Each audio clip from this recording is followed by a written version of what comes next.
Well, this is it. It's come full circle. Back around. I just got done with the Irishmen. Took me on and off all morning to watch it. And without looking up a single review, I can tell you the complaints are going to be the movie is too slow. It's too slow. I don't know why are they dragging it out.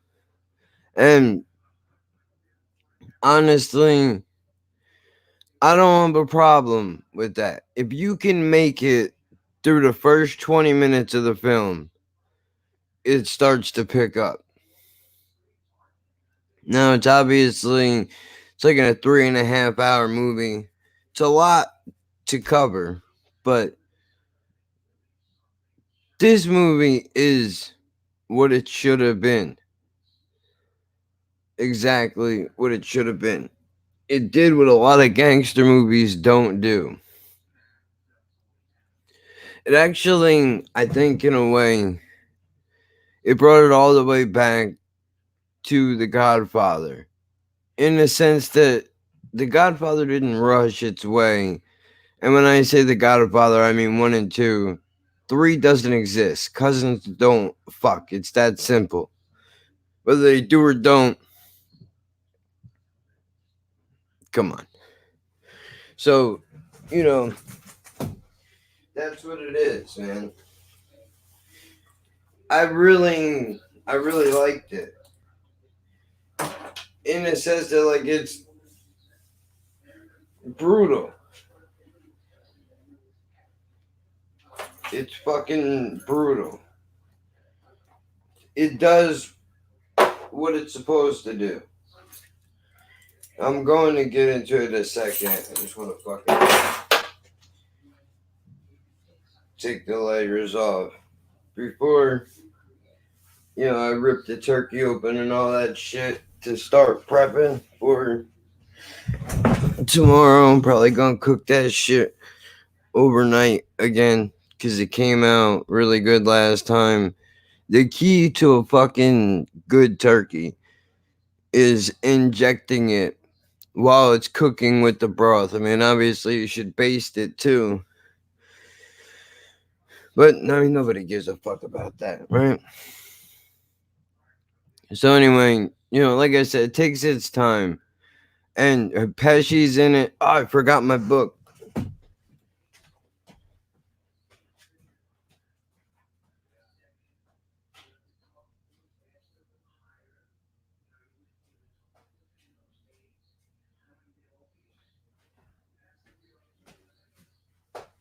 I got this book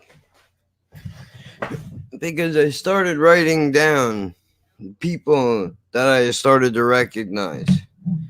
So I thought, instead of writing down shit about the movie, because, that would take way too long to do, let's go over the list of people that I recognize that are in it.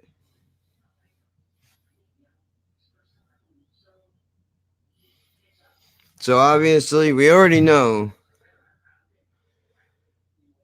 how would you rank Scorsese's movies. Honestly, that's a good question. And I'll look up his movies.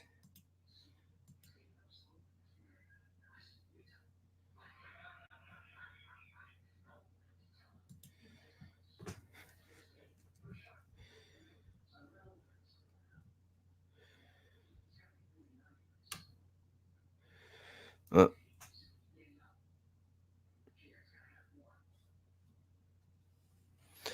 Motherfucker. Oh, that's where I went wrong.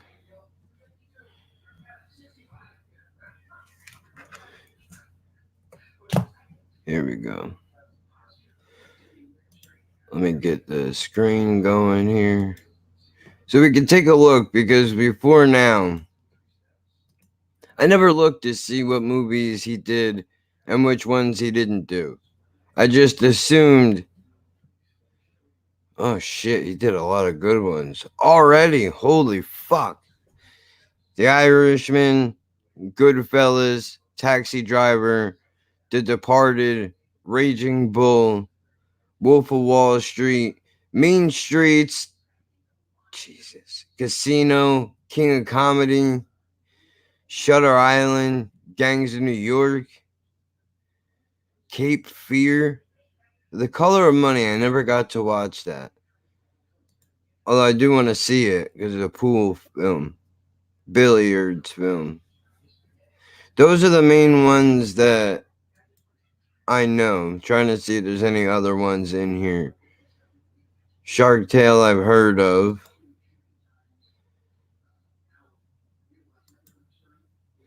Damn.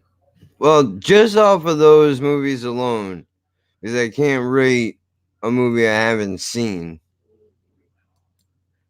But, dude, just if you go from the Shutter Island, the Gangs of New York, the King of Comedy, and then you go up from there.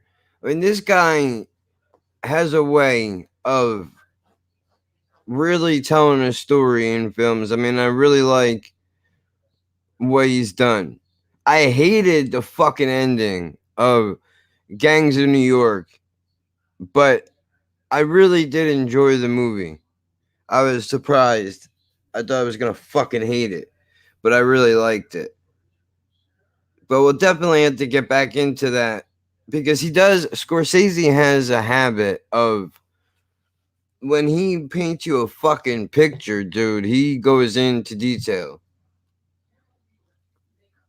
He should have a movie channel just of his shit.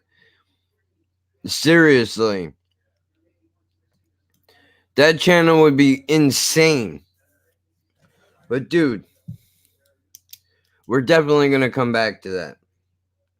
De Niro, Pacino, Pesci, right? Those are the main ones everybody knows. Now, apparently, Pesci and Pacino have never worked together, something like that, which I was not aware of. I just assumed that they did. I didn't realize they never have. So, besides that, who else do we have in the film? Have you ever seen Boardwalk Empire? Which I'll look that up. Did he do that also? No way.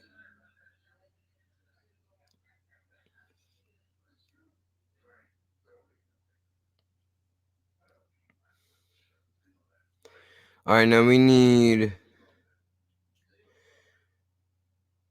the cast. Yeah, this is what we need. Cast. Please.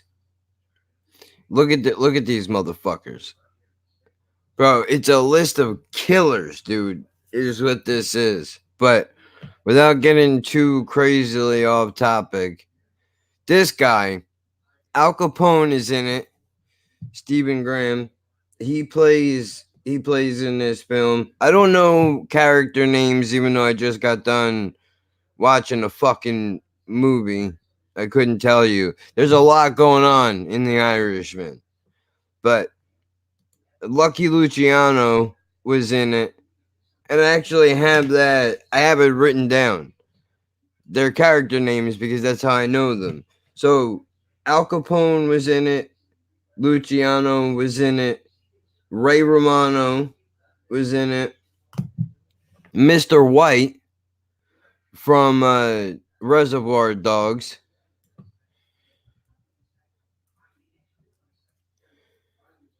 Where is he at? Here we go. This dude, Harvey Keitel, he was in it. Sebastian Maniscalco, Jim Norton,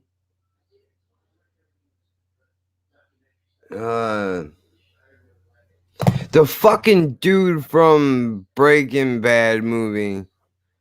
The fuck is it called?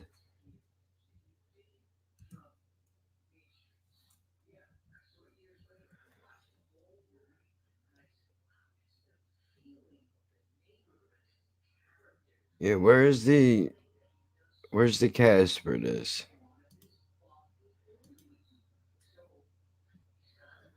Where is he? This guy. Jesse Plemons is in The Irishman. So we got the De Niro, Pacino, Pesci, Luch, Mr. White, Ray Romano, Al Capone, Breaking Bad guy, Norton, Sebastian, the fucking. Oh, I'm pretty sure. This is the dude. Is it Paul Serrano? I'm pretty sure because he was the boss. He was the boss in Goodfellas. I'm pretty sure he was in this movie as well. And then two people that I did not expect at all are in this film. The lady from Scrubs.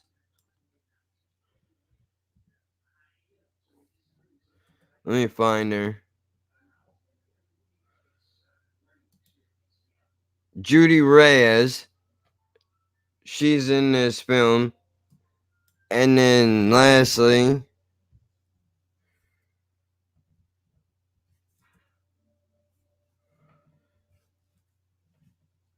where is she at? This lady, Sookie, was in it. She was in this as well.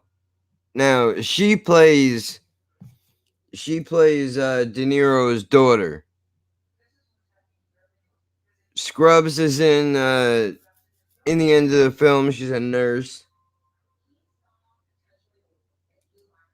Luch, I think, plays a boss pretty much.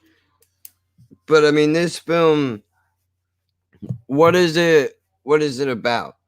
Or it's basically, it's a made up story, right? I don't know.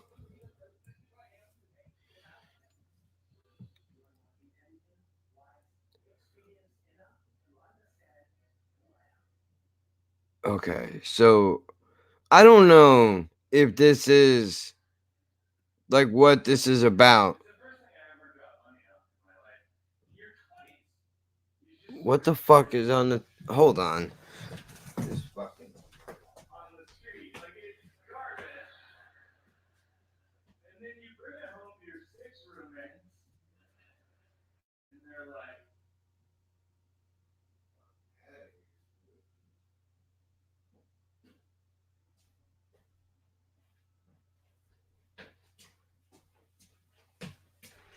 For some reason, Mike Babiglia, or whatever the fuck his name is, started playing on the television.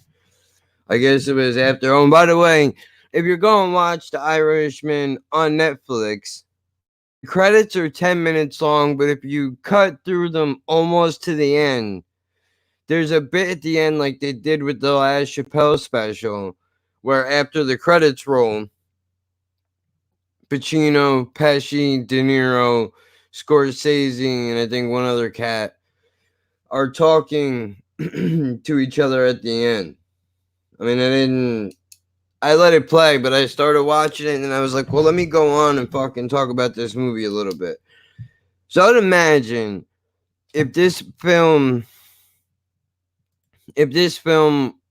was a true story, it would make sense. It is the way that it happened.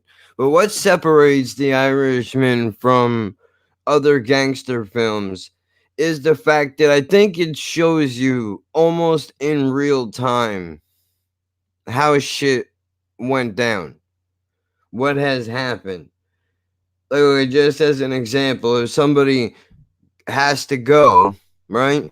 It's not like, and don't get me wrong, I love Casino, I love Goodfellas. Those are amazing fucking movies. But they're very quick in the sense that you go from 0 to 100 very quickly. There's a lot of hits. Even in The Godfather, there's the scene during the baptism where a bunch of fucking people get whacked all at once, and it speeds the process up for the movie to do what it has to do in the time frame in which it has. This movie didn't do that. They showed you everything from the beginning to the fucking end. Something about Jimmy Hoffa, right? That's pretty much what this is. Where it shows you, like, okay, De Niro starts out as a union worker.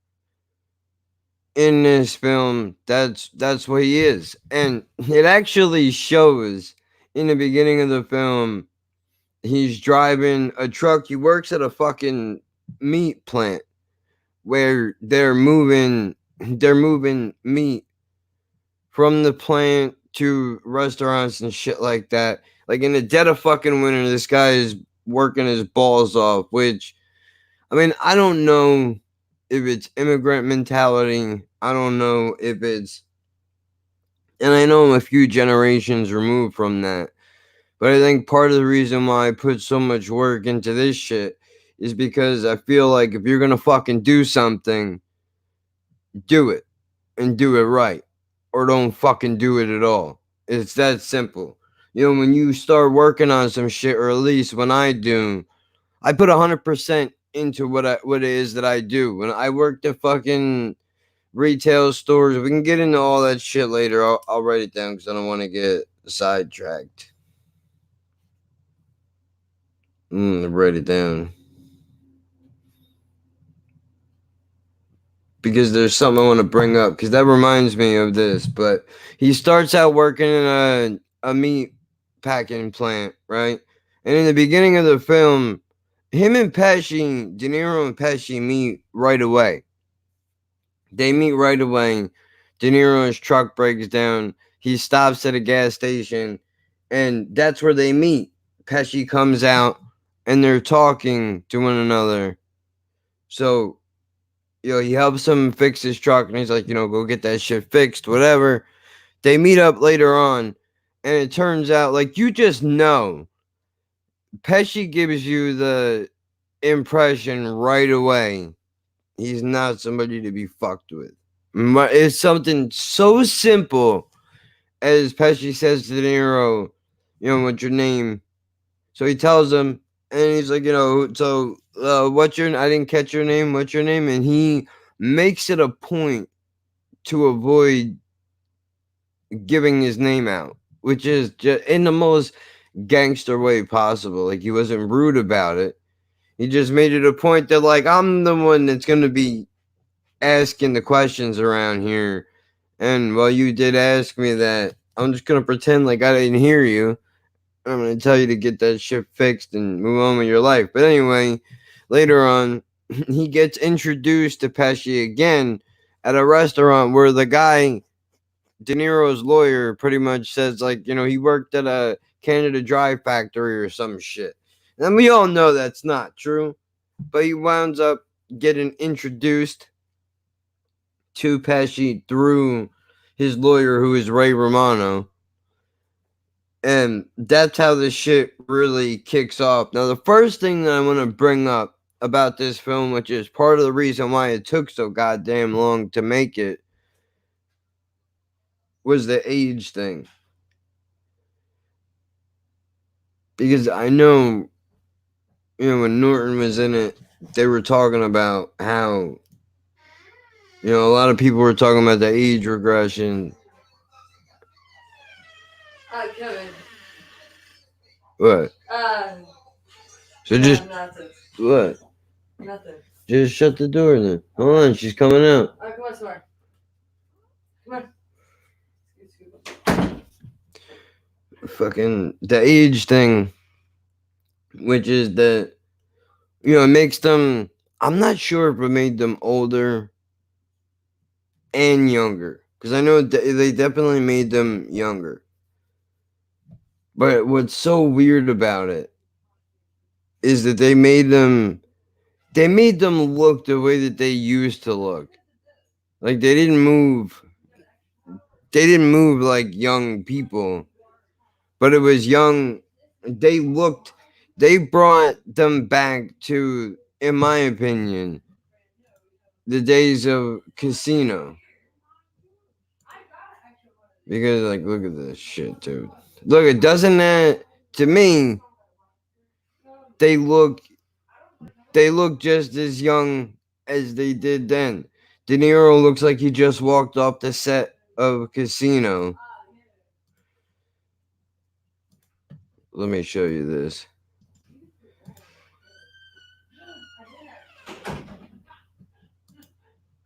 Come on, man. What the fuck? Are you kidding me? Are we doing this now? This is what we're doing? We got a problem.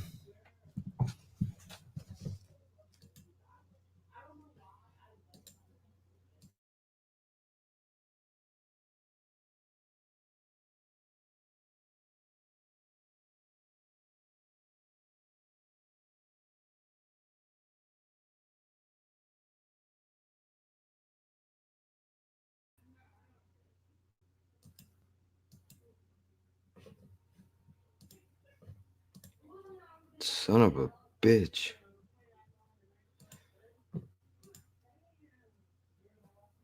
Try this again. Is it working now? Okay. So you can see it. He looks like he just walked off the set of Casino. Pacino looks young. I kind of want to see them. I guess this is them now. Right? So you could tell that they. Yeah, here you go. This is. It's done. It's done well. You know. But I appreciate the fact that they didn't rush through it. They didn't feel like they needed to rush through it. And I mean, if you pay real close attention, you can see that they're not actually that age, but it's still done well enough to where I almost forgot that they're not young anymore. Like it really does bring you back into that. But it's basically the movie is about Hoffa, the rise and fall of Hoffa. You know what happened, and it all circles around the same shit every time, which is basically that you don't threaten the mob. That's what it is. At least that's the impression that I got. People that pay more attention to detail and really want to break this down have fun with it. But from what I understand, that's what this was. Like I actually I'll pull up a trailer for it now that I've watched it, because I hate the fact that I feel like the trailer always gives too much away. Which the movie is out today, by the way. It's been out in the theaters, but today is the first day I think that it's on Netflix. It technically dropped at midnight last night, but I was thinking that the movie was going to be out tomorrow. So I was actually kind of surprised when I clicked on it and I saw that it was on today. To my surprise, very happy with it. But check this out. It's over. They're all gone. Frank, it's time. It's time you say what happened.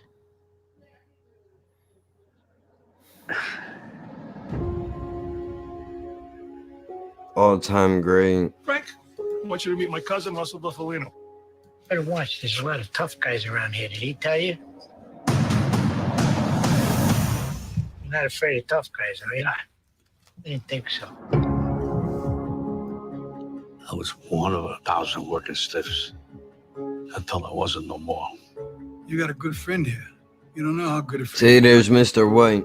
Russell, he took a shine to me right away. After a while, he started giving me little things to do. I know you read a lot of things about me. Already I it's just wanna too say I'm much. sorry. I know I wasn't a good dad. I know that. I was just trying to protect all of you. From what? You didn't see what I see, what I've been through. A friend of ours is having a little trouble. Friend at the top. Hiya, Frank. This is Jimmy Hoffa. Glad to meet you. Big business and the government is on the attack. You want to be a part of this fight? A part of this history? Whatever you need me to do, I'm available.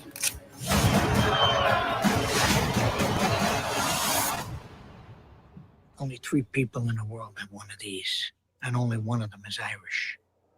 You know how strong I made you? I know things. Yeah, we do.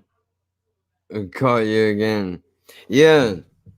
I mean, I don't know if you got it, but I sent you an email because I'm an asshole and I forgot to send you the email originally.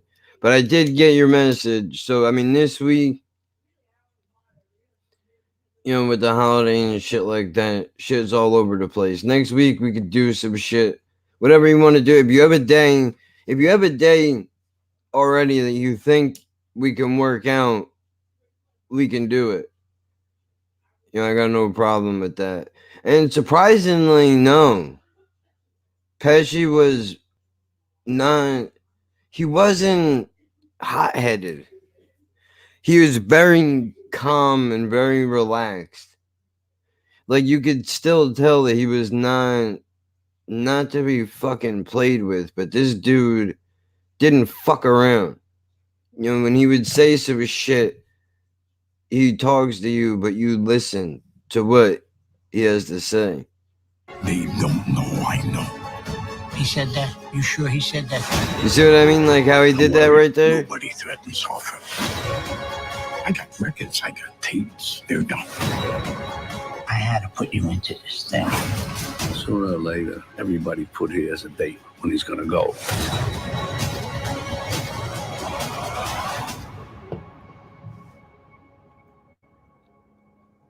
I know how you feel, Frank. Trust me, I know how you feel. We'll bring you back after you get your car.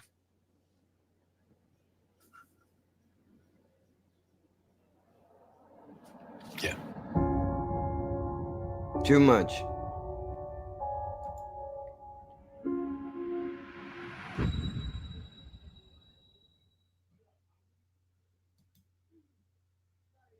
Okay. So, well, I know you like to do shit because it fits your schedule in the morning. So, we could do that. I gotta get up and take the dog out. But once I do that, I mean, I've been getting up around 8 anyway. So, once I take her out to do what she's gotta do, then we can take care of that, no problem. So, we could try to set it up. I mean, if you got time on Monday or Tuesday, if you want to set it up, we could do that. But if you want to try to stick it to Wednesday, we could do that. Which would be...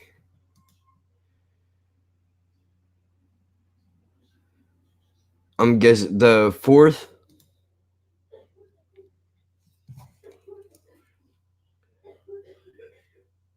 Okay. So yeah, we could do that. No problem. But I mean, I'm sure we can come up with topics and shit which shouldn't be difficult to do. And we can always run through that. But this shit was completely flipped around. Pesci was calm definitely a boss, I think. I mean, they made it. I'm pretty sure they made it known. Like, this dude nothing happens unless Pesci says. I mean, there's higher ups and all that shit, but Pesci was a dude that got shit done.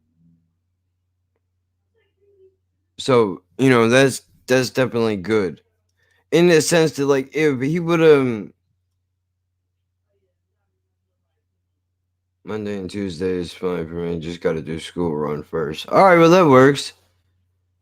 I mean, what time are you? I know we're 5 hours difference, but I mean, I can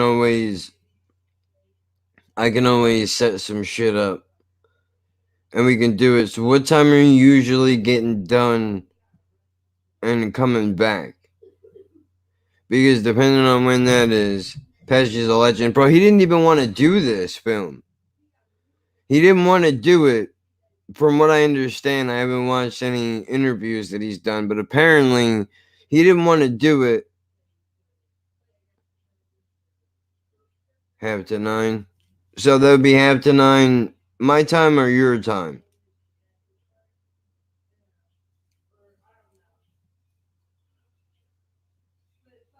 Because if that's 8:30 is your time, that would make it like 2 p.m. for me. So we can work that out. But okay, yeah, so that's around 2 o'clock. That gives me plenty of time to do everything that's got to get done. But yeah, we do that. I got it written down in the book. I'll just set an alarm to remind myself. That's this real dream is to sing? Who would have fucking thought? Who would have thought? I would have never thought that. But I mean, what I like about this one is that if Pesci would have came into this movie screaming and yelling like the way that he does normally, I think people would have been like, he's just doing. He's like a parody of himself at this point. But they were able to take his age, all of their ages, and really work around it. I mean, Pacino in this movie was definitely his usual self, in the sense that, screaming, yelling, carrying on, but it was a different way than what he normally would do. So it definitely matches up. I mean, Pesci is a legend. I think he didn't want to do this because he probably got tired of, from what I understand, people are saying he got tired of doing gangster films. Like, he wanted to do other shit. I mean, I'm sitting here talking about it. Why don't I just fucking...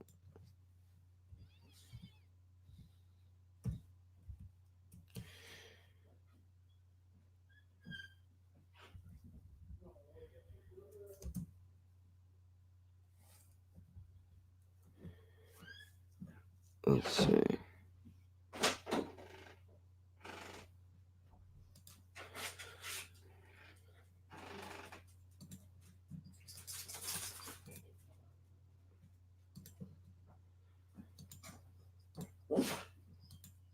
His gangster film, The Irishmen.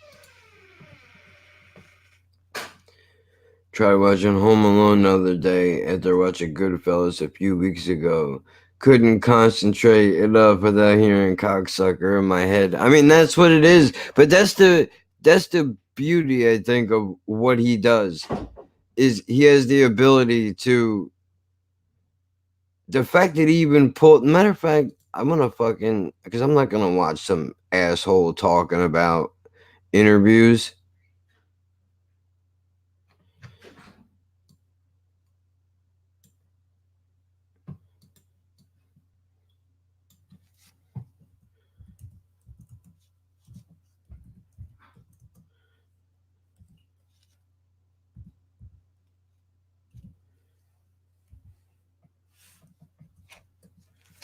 Let's...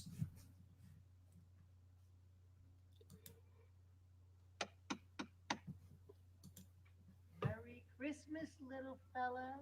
The We know that you're in there and that you're all alone.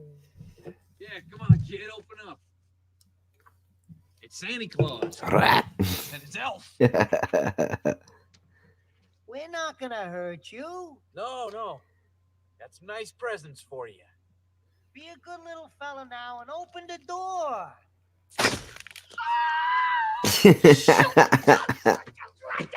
What? What? What? What happened? See, what sucks is that he couldn't even be what he wanted. He couldn't say what he wanted to say. And then plant one right in your forehead, bitch. Hello.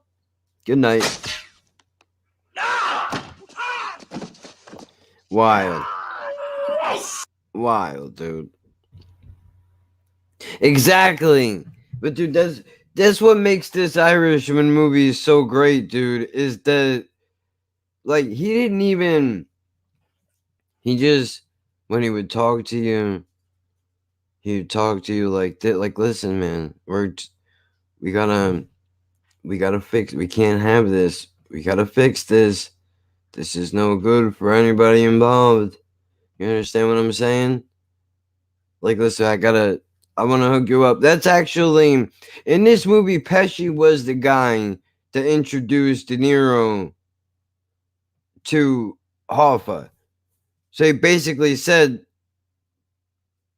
you know, like, he really liked him in the sense that, like, you know, you're a dude that you get shit done, you know how to do it. So I'm going to introduce you to a friend of mine. And now Hoffa's like, oh, I hear you paint houses. De Niro goes, yeah, I also do my own carpentry too, which means I can take out motherfuckers and I take care of the bodies also, if you need that to be done, which is a good thing. Now, everybody had such a different role than what they normally would have. Everything was relaxed. I mean, it was nice to see Sebastian being a loudmouth. You know the obvious ones like Goodfellas and Casinos, but do you know any underrated mafia films? So that's a good fucking question, dude. So you know what we're gonna do? I mean, I know The Godfather is an obvious one also.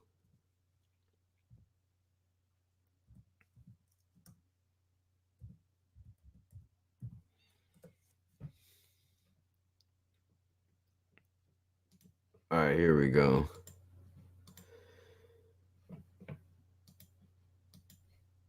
Let's just see what comes up. Oh, yeah.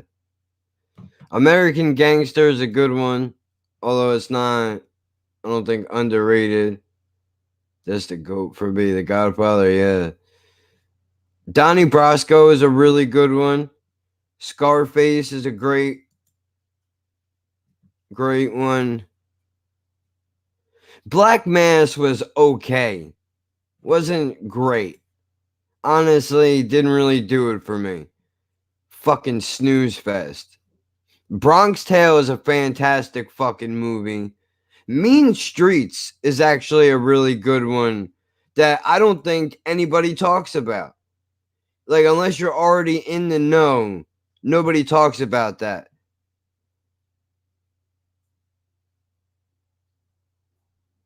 Seen Gotti. Don't think I've seen Donnie Brasco or Half Mass. You know, it's fucking.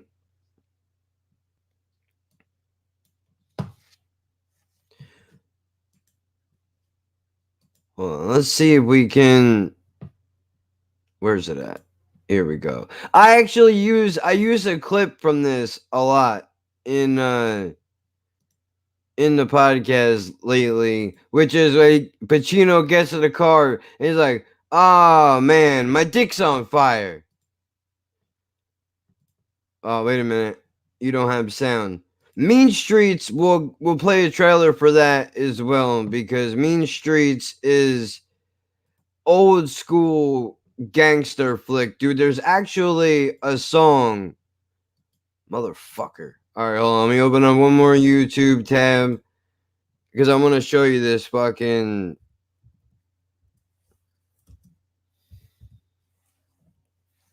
Now, what is the goddamn song called? Hold on, give me a second. I think I know it. I think it's Executioner's Dream. Let's see. Oh, fuck, baby, granted. Cocksuckers. Yep.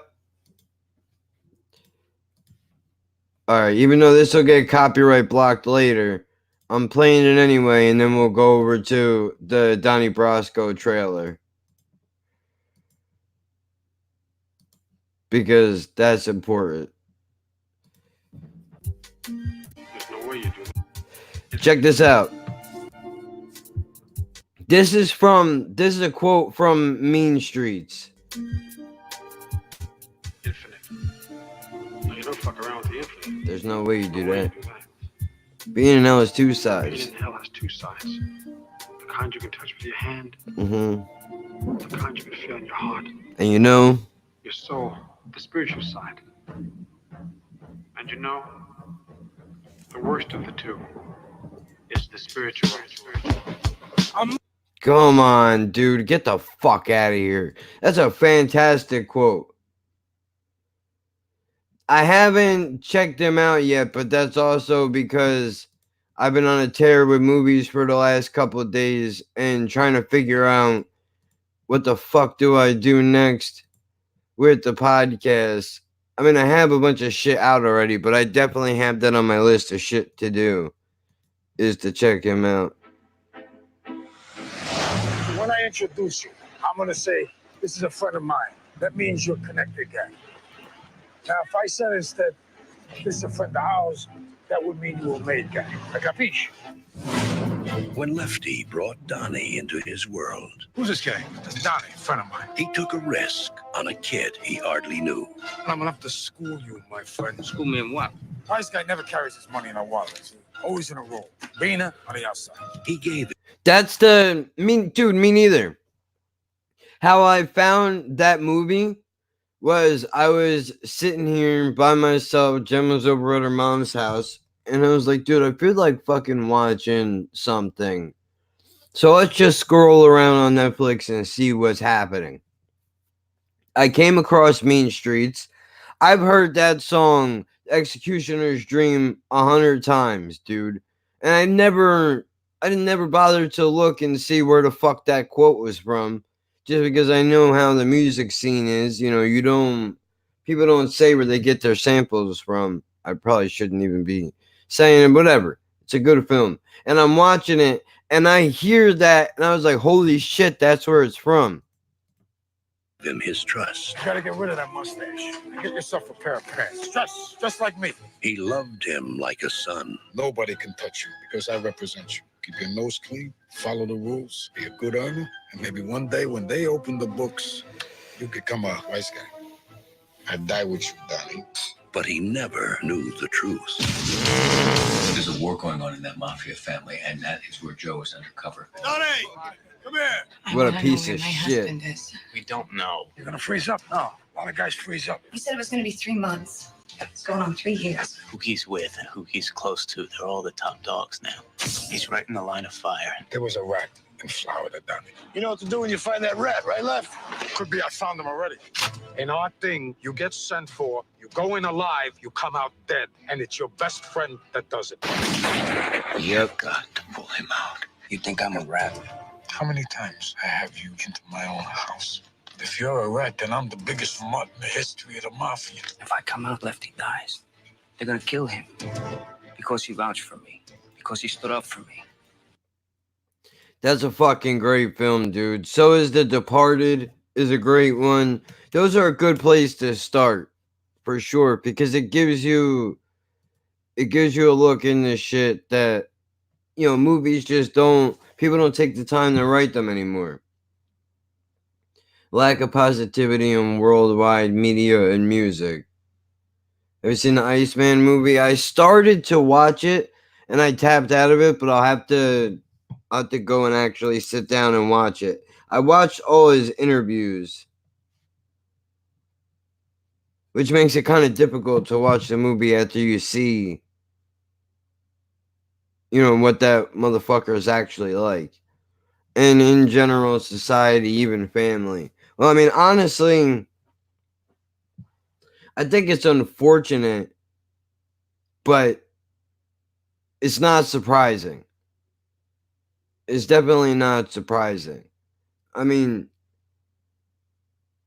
the media, I think, fuels the music and fuels a lot of the negativity, dude. Because they set the stage, they set the tone. When you wake up in the morning, if you even just put the news on to watch the weather, and I'm not saying they should be doing stories about puppies and rainbows and shit, but it's always negative all of the time. And I understand somebody's gotta, their job has to be to talk about the bad shit that has happened, to inform everybody what all is going on. You watch the documentaries, you could pick apart what the movie got wrong. I'll definitely do that, 100%. Because now I'm curious. But you don't think people just use it as an excuse when they say that's how it is? To me, it's a poor shit excuse. Well, listen, I think here's what people say that because we have lost our ability to accept the fact that we can change things. And rather than look at a problem and say we as the public as a whole have the ability to change this shit and make it different, it's easier to look at something and saying, well, that's just the way that things are. Nothing we can do about it. And you move on with your life because allowing yourself to tell you that lie is what gives you the ability to lay your head on the pillow and go to sleep at night. It's very unfortunate, but that just seems to be what the issue is. A lot of people don't want to put the time and investment into changing things. Everybody just wants to tear everybody else apart. And I know I'm guilty of it. That's partially what the entire YouTube channel is tearing people apart. Too many people out for themselves and their own motives. Dude, I had my neighbor said to me 3 or 4 days ago, we were outside and she was like, dude, there's not, like, it's been a really long time since I met people who are as loyal as you and Jen are. Like, you do shit, you don't ask for anything in return. You just do shit because it's the fucking right thing to do. Like, you always look out for me. You make sure that everything is good. And like we do the shit that people used to do. When I was growing up, when they say there's an old saying,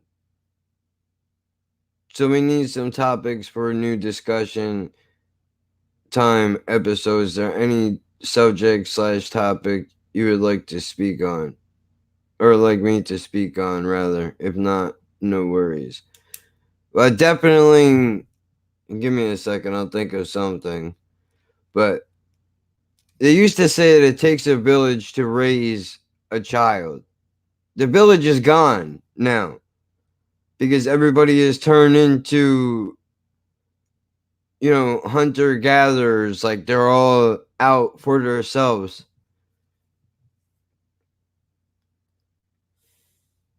Which is kind of fucked up.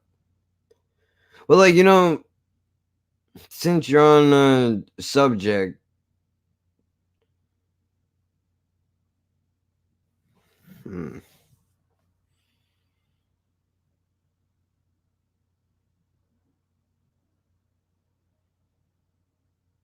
I'm trying to think of something that I could put out into the world. As a matter of fact, the last time you were in here, you were talking about how, it's difficult for you to hold down a regular job. Yeah, tsunami took that bitch. No shit, dude. Well, you were talking about how difficult it is to hold down a regular job. I think a good topic of discussion would be the social pressures that are put on day-to-day people. Like, for example, like, okay, you got kids, right? So in your view, in your life, if you don't work a 9 to 5 and you don't bring home a paycheck with a quote unquote honest living, you're a bad person. You're doing life the wrong way. Maybe something along the lines of, where is it that you think that could be changed?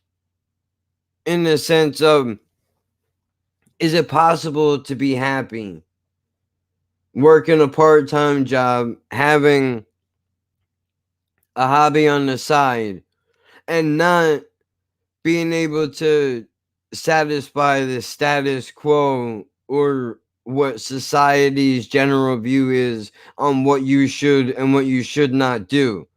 And do you think that a lot of people are influenced? Because I'm not sure what it's like out in the UK, but I think that we all deal with similar things in the sense that, I think a lot of societal pressure is put on people to do certain things and act certain ways.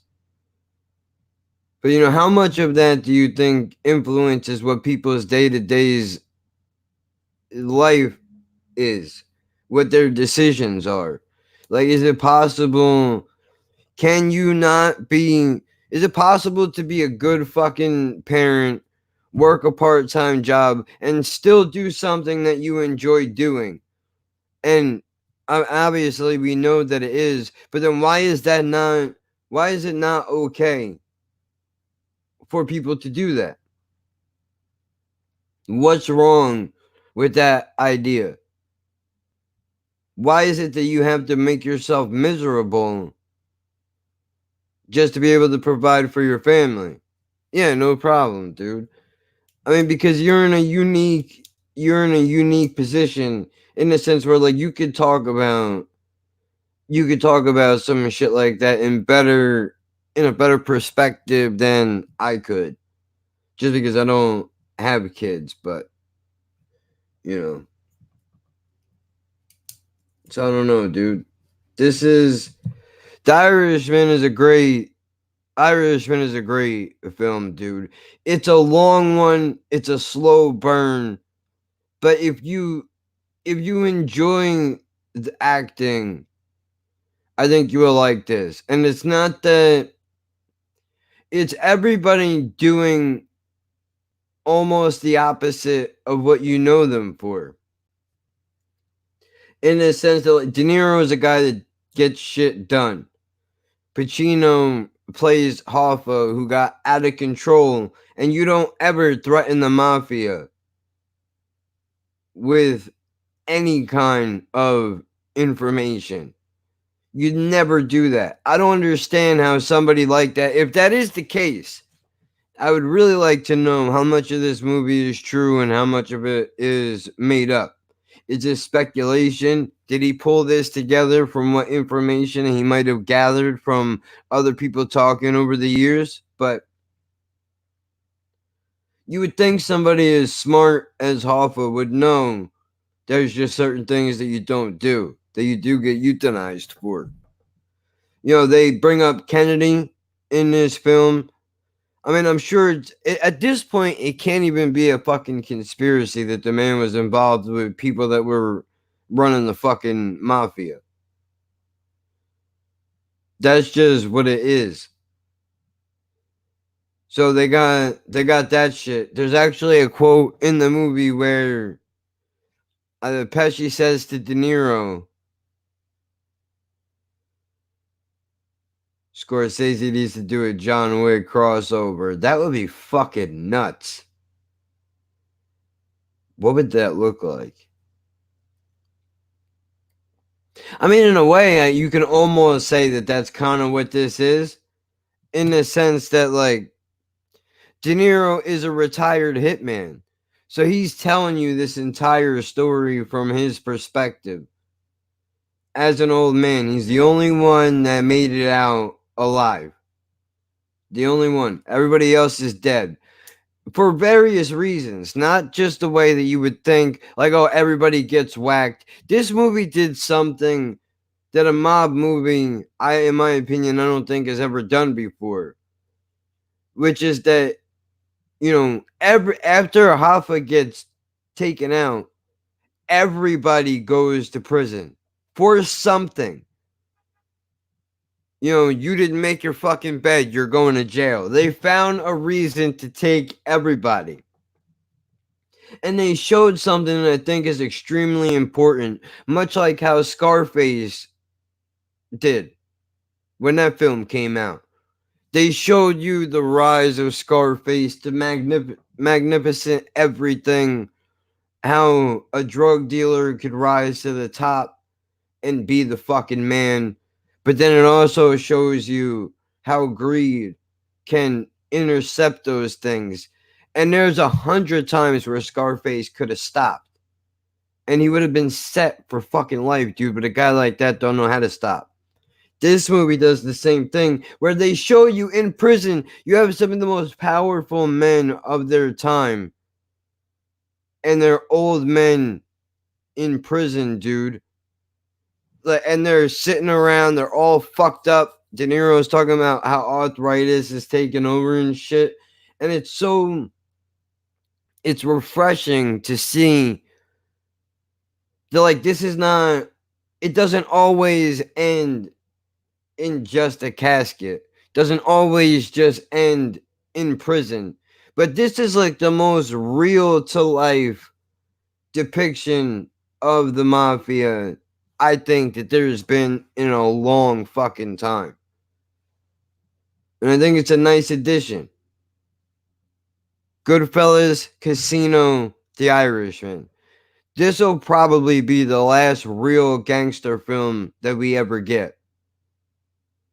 Although now that you mention it, dude, I can imagine a movie where John Wick, the inner workings of a hitman. You know it would be a great fucking film, which is probably going to be, well, no, it probably won't. But would be a great film, would be to show if Scorsese took it and decided to be like, this is how John Wick became who he was before he met his wife. You know, how did you end up in an organization? How did you fuck around with the high table? Imagine being an old ass mobster that grew up in that life, not getting killed, but dying out of natural causes. Imagine the stories you could tell to your kids and grandkids. Well, see, that's the thing, dude. Even in the end, even in the fucking end, De Niro wouldn't give up the gold, dude. He wouldn't do it. He wouldn't even tell his fucking priest.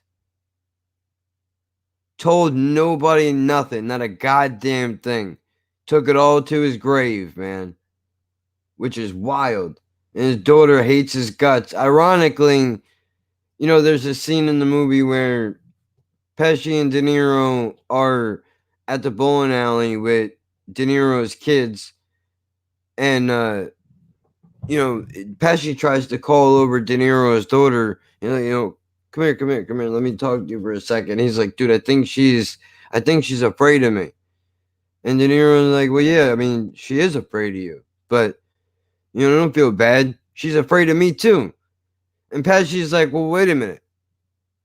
She's supposed to be afraid of me. But you're her father. She's not supposed to be afraid of you.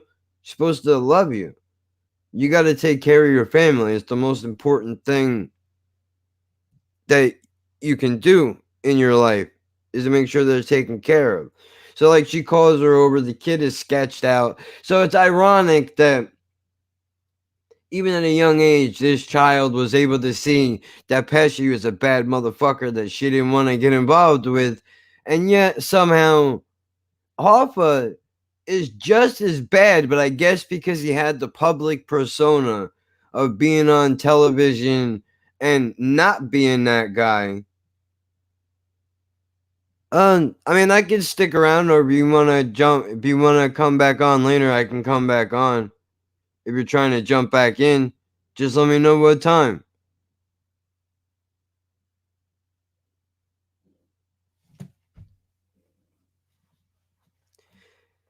Because I should change out the water for the turkey soon, but I'm pretty sure it's defrosted. Oh, which, by the way, apparently it's all over the news now that you're not supposed to wash your turkey before you cook it. And by wash it, I mean rinse it. You don't use soap and water. You just put it in the sink.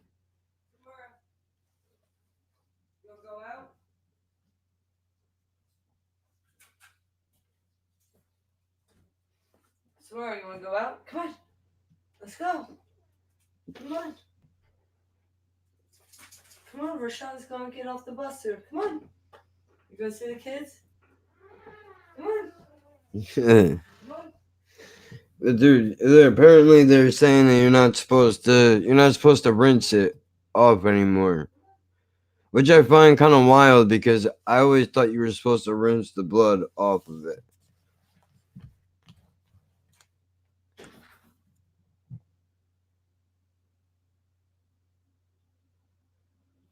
Yeah, you're not supposed to abuse the kids, but tell the rich that. Yeah, I mean, dude, they have their own fucking system of how they work shit. It's just you can't win, dude. Doesn't matter. They're gonna do fucked up shit. We just gotta make sure that our shit's alright. I'm still going to rinse it. Ritual. Exactly. The reason why they're saying you're not supposed to rinse it is because apparently you get germs and shit everywhere. And fuck the media, dude. We could talk about the media. Like, I got a whole opinion on school shootings and shit like that with the goddamn media, but I'll hold that for the episode.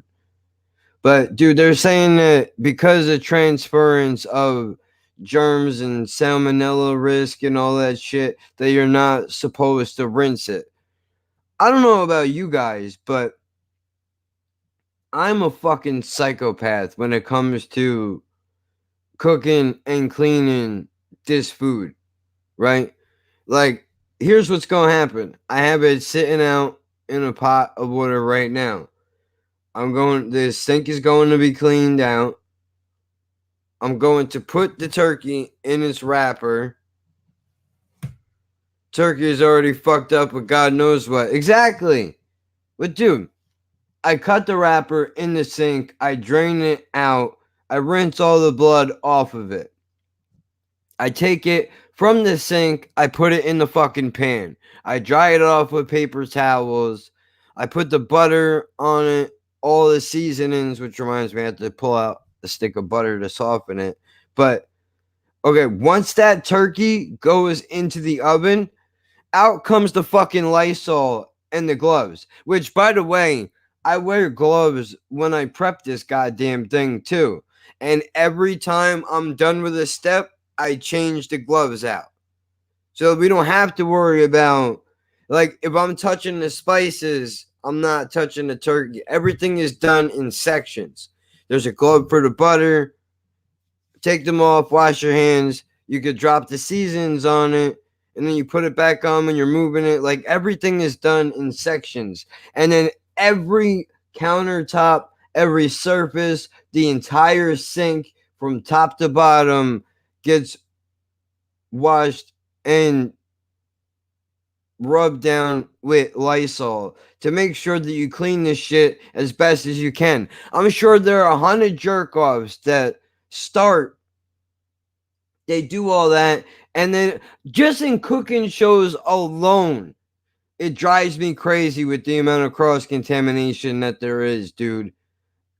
You know, I'm not saying that I get 100% right all the time, but I try to be as thorough as I possibly can. I don't fuck around. I gotta take a leak real quick.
But shit, that reminds me, I had to check the fucking refrigerator to see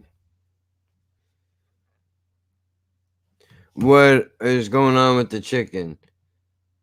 Not the turkey, but the chicken in the refrigerator. Feel like coming on doing some back and forth, don't know about what. Well, you can, if you want to. See if we can actually get you in here.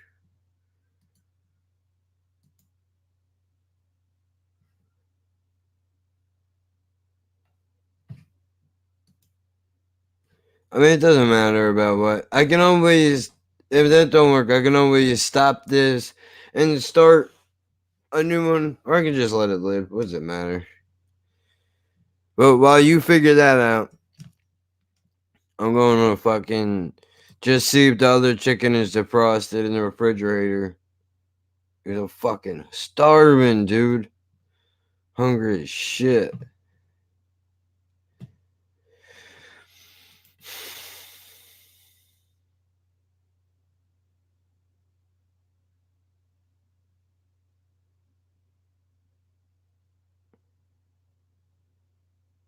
I was looking for something to fucking put on while I was stepping away.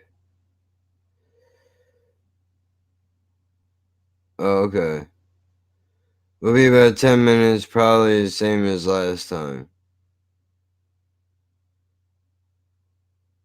Okay. Well, take your time, dude. I'm here.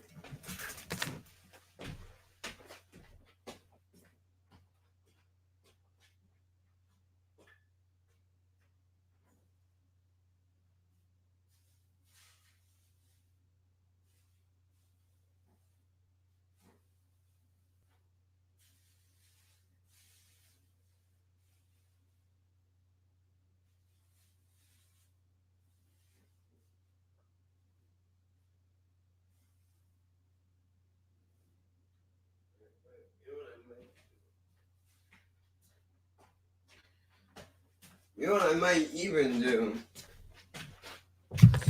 Since the chicken is defrosted and I have to cut it up, it will take a while, so I can probably just move this laptop from in here to out there and just continue the stream and do that while we do this.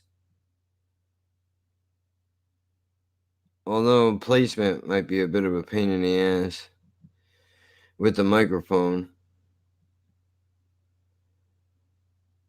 Fuck. I didn't think about that.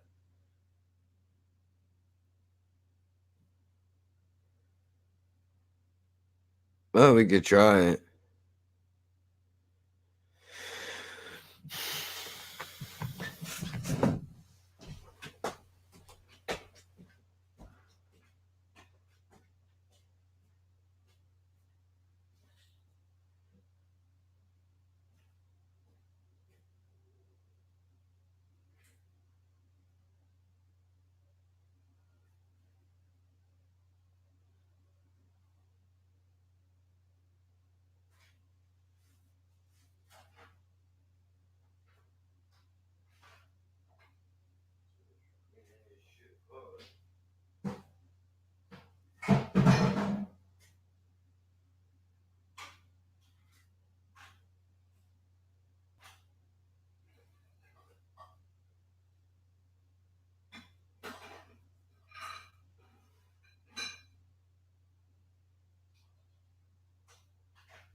This is going to suck.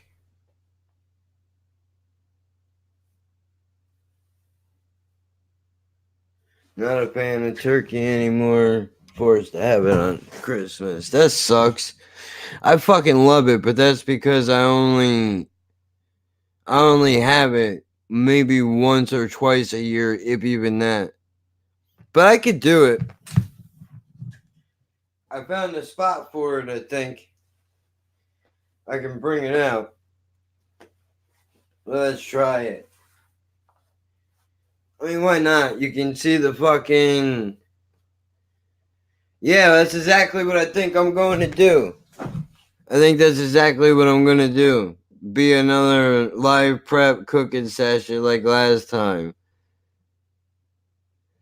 That's exactly what I think I'm going to do. Let's see.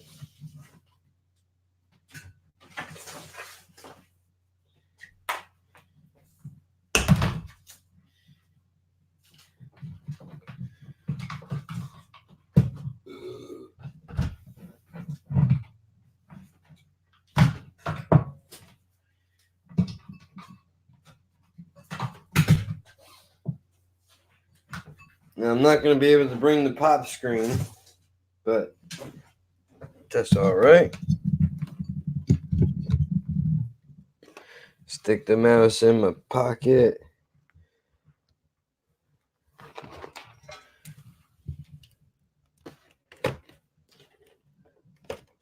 What is that? Oh, that's the mic cord, I think.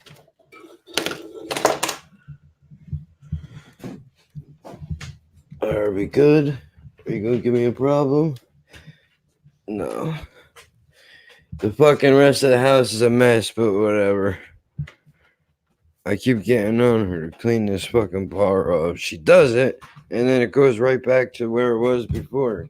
So a lot of fucking good that does.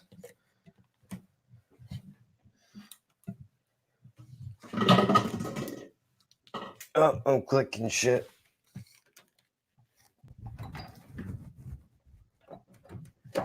All right. Move this over here. Let's pull the mouse out. Turn the calendar off. I gotta move this fucking thing because this is no good by wires. But let's see if we can plug this over here.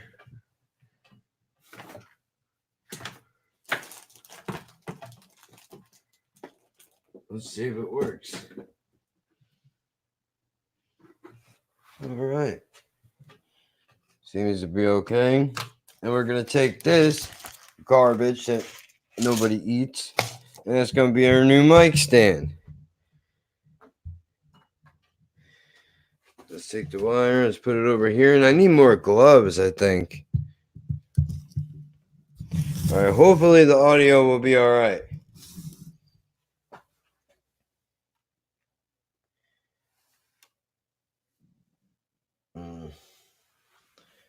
All right, well, Here's what we're gonna do. Take this.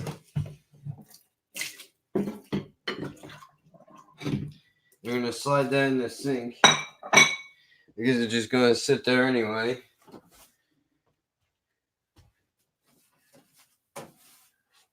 We're gonna pull our fucking chickens out. We're gonna do both of them. Got better lighting in the kitchen. That's because now we actually have a light over top of us, I think. Before, I don't think we had that. Or it might be the difference in the computer. Not sure. So what are we going to need for this operation? Well, we got our main components, right? Our chickens. The fucking infamous cabinet, which if I had it my way, I would be fucking fixing this shit up. All this craziness over here. Look at this mess. This is how she lives. Everything is a goddamn cluttery mess. I fucking hate it. Simple shit. Pepper, basil. Fucking, we don't have any parsley anymore. Salt, garlic, onion, paprika. That's cinnamon. We don't need that. I think that's it. That's all we have for right now.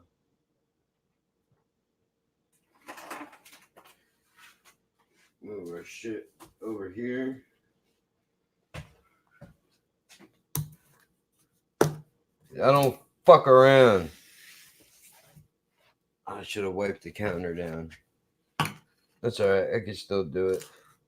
We'll just move our shit back here.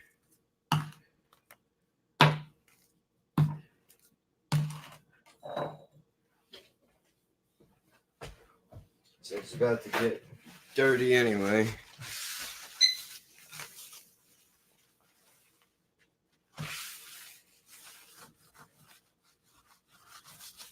I don't know what the fuck that is. Oh, fuck. One of these is leaking. Gross.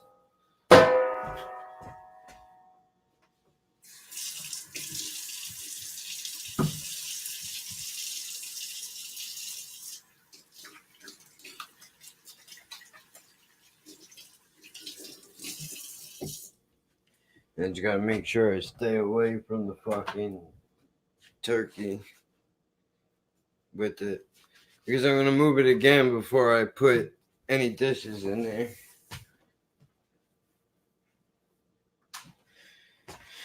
Simple shit, man. Do we not have a fucking... It's much easier to use one of these for breadcrumbs, man.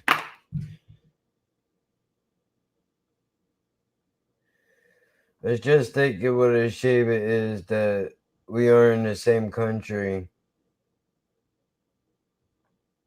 As you could cut to yours at two streams. Yeah, that would be fucking awesome.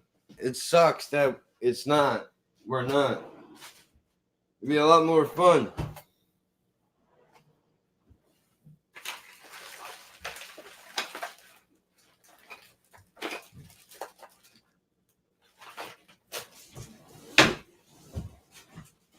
Where did this fucking asshole hide the gloves on me?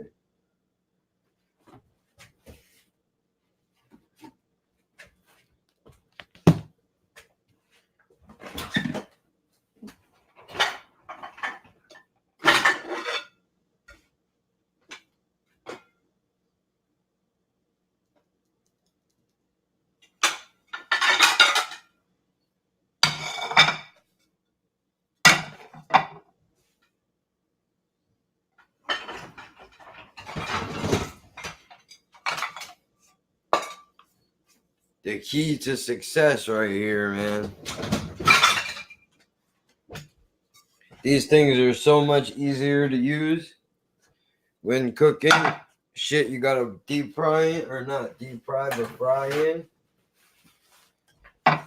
Because you can get the whole piece into the fucking oil.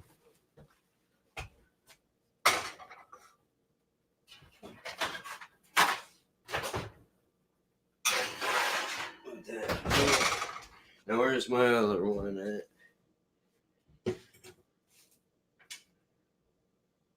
Where are you?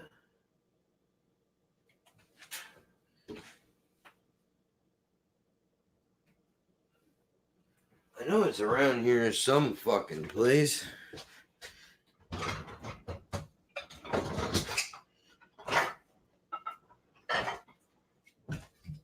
You gotta be fucking kidding me, right?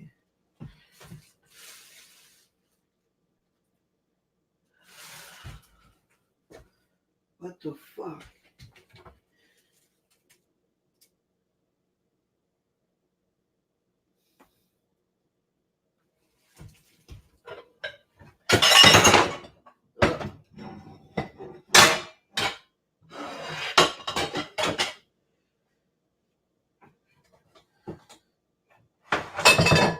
Well, there's a spatula I've been looking for.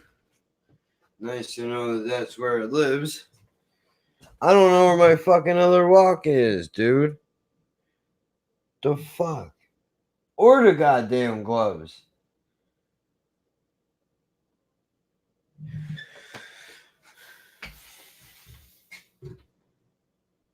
Because I kind of need that, or this is going to take a way longer time.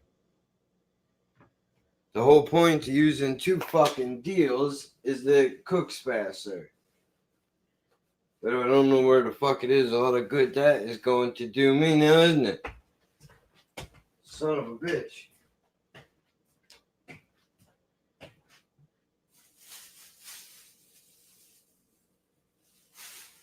don't want to know what's in there. Alright, you gotta be fucking kidding me, right? Gotta be here somewhere.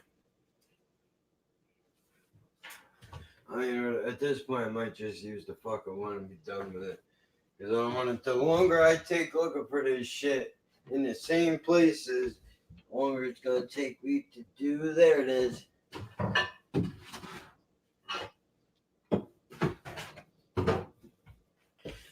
Found it.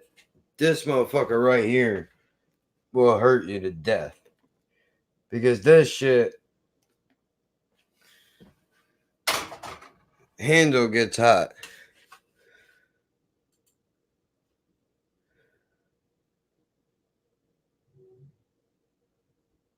Okay, how do I... Oh, I see it. Yeah, can you see me? Here's the thing.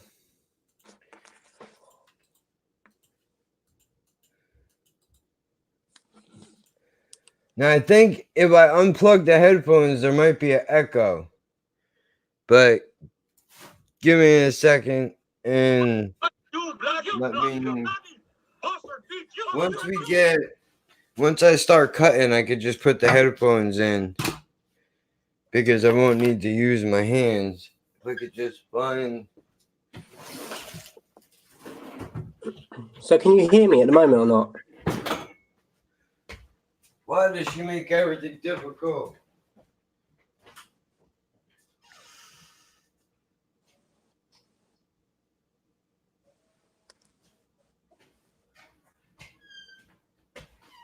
Oh, I'm gonna call this motherfucker. Let me go grab my phone.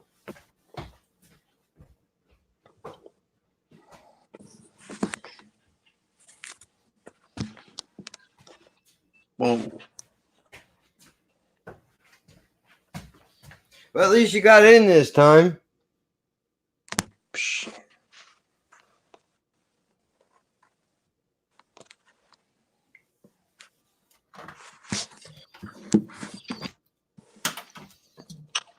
At least you figured out how to get in this time. I've done it on my tablet instead. Oh, okay. That works. For some reason, when I did it on the laptop before, it just weren't Where doing did nothing. you hide the gloves at? The ones that you said that you had, there was a bag full of them. Where?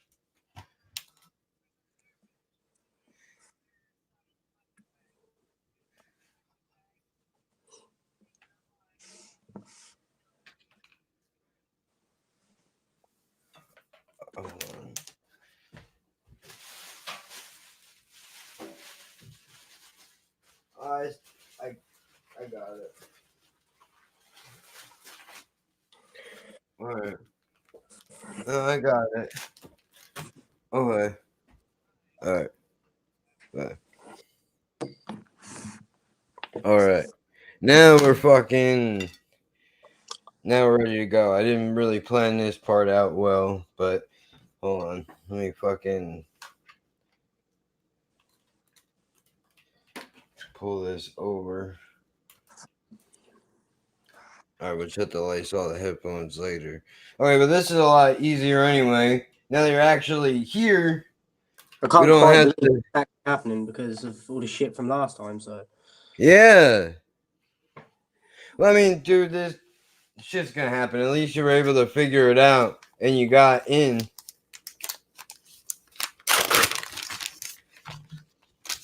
So I don't know, dude. Next week because, like you said, it's a lot easier than what we was doing the first one. Yeah, definitely. Because, I mean, dude, I'm down for that. And at least this time, people can actually get a real conversation instead of trying to cut it together. Yeah. Be a mess. But yeah, dude, you should definitely. Those older movies are good, but they're not. You know, they don't. They're not making them like that anymore. I mean, maybe the music. Yeah. 100%. I mean, you could argue a lot of the music's still good if you go like search for like the underground stuff, but as far as mainstream, that's just bullshit. Well, I mean, I think the mainstream is just giving up entirely. They don't even bother to try anymore. They're just like, fuck it, we know what sells records, so talk about whatever you want. And the fact that record labels are influencing people to talk about shit like that, regardless of what it does to the people or doesn't do for the people who listen, they don't care as long as they can make money. Sad shit. Sad in itself, yeah.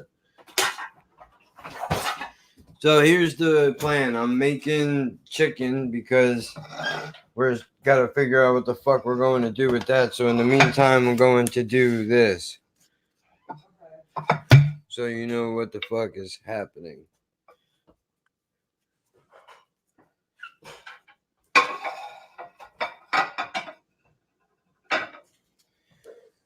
It's a shame, dude. Unfortunately, though, because people just go along with it, they're not going to change the only time they're ever going to change what they do is when it affects their money. And unfortunately, because everybody still buys it, they have no incentive to change anything.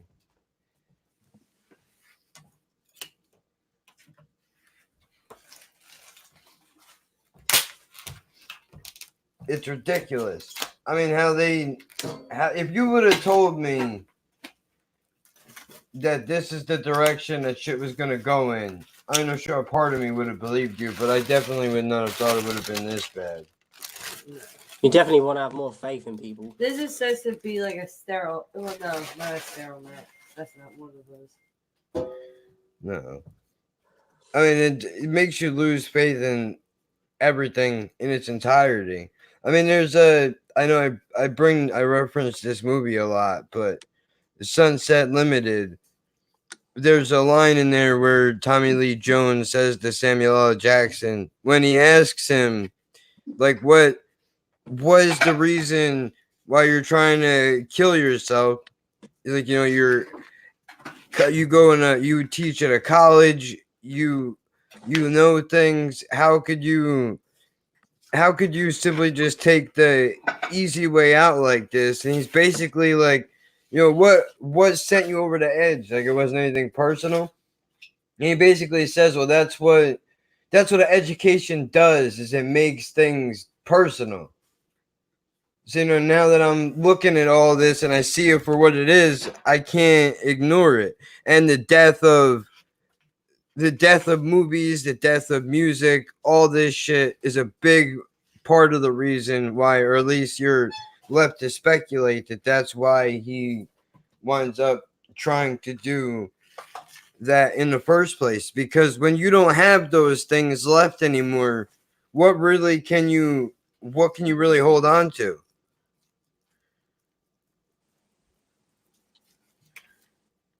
Just think it's sad, man. I know you can't run the world without money, but like how far it goes is ridiculous.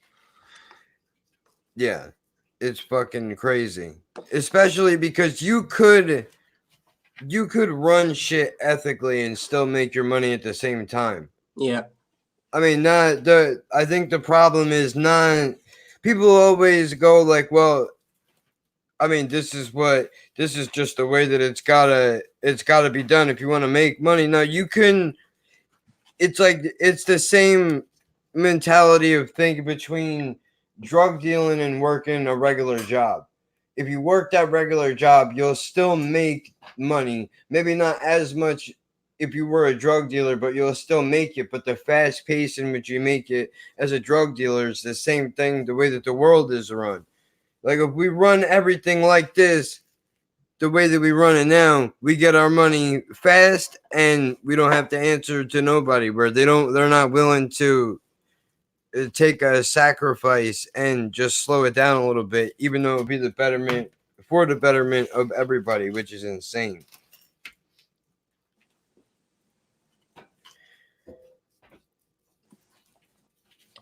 Trouble is as well, when it's corporate, it's not the same as like drug money. Like, you could end up dead or in prison with that, but with like the corporate businesses and that, they know they can fuck people over and then they can't get touched. I always found that kind of disturbing, that they act like they say that a corporation is not a human entity. Like, it has no moral compass, but it's still run. A corporation is run by people. People have, or should have, moral compasses and understand the difference between right and wrong. You can't. So, but all of a sudden, they're basically saying, like, once you get to a certain level, it's no hold bars. You could do pretty much whatever the hell you want because you're a corporation? That doesn't make any sense.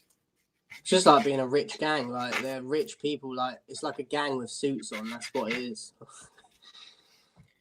It's fucking ridiculous, man. And meanwhile, they're smart enough to keep us all fighting with one another. And a lot of people are too stupid. People are, like, just people like me and you, like everyday people. But like me and you, I like to think we're a bit different. Like, there's obviously be other people out there like us that think differently to a lot of people, but just everyday people, the amount of people that get suckered in and fall for it, and like you said, then they're going against each other, and that's what they all want as well. Yeah, because if you're busy, if me and you are busy fighting over crumbs that are left over, we're not putting our attention or focus on the people who put those crumbs there in the first place. Yeah. It's mind-blowing how if we all decided to implement a change tomorrow, I'm sure we could do it. I mean, this is how it's almost like everybody forgets how these fucking people get here in the first place.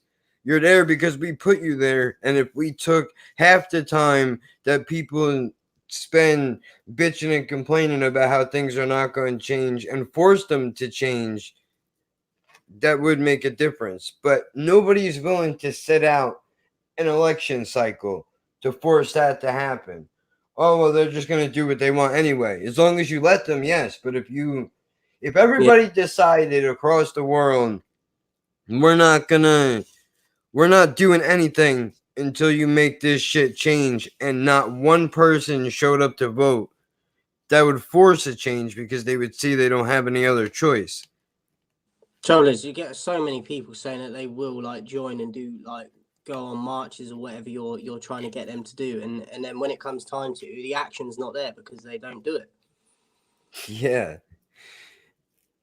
Which, I mean, I was listening to a podcast, Pete and Sebastian show, which are run by two comics, and they actually brought up a topic that, since we're on the subject of this, kind of made me think about that, which is there something?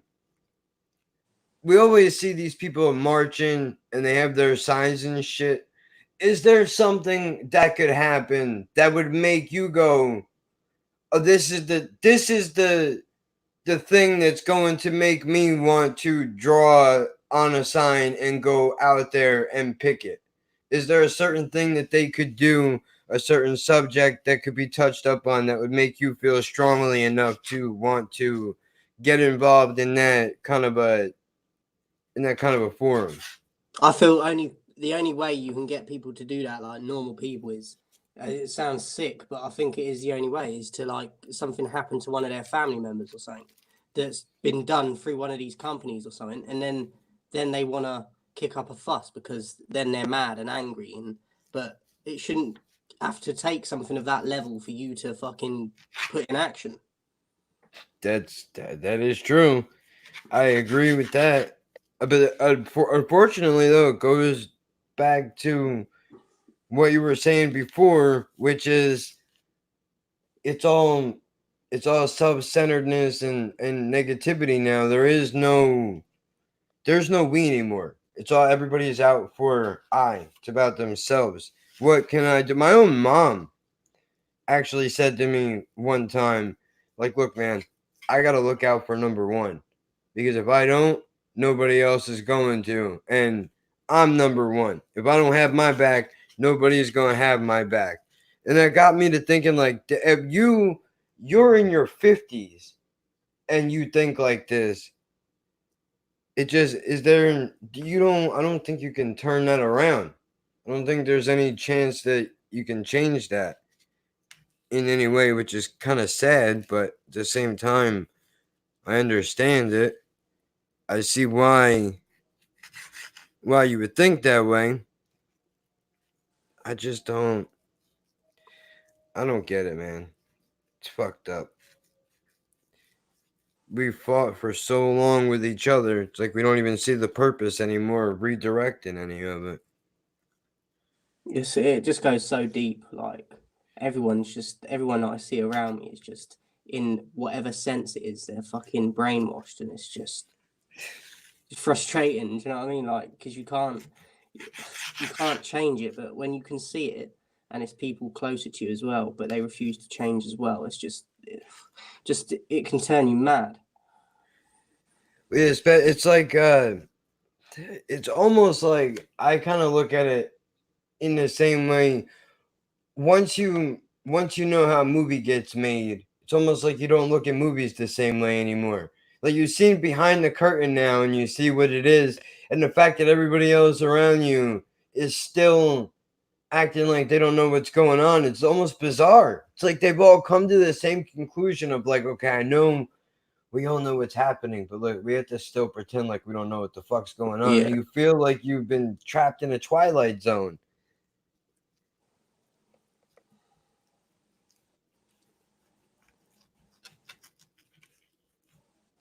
I don't get it, because like people as well, they might be like, well, I understand what you're saying, but we can't do anything about it. But then I'm like, well, so does that mean you just carry on pretending that it's not happening then?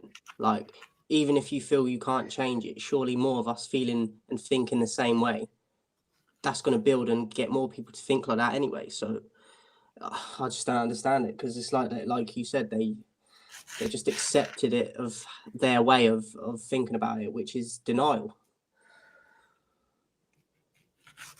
Which is, that might be one of the strongest human emotions that there is. The power to just be able to look at something and go, yeah, you know what, that's not real.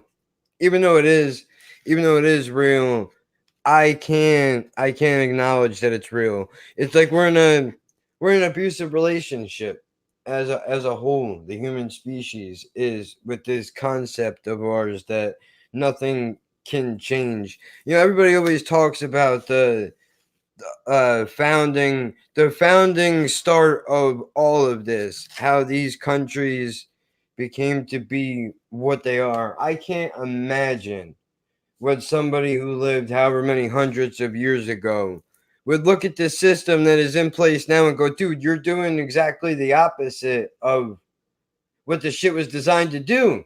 Supposed to protect each other, not hurt one another for personal gain. That's stupid.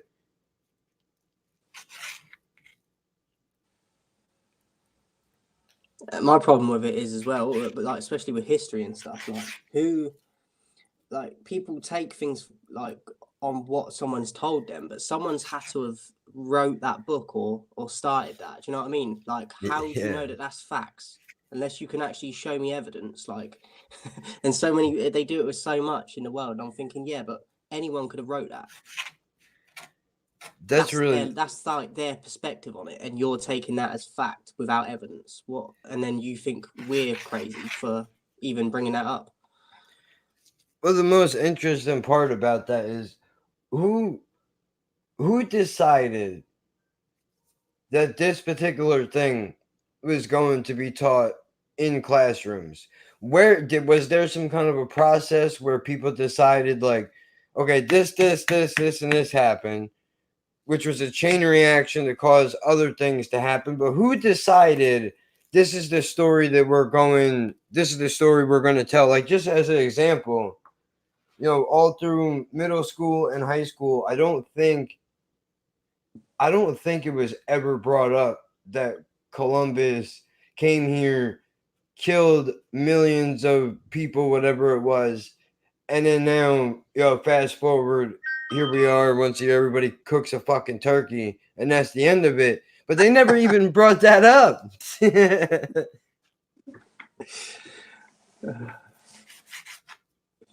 Yeah, it's like fuck all the pain and the killing and everything. Have a turkey and let's forget about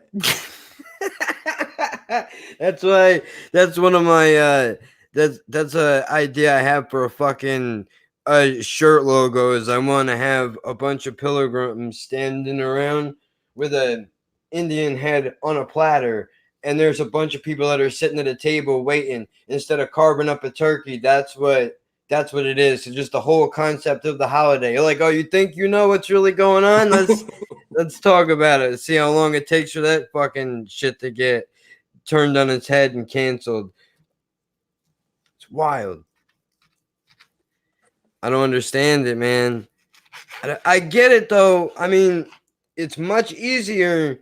It's easier to be stupid or be in denial than to see things for what they are, because then I don't understand how more people don't feel like they have a responsibility to do something, to change something. And I know we're sitting up here talking big shit right now, but I think we do change things just by talking about this shit, where a lot of other people wouldn't, because they're afraid they're not going to get sponsored or whatever the situation would be, just by even having a conversation. Like, real talk, it won't, like, we wouldn't get affected because, like, we're not fucking celebrities or something. But I believe a lot of these celebrities that have died over the last 10 years or whatever, if you notice, a lot of them have actually been, like, trying to expose shit, and then they're miraculously dying.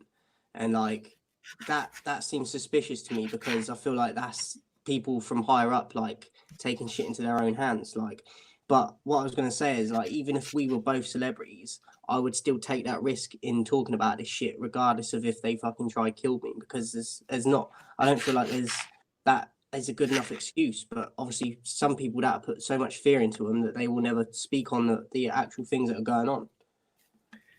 See, I think about this a lot with this Jeffrey Epstein thing that just happened. When the conspiracy gets brought up, people say, well, everybody always says they, or we don't know who that is. So you're trying to tell me that there's a couple of guys that are sitting in a smoky room and they all decide, well, this guy is the one that's got to go. But when they paint it like that, of course it's gonna sound silly, but are we really? So how do they think shit gets done? People have to be making these decisions somewhere. How do we decide what countries do we go to war with?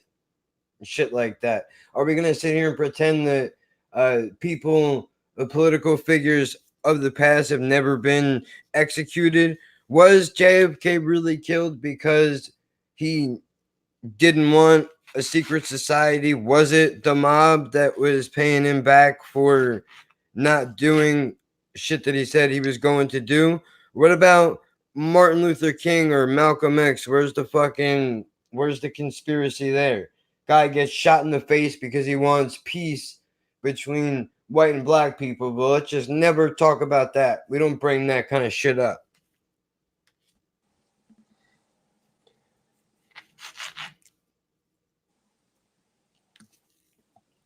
I feel like I'm watching Ready Steady Cook or something. I mean, dude, this is what, like, it is a waste when I'm doing, but all of that is all the fat and all the garbage. I try to cut out as much of it as possible, which after a few bucks, all you're left with is small pieces like this, pretty much.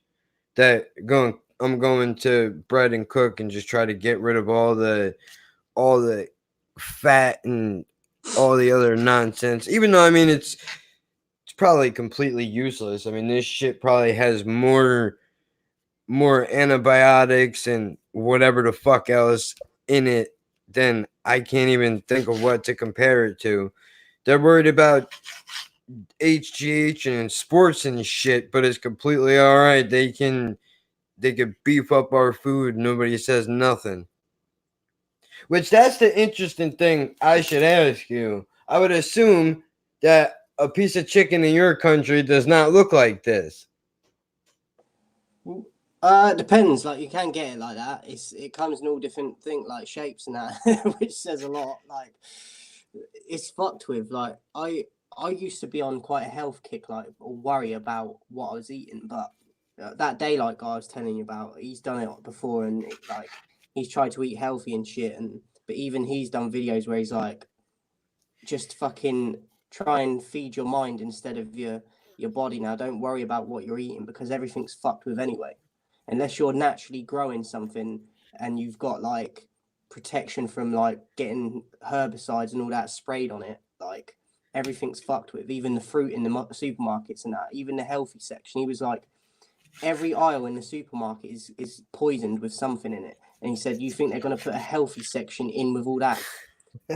Just because it says that on a sign, they've got like a fruit and veg bit in the aisle. Like, you think that's not tampered with? And yeah, that sign just gives you the ability to charge $8-9 more. It's organic, like bollocks, mate. Organically made the fuck up. That's what it is. Organic GMO, you fucking tit. Like, so I used to like get quite anxious about what I was eating and that, but now I just think like you ain't got a choice anyway. Like, unless you're growing shit yourself and you know what's getting done with it, like everything's fucked with. So you might as well just eat what you want.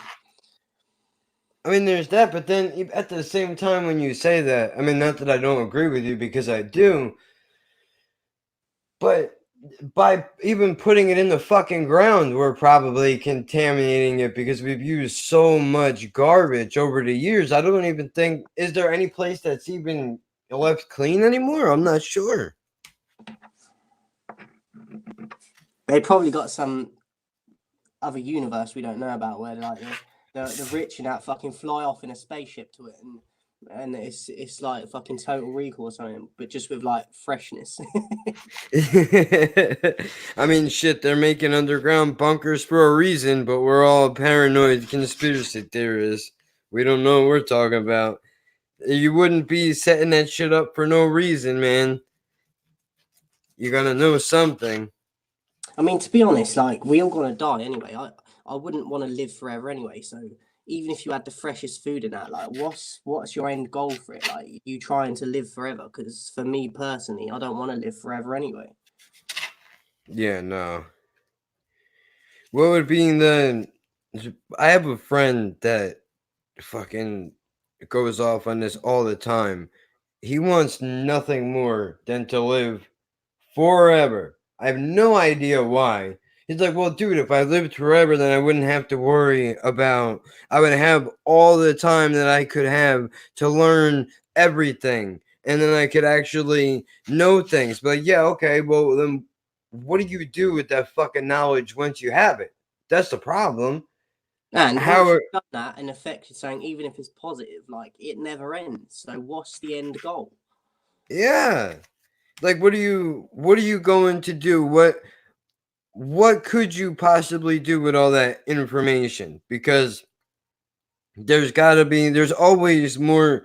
That's exactly the problem. What you just said is there's always more shit. There's always more shit you could do. So theoretically, you would never be done anyway. You would have to Yeah. spend 100 years just tackling one thing at a time. I feel to me that's like doing a job but never getting a wage for it. Like what? Well, I was gonna say, dude. I mean, so I know we were talking about it in the chat before, but so the is the social pressure the same for? Well, let me stop you there a sec. Do you want me to do this in a discussion or we do it on here? Because I don't Fuck. mind either way. Yeah, you know what? If you wanted to, you probably should. You know what? Yeah, save that for a discussion. Just because I don't want to take it and have it run in here. I'd rather you talk about it on your channel first, especially because that's like one of the main things that you do. Yeah. Trying to get to them 100 episodes. I'm nearly in the 90s, so I've got to keep it going. Shit, that's awesome. You'll get there, dude. It's got to be refreshing to be able to just load some shit up and pick a topic, go off it for a few minutes. And do you ever find yourself coming across an idea that you didn't know that you had? Maybe you felt strongly about something that you maybe thought about in passing, but didn't realize until you started to talk about it that you were actually passionate about it? I think I've had it in the past with certain episodes I've done. I can't remember if anything like specific, but like you saying that, I think I'd start an episode and then yeah, like I'd probably I start saying my view on it, but then I'd be like, well, actually, I kind of feel a bit like both. Like I don't feel one way or the other. Like whereas when I started the episode, I thought like I knew. So I think I have had that in the past. Yeah. I find myself doing that all the time, where it's either I won't feel anywhere near as strongly as I thought I did, or it's the exact opposite, where I come on here, I think it'll be a quick in and out thing, and it turns out there's a whole big subsection of shit that I feel like I should address while I'm talking about it, which is a big thing. A big one for me is the marijuana laws, which are ridiculous. But I mean, you guys don't even. I'm over here bitching, and my local government is trying to set it so that they can eventually legalize it. But I don't even think you guys are probably We're not even getting close to closer. They're allowing it a little bit more and more. Like over the last, I'd say, couple years, maybe they're loosening the reins a bit on it. And I think in the future, I don't know if it'll be totally legalized, but I think like it is over there, there'll be certain areas over here that it will be fine to do it. But I'm not convinced that it will be the whole of the UK, like in England and that. I don't ever see it being that, even though it. I mean, I'd rather that than everyone. Like, how can they say it? Personally, I've tried it and I had to come off it because it made my anxiety worse. But that's probably because it was probably laced with shit. Do you know what I mean? I wasn't getting, like the best like stuff, but like I'd rather that be legalized than what they're doing anyway, where they're like with tobacco and alcohol. Like, how's that any better for anyone? 100%. Couldn't agree with you more. I mean, well, there's that, and then there's also the fact there's got to be a lot of anxiety in the idea that you know it's not legal, and it's not like that's the loudest drug of all of them. I feel like, cocaine, heroin. I mean, I'm sure that shit has a smell to it, but you can sniff that, and nobody's the wiser if you're slick enough. But with weed, you light a fucking joint, and people for fucking 9 blocks know what you're up to. It's kind of hard to hold it and keep it quiet. But I at the think there's a same, lot of bigger issue over here with especially alcohol, and the job that I do. I see people because I work in like a nightclub, and I see people coming in every weekend, and some of them are like regulars, and I just think, fuck me, like just you're killing your insides. You're here every week, and like I just feel like the amount of money you probably spend in here every week that you could be investing in yourself and helping yourself, and you're in here buying shit that's killing your organs. Like I know food and that is anyway, but you're just like accelerating it. but they don't think about it like that. I think because it's been so accepted for so long, they don't even consider the And it's been downside. very that goes back like centuries in our culture, like drinking. We're a bit like the Irish are as well. Like they kind of brag about it over here. I've never been one for drinking or smoking, so I've always kind of been a bit of a black sheep to it. But like it is a thing over here where people like take pride in it, and I think, well, that speaks volumes of the fucking country then, doesn't it? I mean, it definitely. I think it could use a little bit of further examination in the sense that nobody wants to take a look and try to figure out why it is that we're all in such a rush to get fucked up and forget about what's going on. I know it helps people as well, like they might be socially like anxious, Awkward. and it helps them relax around people. I get that, but at the same time, it might make you feel good, and you might make friends and that. But do you want that more over your fucking organs? It's fucked up. Yeah, 100%. I see what you mean. At the same time, I'm a hypocrite because I'm over here, smoking cigarettes, but that's because Bro, I'm not even going to hold that against you because I don't like smoking, but I've tried to get my family members to quit for years and they're not having it. So I know how hard it is for like people to like just be like, yeah. It's fucking dumb too because I'm smoking and somebody used to smoke weed.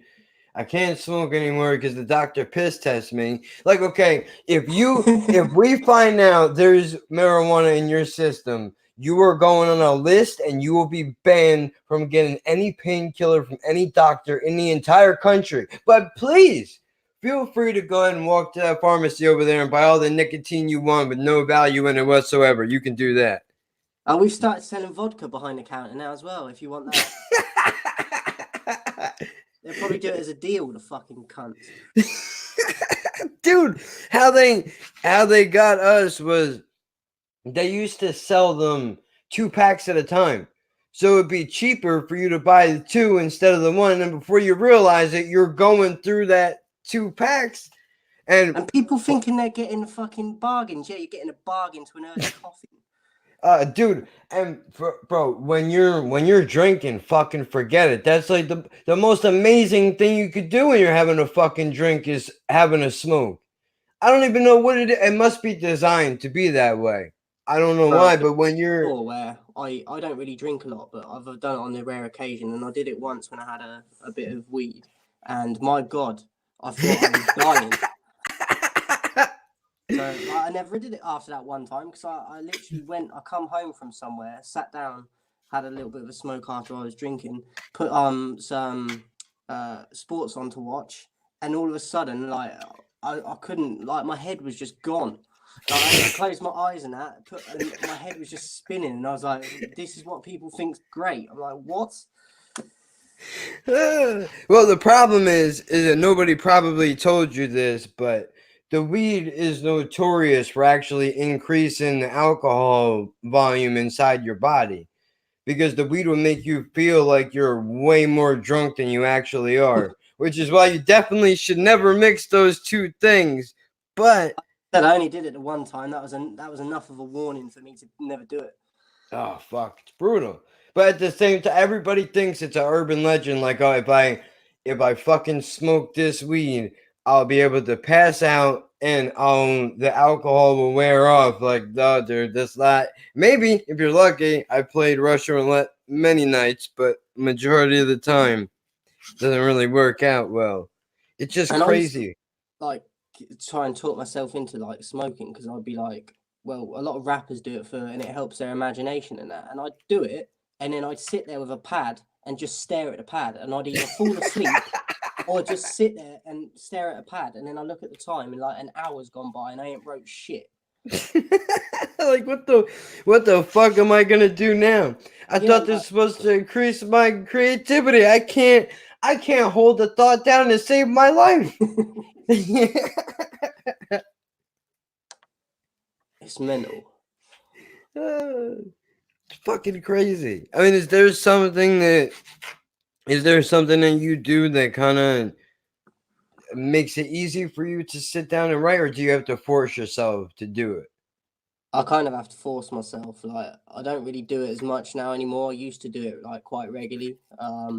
But I just have hardly any motivation for it now because I feel like I can put something out in that, but unless I'm putting it on all the platforms and that for people to hear it and that, which is just a pain in the ass in the first place to just get it on all the platforms and then, like we was talking about before, like people that are close to you that you hope would support you fuck you up the most because they won't even like, even if you put say a mixtape out for like £5, they wouldn't ever dare pay it. Do you know what I mean? They try bootleg it, and you think you're meant to be my friend. Yeah. But yet they got a fucking new Prada bag or fucking the new Kanye West jumper or some shit. And I'm like, what, you couldn't spend £5 on like someone that you claims your friend and you want to support? So I just think it's a lot of fakeness in the music, and it's put me off kind of like getting into it because I feel like I'm just struggling and putting myself out there. It's just too much effort for like, I don't think I'd want the fame side of it. So if I blew up, I don't think I'd like the attention of it. You just want Like, the money. I appreciate the craft and out of it, and I think I've got a talent for like writing and how I flow and stuff. But all the other shit that comes with it kind of overwhelms me, and it sort of don't motivate me to even writing that a lot anymore because of all the bullshit that comes with it. Even if you're not massive, I feel like it's just you're struggling to sort of get your name out there a bit to maybe do it as a career and get a bit of money off it and tour and shit. But even with touring, they won't even accept you now unless you got a certain amount of numbers, and you know what I mean? It's just bullshit. It's fucking crazy. And I ain't going down the mumble rapper route. I'd rather die. Yeah, that's really selling your fucking soul. Really is. But you know, it is interesting in a fucked up kind of a way that you don't even think about it. Like if you were to buy a mixtape that I put together, you're supporting your local economy and a friend. Instead, you want to spend that money on $1 million corporation who will do just fine without your sale. Meanwhile, your contribution to what I'm doing could very well fund the next meal I'm going to eat or whatever it is my next adventure is going to be. But everybody only wants to support you once you make it, which is the same thing with this, the podcast and YouTube shit. Everybody thinks like famous people just wake up one day, or people that are popular just wake up one day and that's it, they're that. Everybody just woke up one morning and decided, these guys are the guys that are going to be running shit. It takes years and years and years to put in, but nobody wants to go on that journey with you. They don't, Cat Williams brought this up in one of his first stand-up specials, which is that nobody respects the hustle anymore. They don't respect the grind. They just want to wake up and have it all done for them, but that's not the way that it works. People think I just decided to walk up here on stage one day, and that's not what happened. It took years for me to get here to where I'm talking to you right now.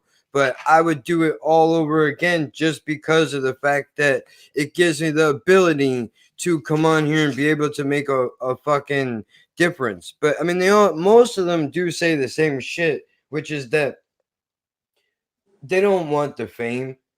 They don't want the fame that comes along with it. They want the money, of course, But the fame in and of itself is a fucking poison, because then I think you start to disillusion yourself, where you start to believe that things are a lot more. You mistake your own worth after a while, and then you believe what people tell you that you are. Like if you have a great idea, something you're passionate about, take 100 people to come along and say, "Well, that idea is fucking trash," and you go, "Well, maybe it is." You start to second guess your own heart and what it is that you want to do.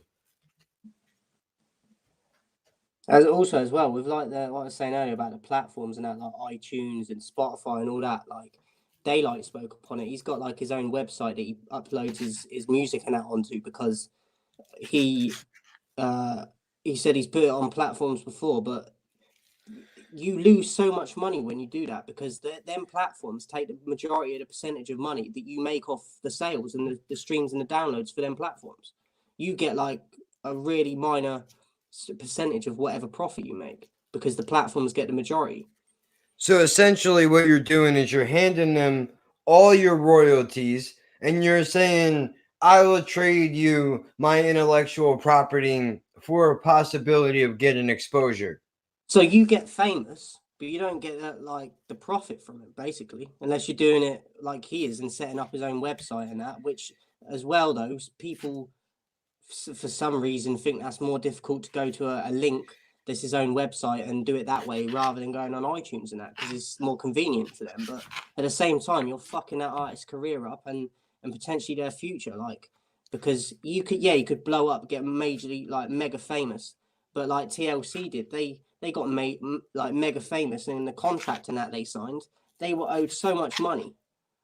They were one of the most famous like groups in like any genre of music, and yet they had fuck all to show for it in terms of financially and like just money wise, because the label and that robbed them.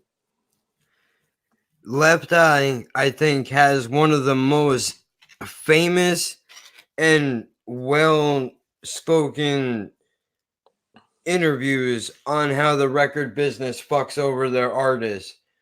You probably saw that video where she's like, "We were making, I think, 10 cents off of every record, while the label is making dollars hand over fist, and we're sitting over here struggling to eat." It's crazy. Like obviously I said to you before, like I'd want the respect from like just making the music and that, but not necessarily the fame. But it's just crazy, like, because people just fuck you about, don't take you serious, and then I feel like it's a fashion thing as well. Like you could kill a freestyle and people be like, "Oh yeah, but look what he's wearing. What a wanker!" Like what? This is music. This isn't a fucking catwalk. Yeah, like it doesn't matter what the fuck I'm wearing. And the fact that bullshit, man. The fact that you're looking at me and ripping on me for not wearing brand shows where you are in your fucking life. Because I've gotten to the point now where I kind of feel like, you know what?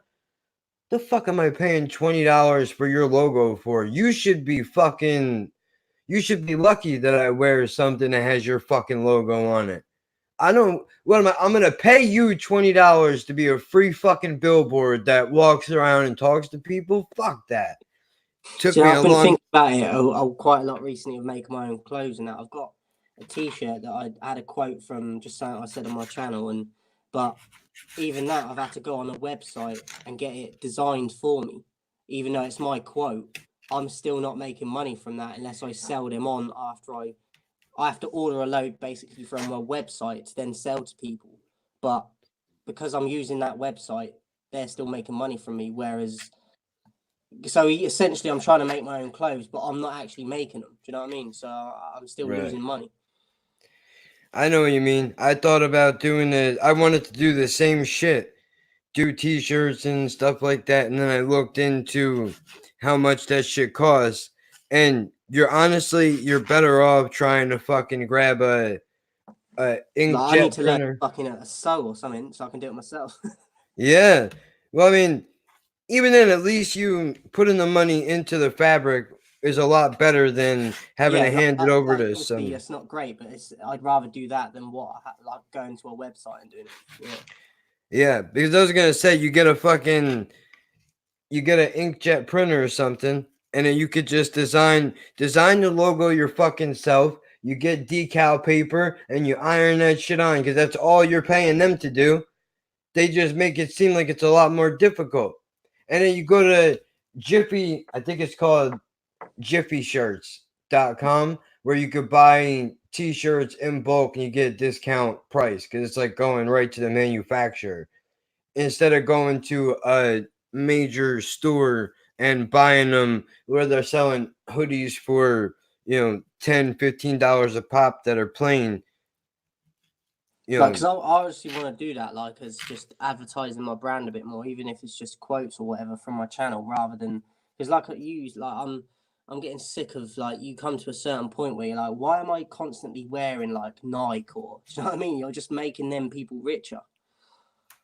Yeah, when they wouldn't think 2 seconds to wear or advertise anything that you've ever done because it doesn't make sense to them.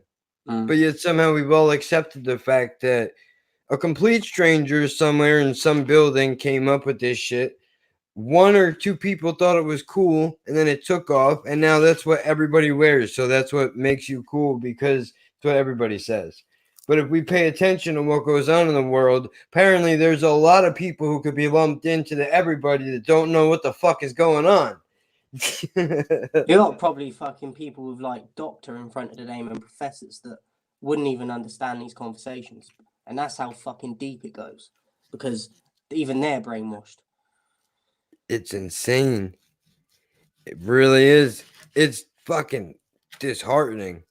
It's fucking sad that you can live your entire life and not know. I mean, that's in a way, that's why I can watch these gangster movies and people be like, oh, how could you root for that? How could you root for that guy? Look at what a horrible person he is. Yeah, but you know what? He's carving his own, as wrong as some of this shit that this person is doing, they're carving their own fucking way in life. They're not taking a documentary on John Gotti before, and like he done some sick shit in that as well. But like when he had his funeral, he had like the streets were fucking, you couldn't move. Like how many people come out, like, and including kids and like families that weren't even involved in crime because they were saying like how much he tried to protect them neighborhoods and shit. And I'm like, wow, like it's crazy because them governments and whatever at that time, they're the mafia. Like, yeah. he like that just opened my eyes. Like when his funeral and that happened, and he's getting paraded down the street and that, like it was like rock star status. Like how people looked at him, and I'm thinking, and he killed people, but still you get people like kids and that saying, "Ah, this guy was a legend," and I think like I know what you're saying. Like yeah, he did some bad shit, but also like you said, he was trying to do his own thing, and he would probably only fuck with people if they fucked with him first. Right, but not only that, but I mean, what did he really do? The reason why he had those people behind him, all the guy probably did was hand out fucking turkeys around the holidays or, put on firework displays for the neighborhood. Let motherfuckers know we take care of each other around here. I might be up to some bad shit, but I'm going to make sure that you all have at least the ability to not go the same direction that I'm going in. So you can have you this. Heard of the Cray brothers from over here? You heard of the Cray brothers? I'm not sure. They're like they were. I can't remember what decade it was, but I think it was like 50s or 60s. But like they were two brothers that were from London, and they were like mobsters basically over here. But when people talk about them now, they both died now, but they were saying like they used to run like the streets of London and that more, but look after people as well, like people that were in trouble with things. Like they would go and help families in that more than the police would. Fucking and crazy. They were labeled as criminals because they were doing criminal stuff and people getting killed and stuff that they were linked to, but at the same time they were still trying to protect people in their community more than the fucking governments and the police ever did. So that's all it takes. All it takes, something that fucking simple, is taking it back to basics. Because at least as bad as those motherfuckers are, They understand the value of what a neighborhood is, of what, keep it holding stock within each other, helping each other out. Basic values that we were all raised with that at some point we've just dismissed. It's scary because it's not even like it's like gone at a slow pace. Like it's literally like you just said, it's just disappeared. Like 1 minute it's there, and the next minute, like what's gone on? I don't know. I don't know how it happened. I don't know why it happened or who decided that. I guess it's just the entire generation is just gone. I mean, sure, there's some of us scattered out and around, but I don't know why was that such a bad thing to make sure that we all look after one another and then we wouldn't be getting fucked around the way that we are. Doesn't make sense. I have to look those guys up because I think I watched a movie about a couple of London gangsters a while ago that were brothers. That might be it might be them. Probably is because I'm trying to think if there's any others that were brothers, but off the top of my head, I'm pretty sure there wasn't. They're like the most famous. They always get brought up over here when you're talking about like gangsters, and like they're probably the most famous. But yeah, one of them ended up like in maximum like security prison, like labeled like crazy, and the other one, I think, I don't know if he got out of prison or not, but like he was the more normal one that people said. But you know what I mean? They got labeled as probably more bad than good, but then you've got people that be like, well, they looked after us more than anyone else did when we were growing up. It's crazy. And what's the difference between here's what I think a lot of people don't understand that may listen to this in the future. How can you think like that? Well, what's the difference between a multi-million-dollar corporation, let's say, that makes chicken, for lack of a better example, and they put some shit out that's contaminated, and they know it's contaminated, but they don't recall it right away. Hundreds of people get sick, a few people even die.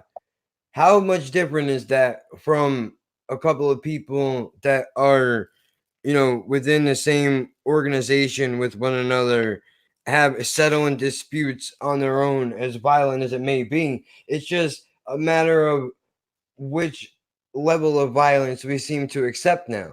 It's okay if somebody in a big corporation fucks up, but we can't have people shooting each other over respect in the streets. What's the difference? How is it that a big company like GM can release a car where the airbags don't work and people have to fight for years to be seen in a fucking lawsuit? How is that any different from what these guys have done? I didn't Except know that they'd release them cars without airbags. They might as well fucking put an advert out calling them "Kill Me." Do you know what I mean? Like, what the fuck? it's crazy. And the saddest part is that you can't you can't address that. Nobody wants to even when it's right in front of their face, nobody wants to believe it because it's much easier to be under the illusion that these people have your best interest at heart when they've shown over and over again that that's anything but what happens to be the truth. So I was going to say, I genuinely believe that a huge percentage of the world actually have faith in the higher people, and I'm like, why? Yeah, what have they done to prove that to you that they deserve that or they should have that? Nothing in a long time, I don't think. But we're a couple of nobodies. That's the problem. Is people hear us talking, they go, "What the fuck do you all know about anything?" I mean, the problem. What does anybody really know about anything? So why is it that we're horrible and wrong for speaking our minds of what we believe the truth is, but you all got together and decided what's true and what's not. So how come that's any different? Don't make sense.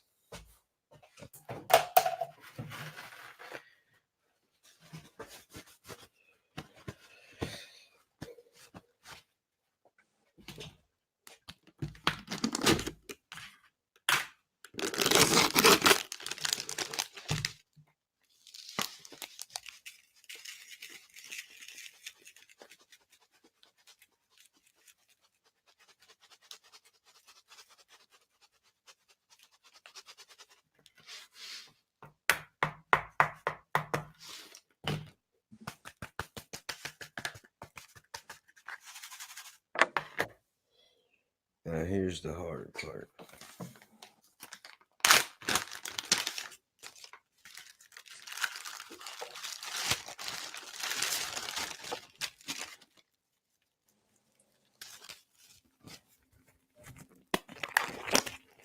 I have to move this out of the sink so I can get rid of the rest of this shit. I gotta cook this up.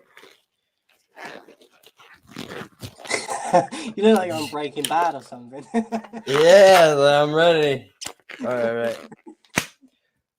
Who's going out?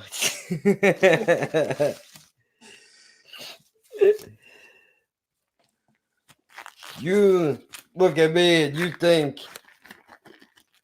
I'm in danger. I'm not in danger. I am the danger. Or whatever the fuck he says. Some shit like that. Like, this really makes you think, like,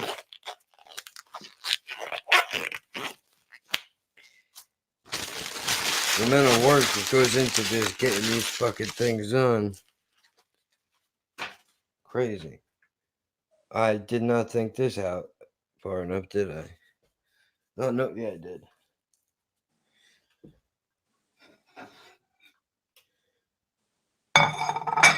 No, I didn't. Shit.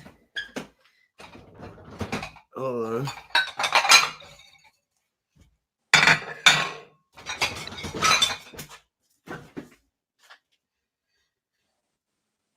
Where did it go? Don't tell me we don't have any more.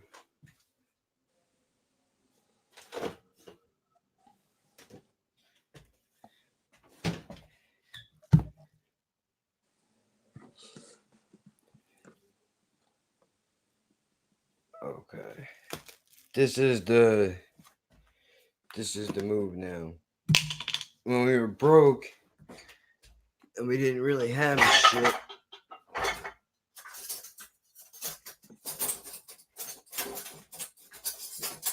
Come on, you fuck.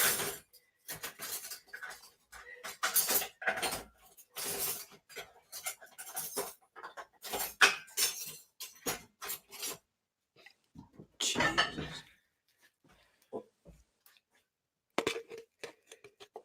Hey, the one on the. Go on. Hey, the one on the door, right? Mayo? Alright. Yeah.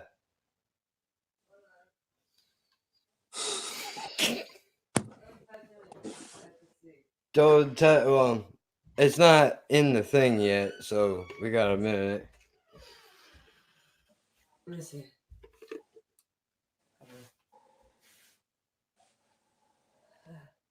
What? No, I was about to sneeze. Oh yeah, don't do that over here.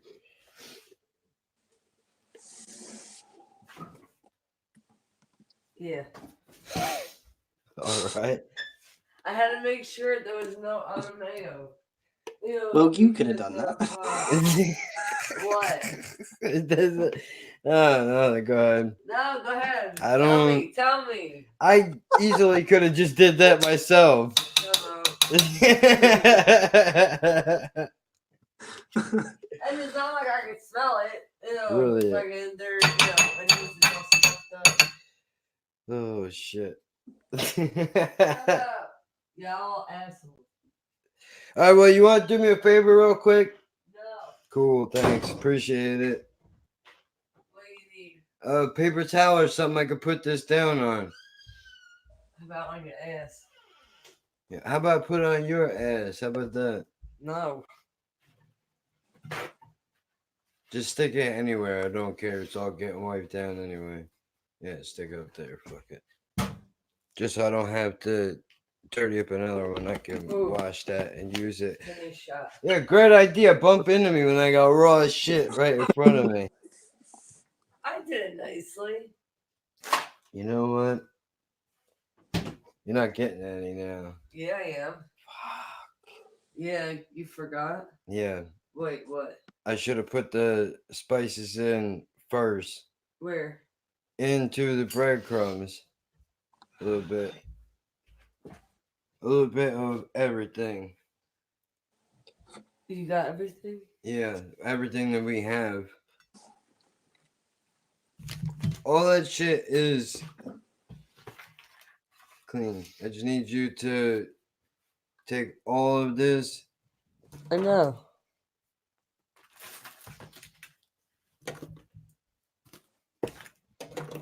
And then I had to. And you gotta put it by the outlet. This is why we need to clean this fucking. No. The seasonings. Where was I supposed to put it? You could have just kept it over there. Everybody's a critic. Yeah, I could have just kept it over there. When you start throwing this shit together, we'll listen to your opinions about where shit should go. All right, It's like when you bang your head and someone's like, "Oh, mind your head," after you banged it. What? It's like when you whack your head on something and somebody goes, "Oh yeah, watch your head," after you already hit it. Oh yeah. That's, Like watch your step, you know, when you already fucking fell. yeah, that's what you're doing. Well, you should have stuck it over there. Yeah. Well, a little late for that, man. Well, that's what I was saying, you fucking asshole. Learn from your mistakes. Who said it was a mistake? This is what I do every time. Oh, I bet that's right. You wouldn't know nothing about that because you're not out here putting it. Because I don't touch birds. You just reap the benefits. Yes. Well, we know that's right. Shut up. Not all the time you don't. No. Yes, I do. Chicken. Oh, yeah. Excuse You me. didn't, yeah. Specify. Well, the bottom of this thing, this is no good. What? The bottom of this, I have to wash this pot. Oh, Jesus. You did not see the amount of garlic that she just fucking poured in there. You know what? Is that On it for accident. you? Are you about done? Yeah. I only got... Nope. Don't need that. Because She's trying to keep the vampires away. Yeah, apparently. Trying to keep the vampires away. Yeah. Trying to keep you off my dick. You're in no danger. Don't worry about it.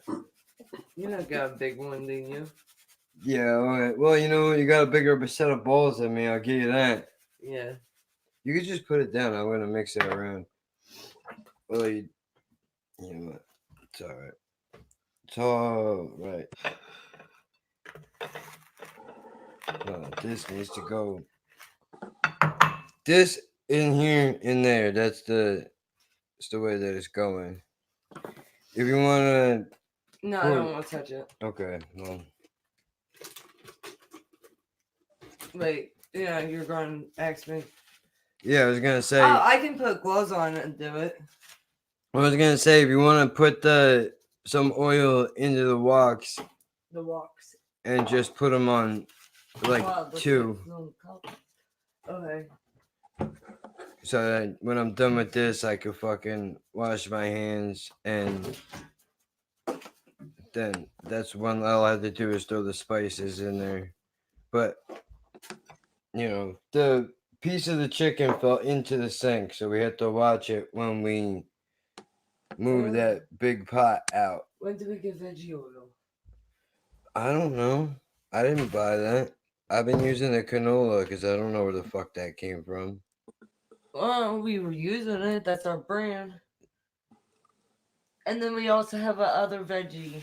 I know. I've been using. Oh, that was for the potatoes when I make the fries. Okay, well, there it is. Shut up.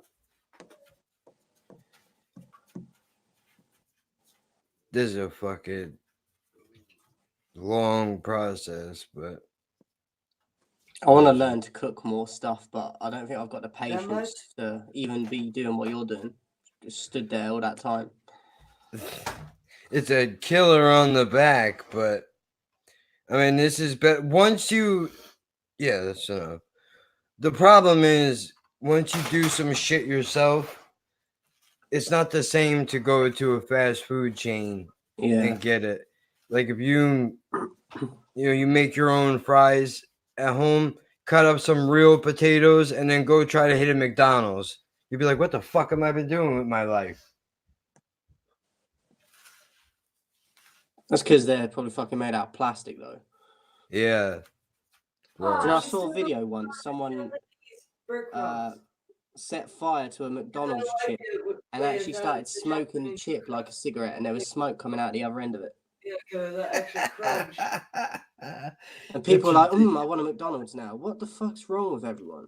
Oh, he said somebody lit a McDonald's French fry on fire and was smoking it like a cigarette because it wouldn't burn. And then people are like, "Oh, I want McDonald's now." Like, what? The fuck is the matter with you? I went to school with a kid that fucking somehow stuck his 2 hands all the way up to his forearms in the fucking hot grease. Dumbass. And then they had a Are you talking about Skippy? I don't know. Yeah, you're talking about Skippy. I was in what, by accident, or was it a dare, or what? Yeah, was it by accident? Was it a dare? No, I don't know. There was shit going on, I think he with was the just kid. trying to be cool. Because But he's a fucking he nerd. fucking had Unless he's skin trying to turn grafts into on Freddy him. Krueger. He lost both of his arms. That because- motherfucker still owes me money for an eighth. Oh no, not that Skibby. I thought you were talking about something else. Fat Skippy. Fuck that. If you're mad enough to do that, I don't want to even talk to you. Yeah. He's fucking dumb. No, because I thought the kid was mentally handicapped. He is mentally handicapped. No, that's a different type of mentally handicapped. That's drug induced. But yeah, you gotta be on some shit to That's go. stupidity. Oh, there's a whole bat of grease. I think I'm gonna that's just stick my fucking hands in psychotic, there. like. Yeah. What the fuck, bro? That's like serial killer levels. Yeah, it is. Yeah, it is. Which those motherfuckers are wild. I don't know how you feel, but I've always had a fascination with like serial killers, like just the mindset and like the documentaries on them, like just trying to understand their thinking. Yeah, that's what the whole thing is. That's the fascinating part, is how their minds work. How do they get there? I heard one guy describe it as a serial killer thinks of hunting and killing people the same way that a tiger thinks about hunting and killing what they're about to eat. It's just it's the thrill of the sport of doing it. Except, serial killers aren't looking to eat it. They're just looking to get some kind of excitement out of it. But I mean, you gotta have.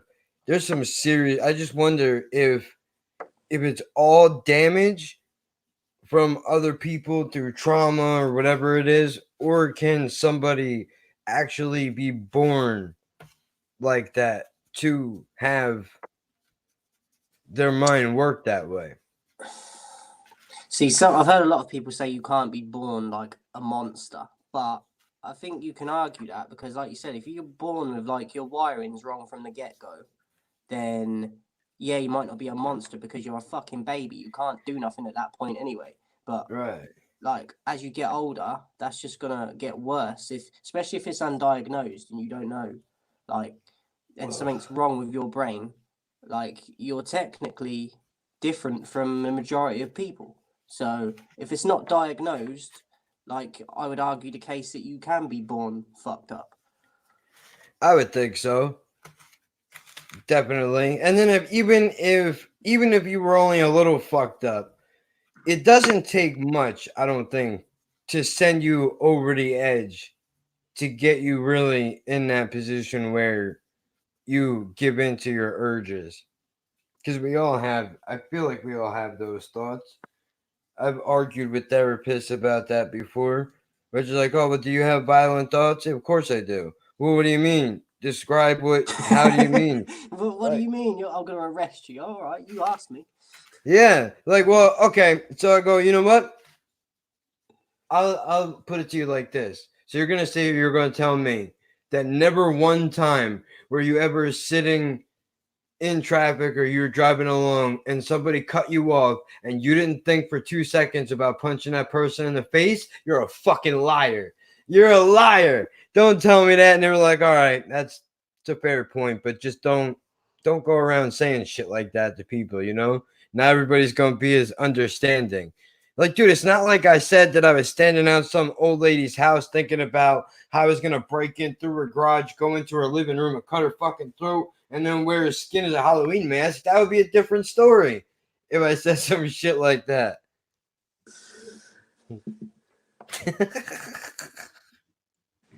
Crazy. And you know who fucking decides that these people should be doctors anyway? I was about to Everybody's- say that, like, yeah, they get a qualification, but all that qualification is a bit of fucking paper. Yeah. So you go to school for 14 years reading the same fucking books. I actually would argue that I think some of the training to be a doctor should be like the training that cops do.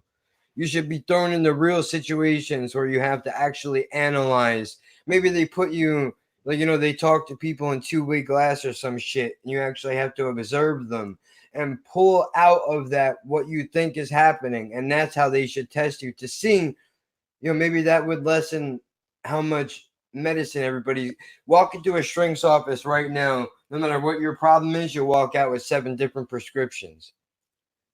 Like, Pharmaceutical money. yeah. It's all And then they fucking wonder crap. why people don't want to get treated. It's just everything you look into is just fucking traps everywhere.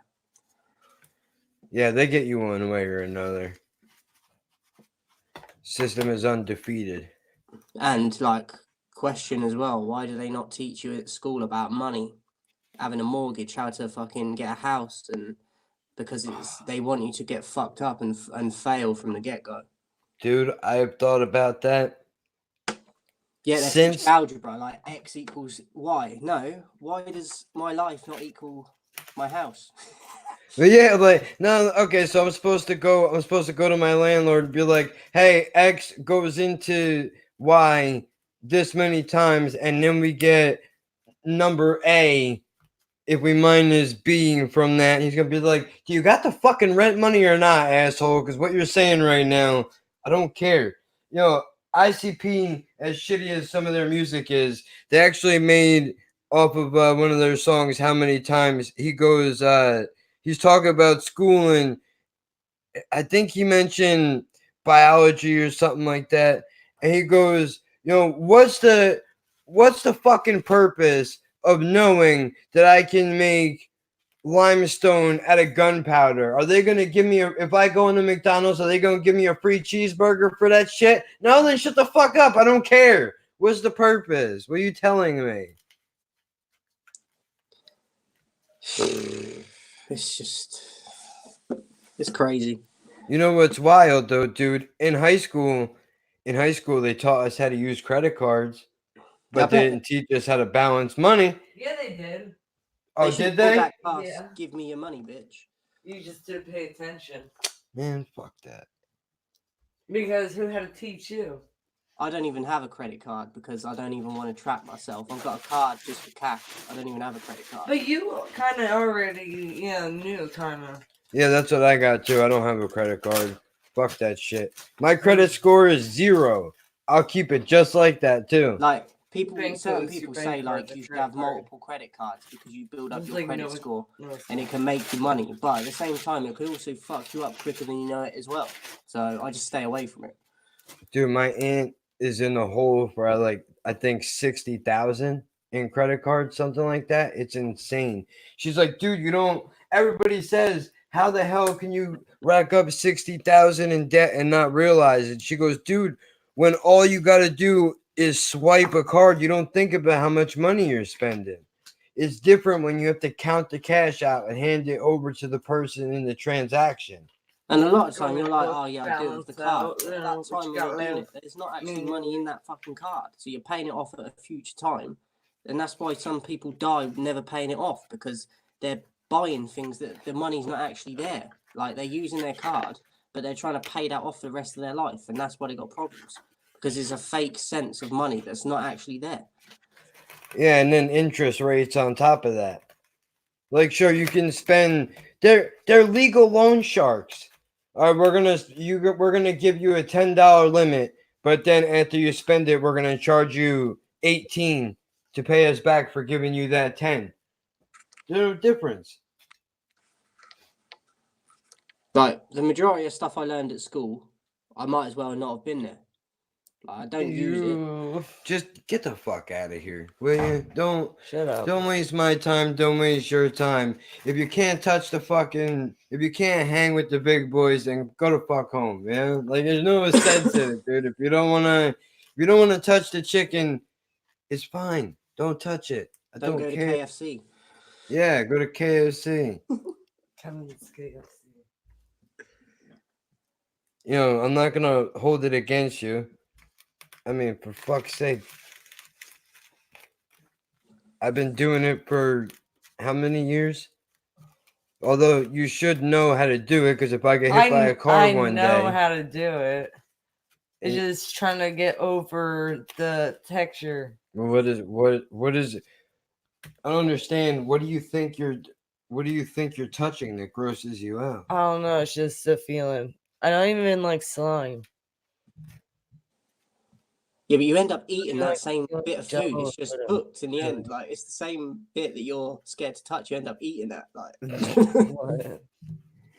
Is that I don't know, man. I mean, I guess it's the same way that you could be like, well, I can eat cereal and have a drink of water, but I'm not gonna pour water into my cereal bowl. Hell, my mom used to have us do that when we ran out of milk. Yeah, Put well, fucking water parent in of our the year. cereal. Parent of the fucking year. But whatever, you did what you had to do. You survived. That's all that matters. So what were you saying? What they taught you in school? Like the majority of the stuff I learned, I have not been able to apply in real life because it just doesn't work. And I might as well not have been at school because I hardly use any of what they fucking taught. And I The think, only- like we were saying a minute ago, like replace most of that bullshit and give me something on like mortgages and money, and that's fucking so much more beneficial than the majority of your school life. Yeah, I think the only thing that we really take away from a school is basic math and the understanding of dealing with people in a social setting from all different backgrounds. That's pretty much it. I think that's all you take away from it. The rest I of get it told at doesn't seem to work matter. constantly to smile more and like I look like I'm bored and that, and I just want to say to people that's because I fucking am, because I'm looking at all you sheep brainwashed coming here getting pissed, killing yourself, and because you're on a merry vibe, you want me to be happy when I'm watching you idiots kill yourselves. Yeah, fuck that. Why should you be happy? I mean, you're there to do a job and you go home and that's it. Thing is, it winds me up because they're like fake. They're like not happy themselves, but they plaster a smile on their face because they're pissed. So they trick themselves that they're happy, but yet they've been at work all week. This is their like best that it gets, the peak of their week. And then I'm doing like when I'm at home, a lot of the time I'm trying to better myself and learn stuff. And all they're learning is getting up the same routine every day and being someone's slave. And I know like they're trying to do it for What? like a better quality of life and that, but like they're missing out on actually living in their house or being at their house that they pay millions for, or they're not seeing their kids, or whatever the case is. They're missing out on actual home life because they're at work more than they're at home. Yeah, And that's then when my. they do get the time to have time with their family and that, they come out clubbing. That's my favorite thing, is that people will spend millions of dollars on a house and then have to spend majority of their life working, so they never fucking get to enjoy what it is that they paid for. They might as well just take a picture of that house and live at their work and just show people on a picture and say that's my house. I don't really ever be there, but that's where I live. Like people do with their children. Yeah. Like, I don't have kids, I have a house. I lost it in the custody battle between my life and my job. Yeah, that's my house there. I haven't actually been there in a year because I've been at work, but it's all worth it in the end. Yeah, I hope it's okay. If I left the gas on, I'm gonna have a monstrous bill. Fucking ridiculous. We can even do What the fuck is that?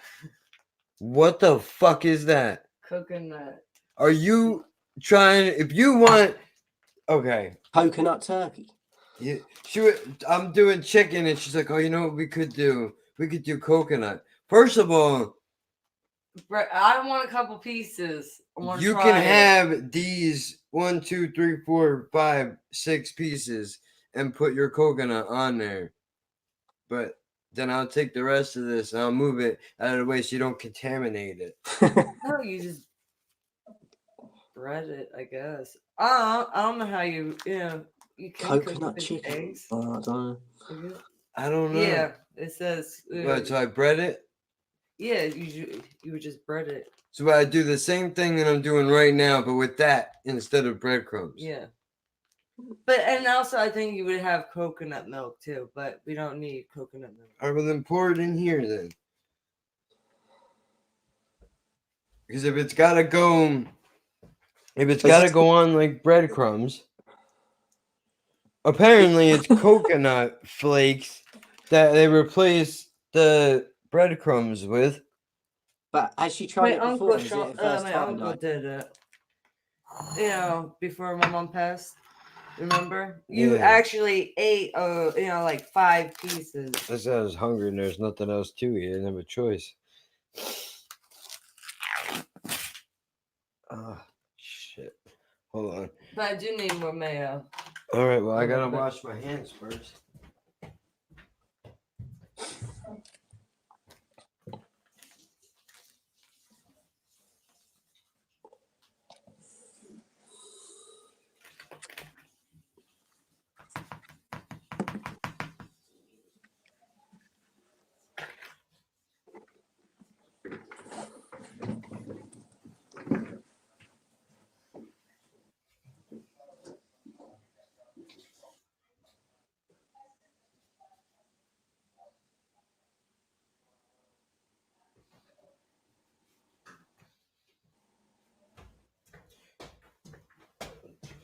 Turn this up.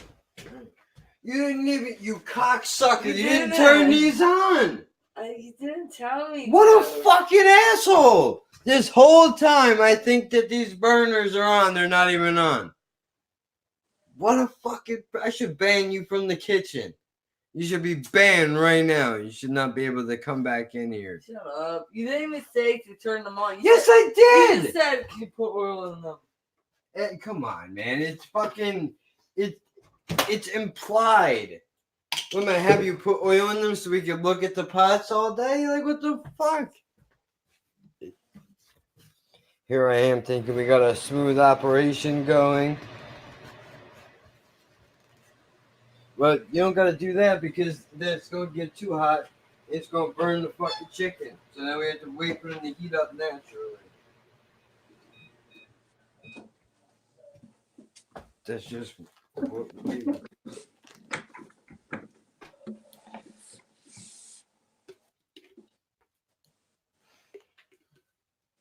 That's it. Oh, you can give me that spoon. I should have moved the turkey into the bathroom. into the bathtub. It don't make sense to be sitting there like that. But like I said before, we have to fucking. Well, you can empty it and we could put it in the bathroom. I mean, I don't even think that.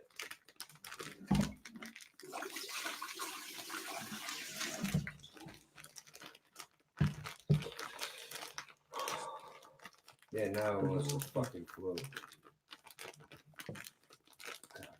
Wherever I put this thing down, it's gonna have to be disinfected anyway.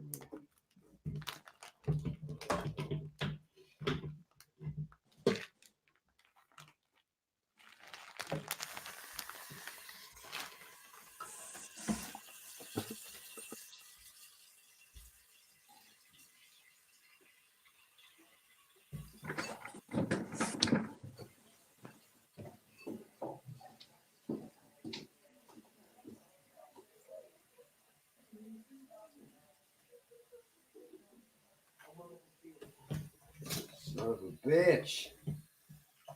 And let me. Yo, I'm gonna fucking kill somebody. Don't fucking play with me. God damn it. I don't think anybody was playing with you. I think you accidentally touched the button. I'm talking to the fucking pot. No, the sink fucking thing right now. Just wants to fucking get cute. Because I'm worried about, my chicken and I don't want you contaminating it. What the fuck you doing? I'm not going to. I'm gonna move it. Shut up.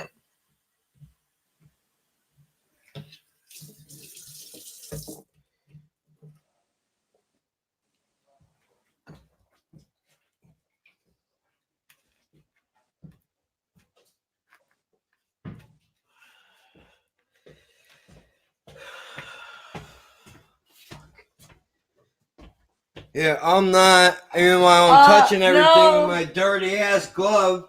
No. Motherfucker. I had a clean pinky. I had a clean pinky. I'll fucking kill you and bury you where they put Hoffa. Then you'll never contaminate my chicken again. Wait, what Hoffa? The You know I'm fucking with you, right? Is that why you stopped in mid-sentence? Yeah. You're a fucking bitch. Fucking prick.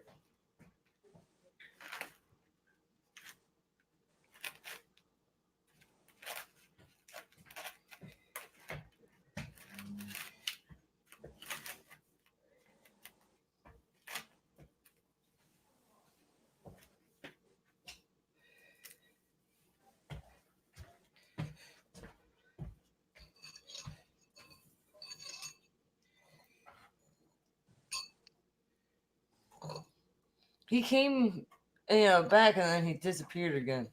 Probably because I can't put the headphones back in my ear until after all that shit is moved.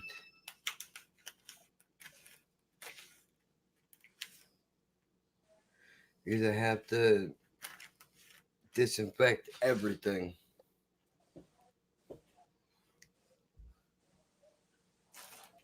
Oh, Kevin, can you grab me a little bit more coconut?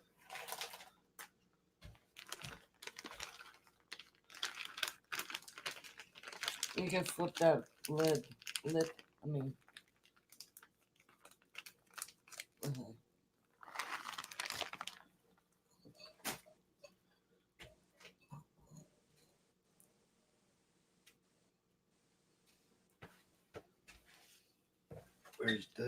Where did you put all the spices at? Back in the cabinet.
You gotta fucking get it, right? Got it.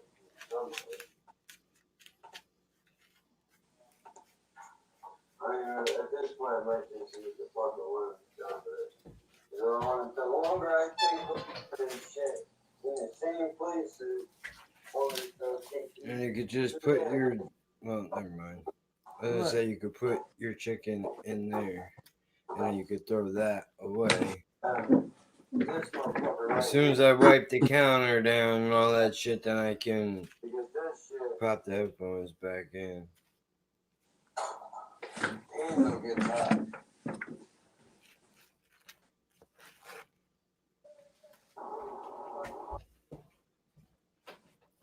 Okay, how do I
gross? What? It's like gross. You think that chicken texture is disgusting? Try touching your fucking coconut flakes. What, with the jam? Not the jam. The soup. Yeah. Now, all this shit is contaminated, but semi-clean. So it has to go in the dishwasher. But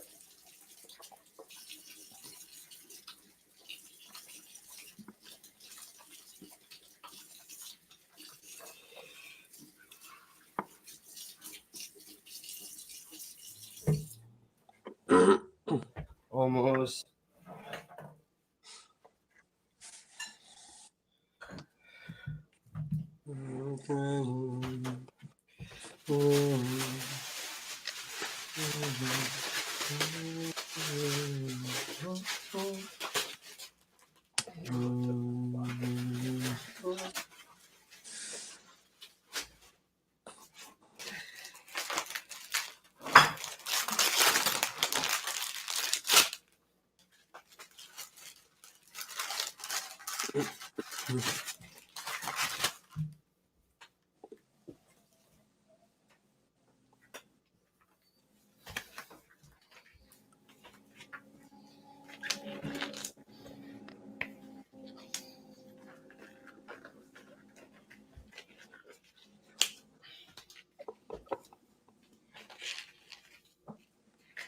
Ah, cocksucker. I forgot the fucking paprika in the chicken.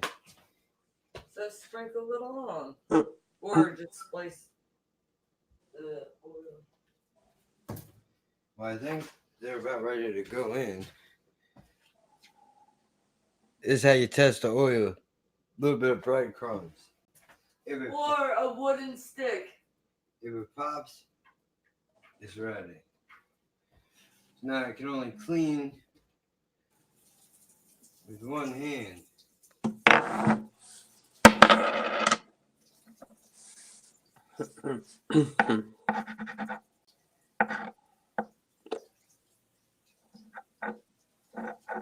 Come on. I need to get you those finger tongs.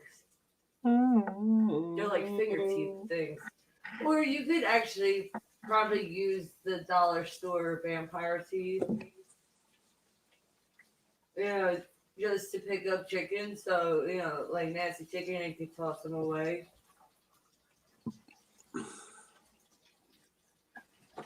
All right, now here's the $1 million question. Do we have any more Lysol wipes? Probably not, right? One. I know we got spray. It's somewhere. I've seen it. I have to use my one clean hand. I'll wipe down the sink later anyway, so we'll put the fat over here because it's going to the dog. And your chicken right here. All this just to make it a safe area.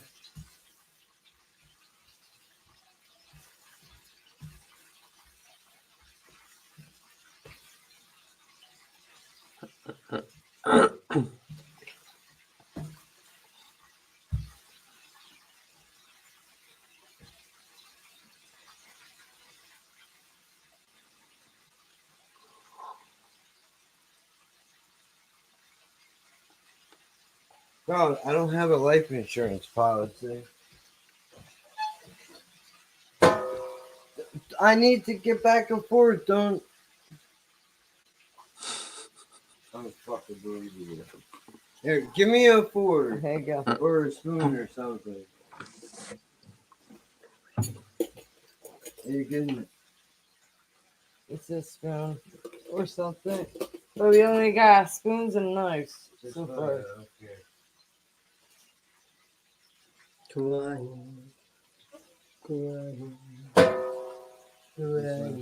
right in the sink.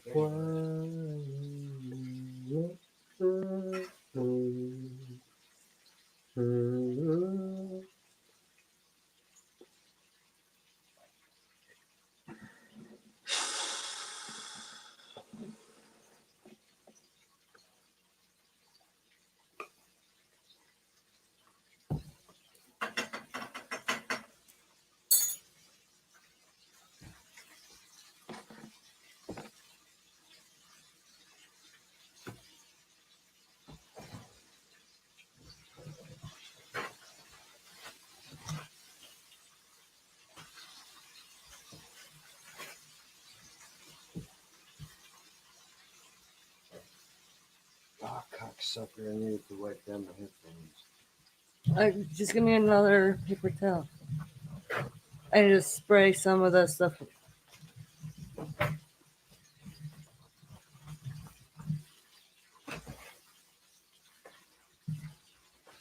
Just from the wires. Just the wires? Yeah. Not your buds? No, my buds should be fine.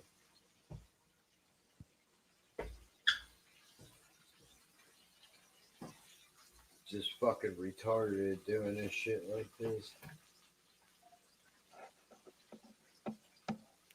It don't make any sense. Where the fuck am I supposed to?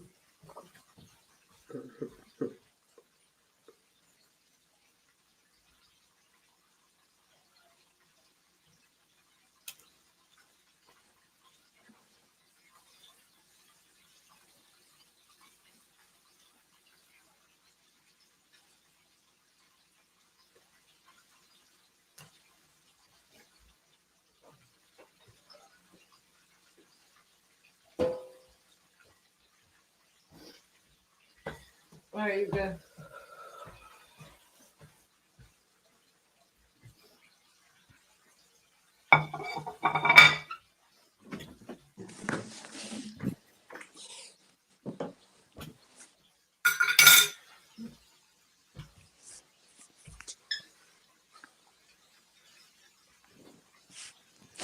Oh shit, he's moving you.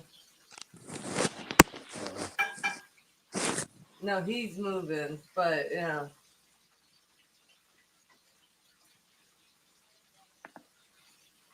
How come it got really bright in here? You know, for your laptop. I don't know. Somebody else mentioned that too. That it got really bright in here. But whatever it is, I'm not mad at it. What makes it look good? Yeah. Yeah. Okay. Jesus. That is how you disinfect. You prep. Throw on the stove. You had me laughing when you were trying to put that purple glove on. Oh my god. Dude, they're medium size. I guess I'm clearly a large. What? Gloves. Trying to fight my fucking hand Some in of it. them are extra large because my mom, since she gained weight. Those are all medios. You know, for like fucking little lady hands like yours. No, I can't even really fit them. What the fuck? You seen the struggle? No, I was joking. Fucking around. And then it's all disaffected. And then after all this fun shit, still to do with turkey.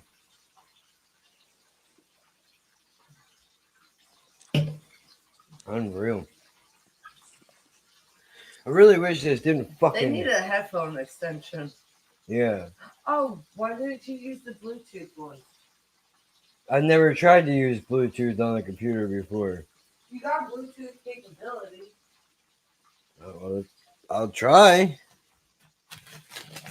That would actually have been really helpful a while ago, but hey, you know, you can't win them all. What can you do?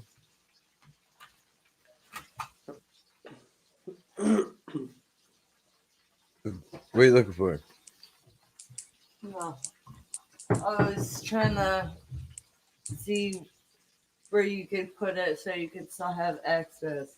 I'm gonna leave it right here where it's not I gonna was fall. going to think right here. Yeah, on a toaster. It's a great place for it. Unplug. The toaster's unplugged. Is it? Now it is. Now it's up. Oh, it's unplugged. Hold on 1 second. Let me pull that out of the wall real quick. You two are like a sitcom. Yeah, because the other wire. This is a light day too, dude. You should see the fucking torture she puts me through. It's crazy. She went to fucking. It's like Chinese water torture in this place sometimes.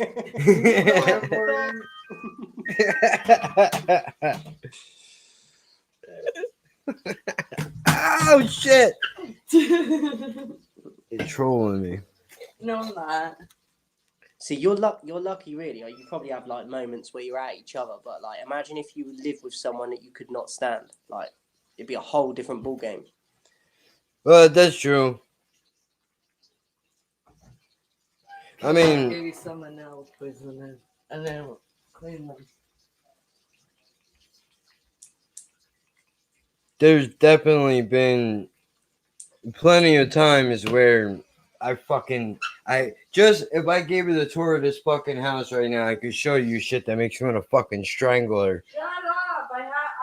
I'm doing it. See, she knows already what I'm talking about. I don't even have to say shit. But the key to success is you got to find somebody that you would like to kill on somewhat of a regular But basis. still get shit done. Find a reason not to kill them, and then in What's your turn, reason? you put up with that. Find the level of insanity that you're comfortable with. That's what you have to do. It's fucking.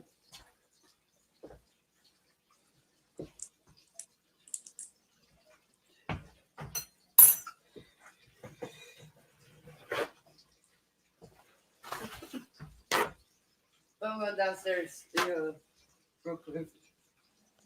All right. I'm going to see if Kabir wants to see it. So what?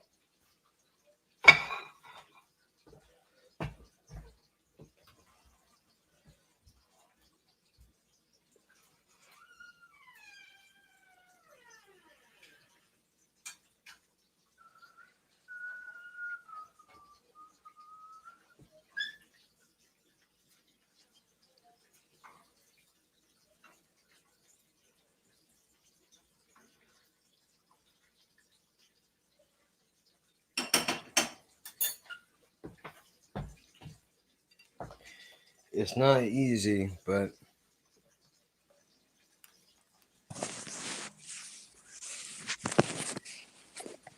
So what's your schedule for the next week? Like what, or well, just this week and next week in terms of guests for your podcast? Like, what's like? Have you got the same sort of background of people like coming from the same sort of thing, or is it all different? what do you mean for picking a guest on the podcast? Yeah, like have you got? Because do you have it sometimes where you have like someone come on and then the next person that comes on after like it does a similar thing to them, or is it do you always try to do it so it's totally different? Well, I try to get I try to give people the goal with guests anyways to always just try to get somebody that would be interesting to talk to, somebody that's worth having a conversation with, so it doesn't come off like, it feels like a job. But at the same time, I like to try to get a variety of guests. Like, I'm gonna have one person that I personally know that's gonna drop by from time to time to be a guest. I tried to hit up a sex worker to come on. I know it's madness. I don't know. I figured, what the fuck, No, right? there's She definitely bangs a lot of people. stories to tell. Yeah, I figured if you fuck people for a living, you should have no problem talking to me. But I hit her up in a live chat that she was having, and I was like, "Yo, how you feel about doing a podcast, guest episode?" She straight up went, "Oh hell no," and just ended the stream right there. She said, "The fuck out of here! You gotta pay for my services." But at the same time, I want to have people on that have a story to tell, people that I can help to promote. Because I mean, this is a fucking power that we have running our own channels and shit. So why not try to give somebody a fucking help up when that would have been helpful for us to have. But everybody likes to be greedy. Nobody wants to help one another out. So unfortunately, nobody does that. But you think you gotta attack it differently with every person that you're going to talk to. Because what works for one guest might not for another.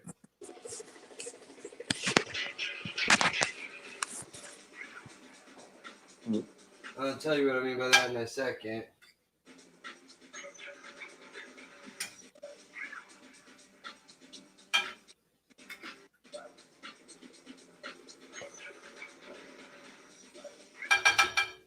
You was laying in that more than you was sitting in. Out of here, those are going to You was burn laying if I in don't it pull more than them. you was sitting.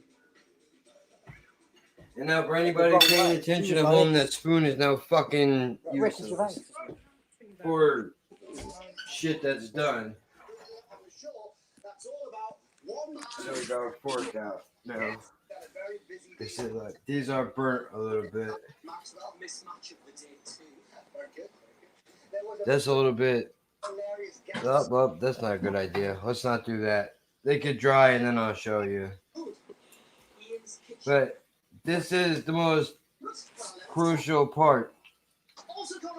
Dropping these on paper towels to drain the grease out, and then putting paper towels over that so that the top and the bottom will drain. If you don't do that, there's literally no sense in trying to attempt to do this at all.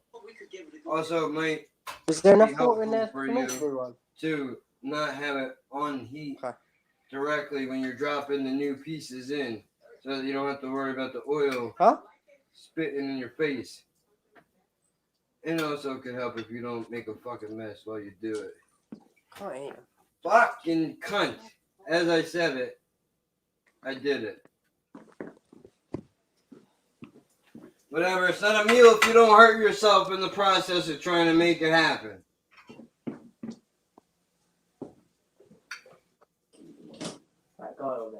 And there's actually a guest I want to bring up to you while I have you here. Podcasting.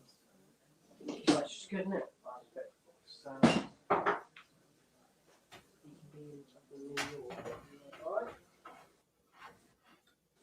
although it's the first time that it's actually worked. Perfect.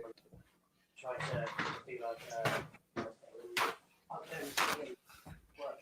1, 2, 3, press done. Okay. There's actually a guest that I'm working with to have on at some point this week, I think, or next week, not sure. They're actually a small podcast out of the UK, a couple of younger kids. Bomb podcast, BOME podcast. Never heard of them, but I might check them out. Dude, they just hit me up on Instagram and said, that they have professional retards in their bio on Instagram. And so exactly, some chick just hit them up and was like, calling them piece of shit, telling them to take it down. I said, fuck that. I'm a certified and I'm okay with it. Screenshot that. Post that on fucking Instagram. I got 4 initials, bitch. What you got?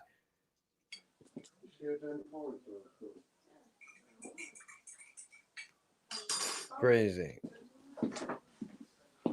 But yeah, every guest you gotta attack differently, I think.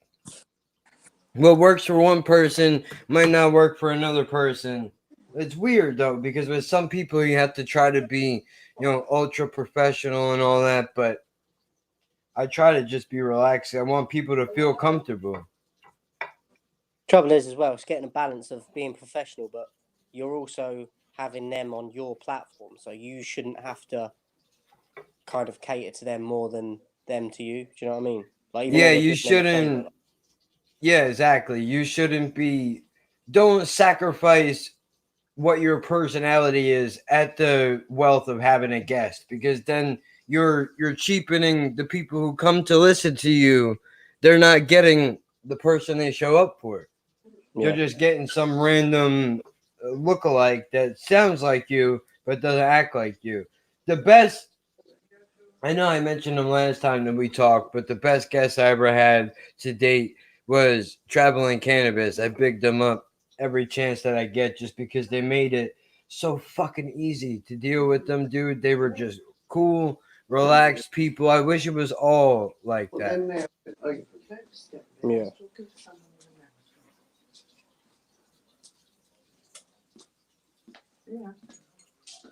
Was that chicken you cooked? Because it looked like beef. Yeah, no, it's chicken. That's a dried Like piece. southern fried, it looks. Yep. Trying to see if everything is all good. Yeah. That's it. Gotta be all white in the middle, dude. Bro, that's try the coconut one. Oh, hell no. That's her shit. That's going in last. She's not going to fuck up the rest of the chicken. Because I bet It your sounds money she's weird, not but going to I'm like it. interested to try it because I think I might like it, but it does sound weird. Definitely.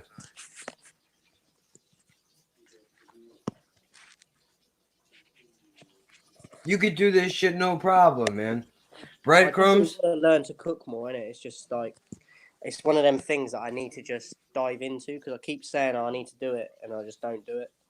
But Well, what do you like to eat? Because, like you said, like if I can learn to cook more things in that, it's gonna save me money. Like, yeah, I have to pay for ingredients, but after a while, like, it's better to do it yourself than constantly going somewhere to get it.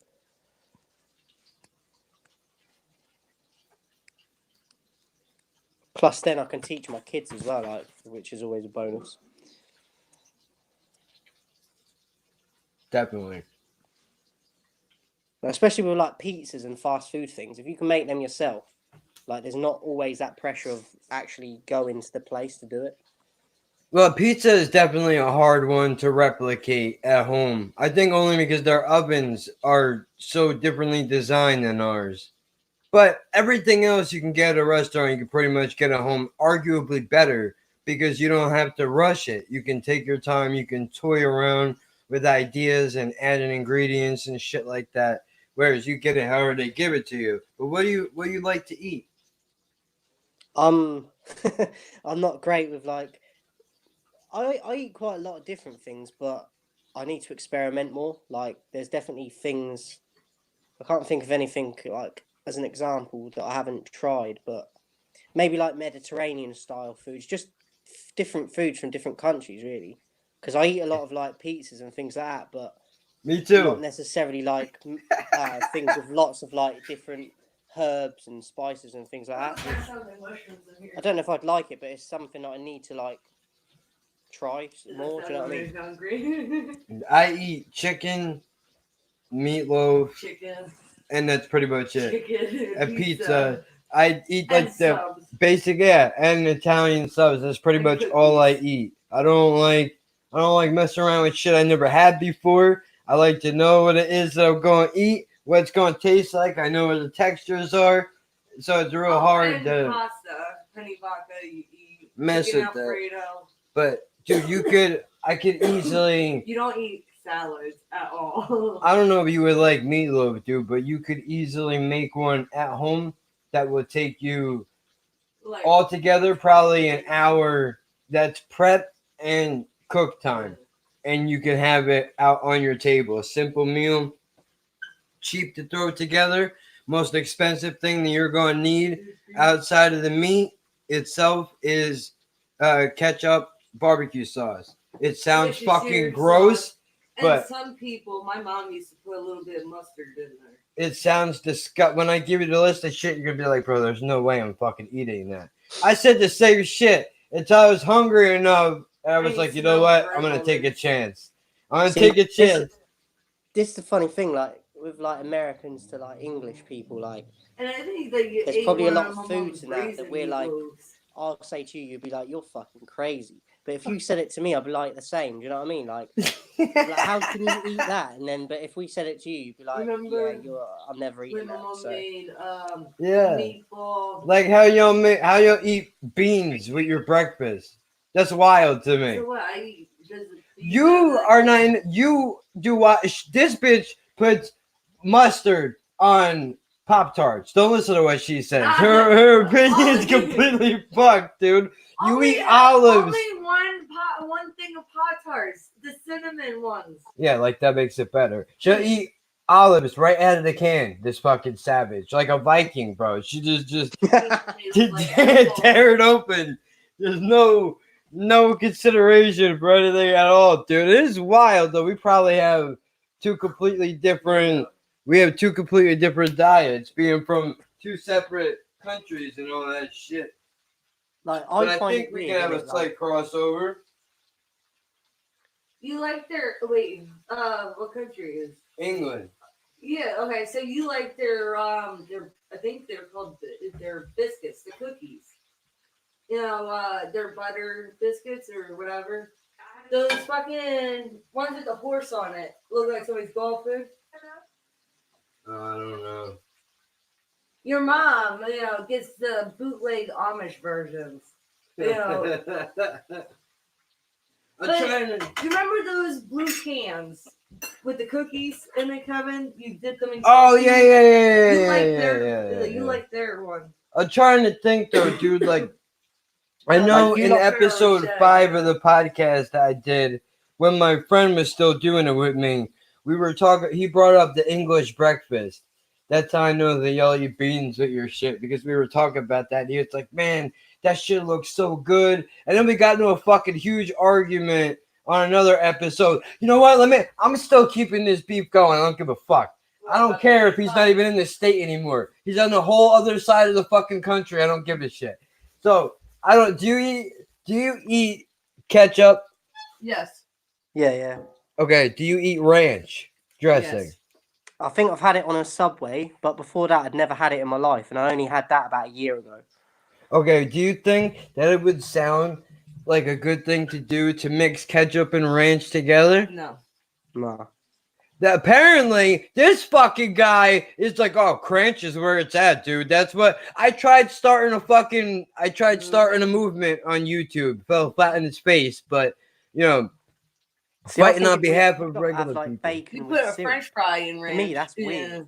that's But, good. Yeah. That's a normal thing, isn't it, over there? But to me, a lot of English people, they'd be like, syrup, like they have syrup with pancakes. Are they the ones but that like you came put like with a balsamic fucking vinegar? slab You of know, bacon on it, the and I'm stuff like, that you what? dip your fries in? Yeah, no, that's nasty. But then I'm an outlier because I don't do any of that shit, bro.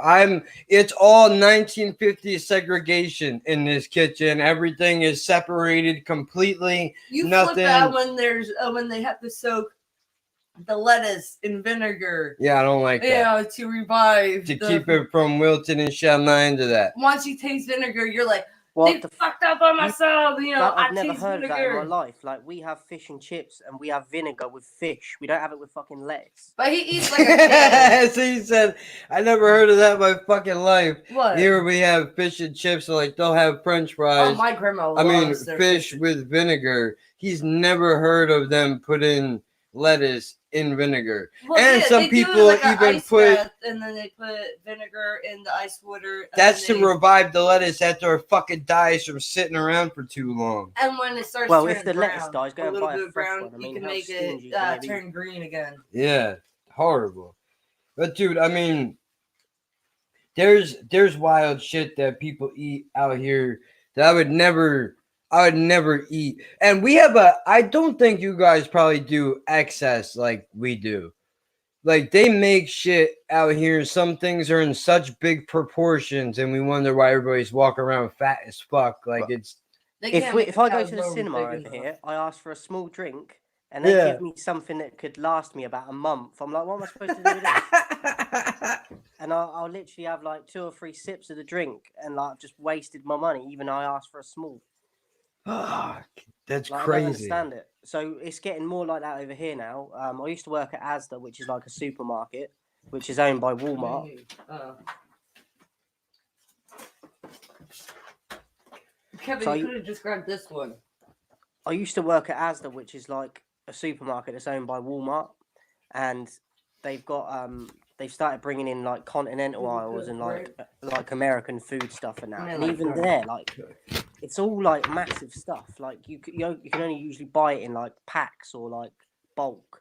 It's very like if you're gonna buy something singular, it's not that. It's more rare. But like if we go to the cinema or something, everything's getting more bigger portions now. Like I'm assuming it is over where you are, because I think they're just trying to make everyone fat. Well, dude, they have a store called BJ's over here, which is basically the same thing. Everything is sold in bulk. Nothing that is sold in that store is sold that is not in bulk. And here's the best part of that, where it's good for some shit. Like you can go there and you could buy a 28 case of water for $3. Fantastic. On the flip side to that, though, they'll charge you. Though, you know, it's so easy to misthread them back, and then you get fucking wet ass or a fucking wet couch. But then they'll charge you, $25, and then they have like 6 boxes of 4 sticks of butter in each box. And it all goes expired around the same time, but that's how they do it. And then on top of that, they charge you a membership fee where you have to pay them $50 a month to shop in their fucking store. So you don't even get their prices. But I wanted to, this is from a burger place that is not too far away from where I live. I wanted to read you, well, it's a decent amount of way. This is one of the best places I've ever had a burger in my life. Having said that, though, the excess of which Americans eat food fucking blows me away. Just to give you an example, okay, specialty burger, turkey, bacon, cheeseburger. You've already lost me. That's way too many things.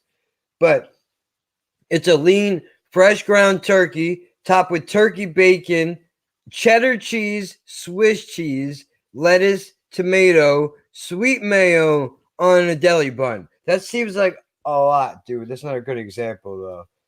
I'm trying to find. Sounds good. Hold on. You need jalapeno poppers on it. Oh, here you go. Penny Vodka burger. Angus beef, provolone cheese, homemade penny vodka on top of the burger. On top of that, garlic sauce. On top of mayo. It's fucking. It's crazy. Fucking cocksucker.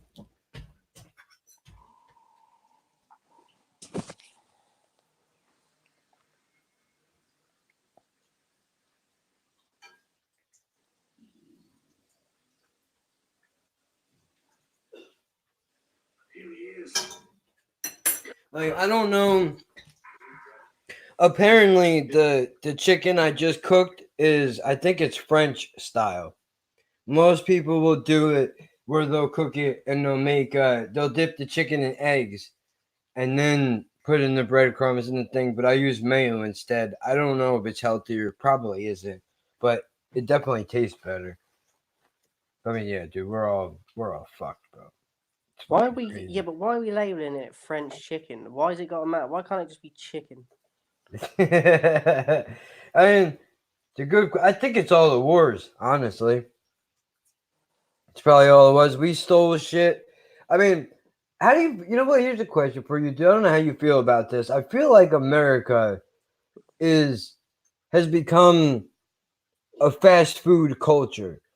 Like not like fast food, but like when we look at other people's culture, we take it in the same way you go through a fast food restaurant, pull up to the thing, you order your shit, and then you're done with it. Like they don't take the time to explore other people's backgrounds and get to know where it is that they came from. Like the fact that I'm learning shit about where you live right now at 34 years old is sad to me. I should know more about your country. I don't live there, but we have similarities, even though we are very different at the same time. Why should I not know if I didn't have the fortune of somebody in the comment section to say, hey, you should hit this kid up. I think it would be a good conversation. If that never happened, I don't know half of the shit that I already know already. It seems like we're all trapped in our own bubble here in our country. I think like you can do certain steps to like get knowledge on a different country and that, but it's how it's designed as well. Like they don't want to expose you to that, so you don't really go looking for it, even though it seems obvious now. Like, but it's just part of how it's all designed, I think. But it is sad, but it's just I think that's why it's important that people like try and do all the self improvement stuff and just do it for themselves, because then you actually want to learn about other countries and just loads of different shit. Like,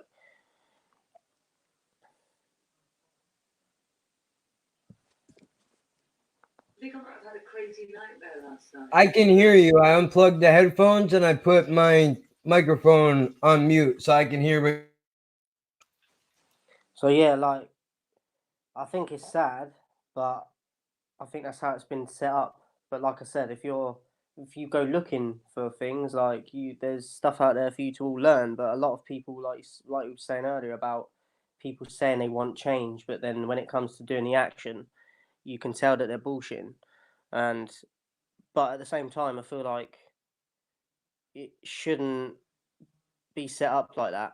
Like you should be able to learn about other countries. It shouldn't be such a thing where you have to go and do it all for yourself. Like there should be, like for instance, where they have days where they celebrate certain things.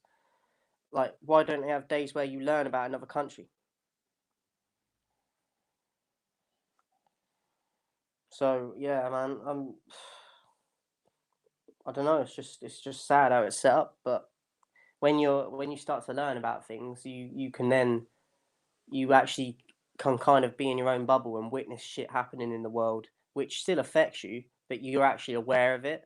And then you see people that are close to you, and just every day, like situations that happen where you look at people and you realize how many people are like robots and like getting just fitting into the system and how it's set out, and that's what they want you to do. But it's cool when you can separate yourself from that, even though you're suffering from it yourself, because there's no escape from it. But at least being aware of it, it's kind of like you are separate from everyone else, even though you're kind of all going through the same experience, because you look at things differently, and you can see when people are doing things like that have been brainwashed into them.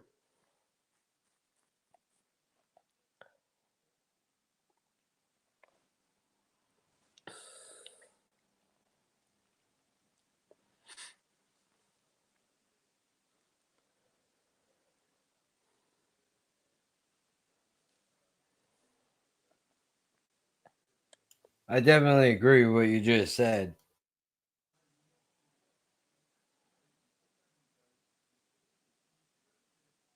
But I don't know if you've seen the film They Live. I think it's from the 80s, and it's got Rowdy Roddy Piper in it. and it's about like people that are robots and kind of like agents for the government and that. And there's like these sunglasses in the film, and he comes across them and he puts sunglasses on, and you can see people that are actually like robots, but when he ain't got the glasses on, they're just like human beings to him. But then like he'll walk down the street with these sunglasses on, and all the billboards that have like pictures of people on them, like celebrities and that, or advertising like supermarket products. When he puts the glasses on and looks up at that sign, it's got like writing of things that brainwash you, like I don't know, like pay your taxes and like follow the mass and like basically like be a zombie and that. It's a very clever film, and I feel like that's kind of what's happened now. Like that's the sort of world we're living in. But people, not everyone's got access to these like glasses. But I feel like when you try and do like self improvement and meditate and go on your own journey, like a lot of that shit opens up and you can start to see things a lot more clearly. And it's crazy because I feel like I'm in two different worlds, really. Like, because I can't escape the reality I'm in with like how the struggle is and stuff. But I can also, I think differently to a lot of people, which I like because I can see even more now how lost people are. But the scary thing is they think you're the lost one. But that's how it's all been set up. That's what the rich and that want, because it segregates people. I'm just glad that I've woke up a bit, even though I can't change it. I'm just glad that I'm not like gullible to everything like I used to be. But a lot of people still are.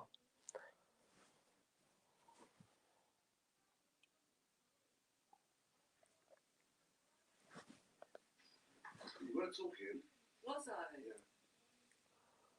You had a nightmare. I think so. You were in the jungle with a bunch of people. And I woke up, yeah, I had a big nightmare. You know, like when you're a little kid and you, for a minute, lose. Did they make a meme out of that movie? Where it I think says they did, yeah. I can't they remember what show the the meme was. billboard, it said like obey and shit like that. I think Yeah, that's it, yeah.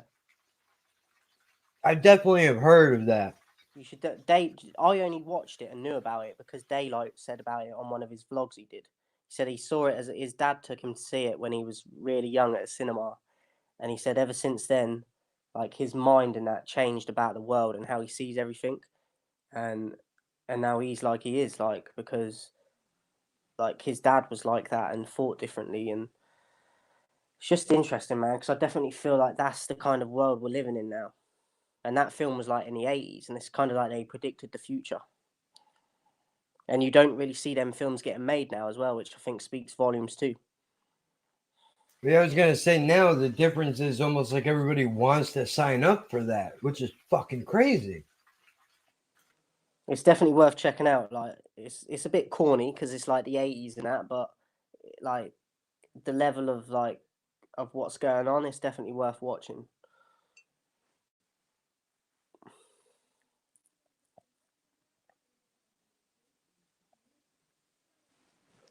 Sight of your parents in a shop. I was dreaming about that and I woke up, didn't know where I was, so I was very discombobulated.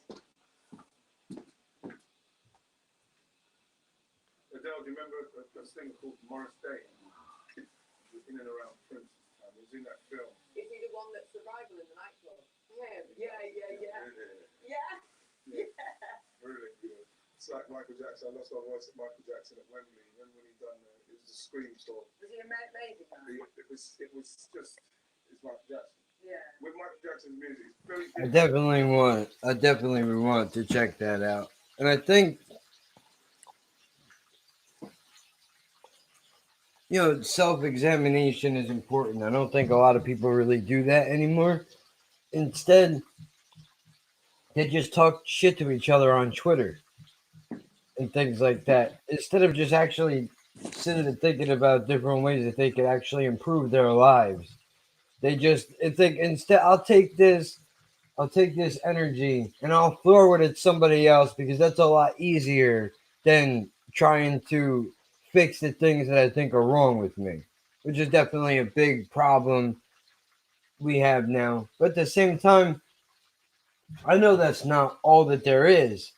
there are a lot of people, I'm sure that, well, not a lot. There's a decent amount of people that try to help others or try to pass along the information that they know, but you don't ever hear about that shit. You only hear about the negative. You know, the same. It's kind of the example of the cop that can go and save 10 kids from a burning building can shoot one fucking person in the wrong instance, and that's all anybody talks about. At the same time, though, I know that's an issue in and of itself. Kind of picked a bad one, but you know, it just fucking stupid. Bro, do you ever have with the United Kingdom national anthem or whatever it is that you do? Do you guys ever have people protest this shit? Like you make people stand for, it, or is that just something we do over here? We don't really have the thing of the standing thing, but I'd think like, say if you're like in a team of some sort, and because they do it for like when England play like in a football game or like soccer for you guys that call it soccer over there, like they have the national anthem before the games and that, and they do stand in a line, which all countries do anyway in the games. But like if one was to like say that they didn't want to do it, that would definitely like kick up a lot of fuss and stuff in the media, because like there's a certain like culture behind it. And but my problem with it is why have we got a song? Why is our national anthem about the fucking Queen? She's done fuck all for me. But yet people like are brainwashed to think like they're like, look at them like they're gods, and I've never understood it. Like people are putting them on a pedestal, and you're singing a song with all this pride, and you're singing it about some old woman that wears a crown on her head that couldn't give a toss if you were dead or alive.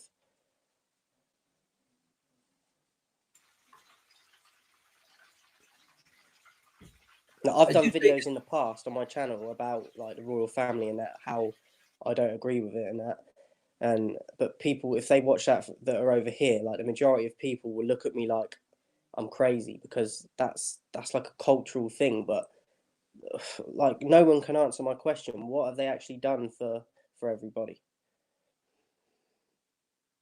I do find it interesting that your country is run by royalty and you basically salute the queen in your national anthem, and our country is run on war, and that's pretty much what our fucking song is about.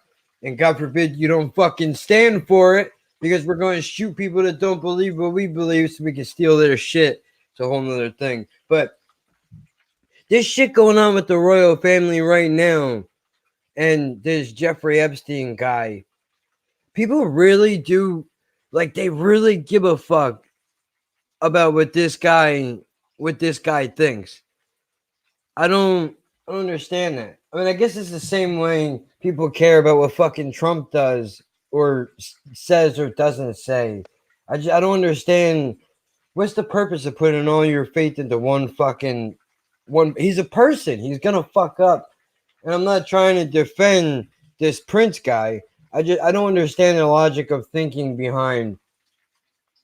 Oh, he's royalty. He was born into it. Therefore, we have to respect this guy until they tell us that we shouldn't anymore. It seems silly. I don't understand why people put, like you're saying, that energy into things like that, but then they won't put it into themselves. Like they could better their own situation, yet they're like, here's my problem. Like even if you work full time, a lot of people, like I was saying earlier, like people are hardly ever at home, or they miss out on their children's like childhood because they're at work and they never see them. And a lot of people over here, if they're not going out clubbing and that, the time that they do have, the little time that they do have to spend with family, like they come home from their jobs and they just sit in front of the TV with all that time that they've got, like their spare time, and they're either watching the news or something to do with like politics, but putting all that energy into that when that's precious time anyway that they've got, that they could be putting into themselves, but they're putting it into other people. Like, I just don't get it. I don't watch the news or nothing anymore though, because like that again, that's another form of just it's never anything positive. Like, and if it is, it's like 5 seconds of the coverage that they put on there, and then the rest of it is just about war or about people losing their house or people dying. Like, and I just think, and people do that on their off time from when they're not at work. So think about the amount of people that go to their jobs that hate it, then they come home, and then they watch the news that they're addicted to, but it's just negativity. So they're in a constant cycle of like negativity, and then everyone's just miserable. Yeah, no, definitely. I mean, the other morning, I don't know which episode I was talking about this on, but I sat down, I watched the weather, because that's all I turn the news on for now is the weather, and then I turn it off. And they were like, now to today's stories. And I actually thought to myself for 2 seconds, I said, how bad could it be? Really? The opening story was father drags daughter onto the train platform and forces her to jump in front of the train with him. But luckily, she was so small that when she hit the tracks, she was smart enough to lay down and the train ran over her and she survived. That's what you're starting your morning with before you go to a job you hate and we can't figure out why people are shooting other people. And then they're coming home and watching it before they go to sleep. So it's the last thing Yeah. they see. It's crazy. Like, I've noticed it as well myself, like YouTube and stuff. Like, for years I've just watched things of like fighting or like just things that I didn't think were that bad. But then when you really think about it, like the majority of it is just trash to your brain. Like and as well, like if you type in like positive or positivity or happy into YouTube, it's all like filtered into like usually just songs or like meditation. There's very little outside of that of like happy programs or happy things of clips to watch. Yeah, you get like funny clips and stuff, but if you search like them words in YouTube, it's all very filtered and like minimal of what you can actually access. But you type in something negative, and there's millions of different like sub genres you can go into, and it's crazy.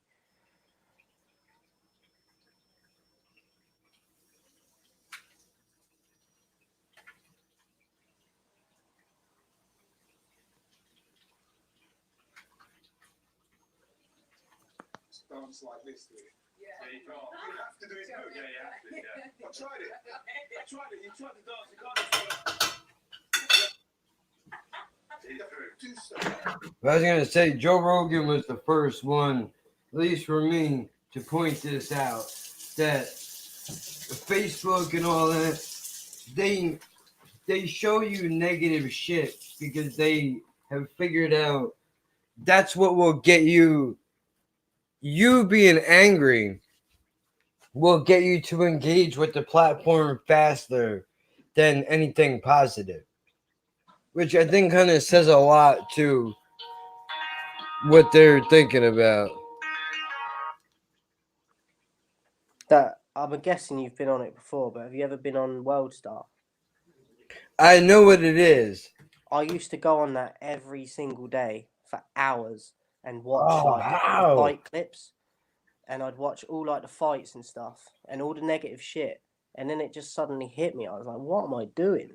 Like, I spent most of my day just watching like negative shit, and then I thought about that website, and probably 98% of the stuff that's on there is trash and negative. Well, it's Like, it's so I had all to like stop myself going on it because I was like, it become an addiction of me like going on just to watch like clips of people fighting and stuff. I hate that shit. But I'm looking at it at the time thinking, there's no harm in this. It's just entertainment. But then I'm realizing like, no, this is actually like people in the streets This is people like potentially dying, and do you know what I mean? And a lot of people are doing that, watching it just for entertainment, but not realizing the damage that they're doing to their brain. It's fucked up. Especially how readily available it all is. But I haven't been on there in like probably, I don't know, maybe a year or something, because like I said, I was on that every day. Like, and at the time, I didn't think I was doing nothing wrong. But 7 days, 4 just 7 days.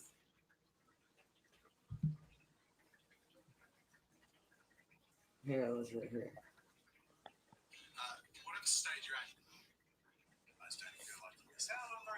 She's a control group, What?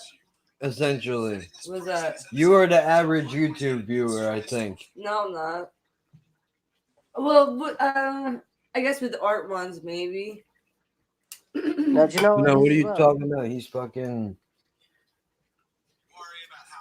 He's giving away his channel. Stuck in this cycle of thought, I realized, I've felt like this and acted like that for the entire duration of my channel. It's funny how, as a content creator, whatever stage you're at, you tend to sort of feel the same. But in getting stuck in that cycle of thought, I've realized that the numbers I'm worrying about now and the trajectory and statistics and all that stuff that YouTubers tend to think about are something I would have been absolutely blown away by and over the moon about a while back. So I decided to shift my thinking. Rather than how can I maintain what I have on my channel, I want to instead use this as an opportunity to bring some of you guys an opportunity that you may not have otherwise. Specifically, I've decided to run a competition where early in the new year, 7 lucky winners will have their channel and a video featured on this channel. 7 YouTube art and creativity-based creators will be featured for 7. Yeah, fuck Wait, all but that. Why? it's also, I don't care. Fuck it outta does. here. Why has he got to have music playing over the video as well? Like, can we listen to you? Like, why have we got to have music as well? That's the new deal. They all do that now. They can't. I mean, I'm guilty of it too. I play music when I'm plugging my shit, but that's it. But now every YouTuber plays music behind them when they talk.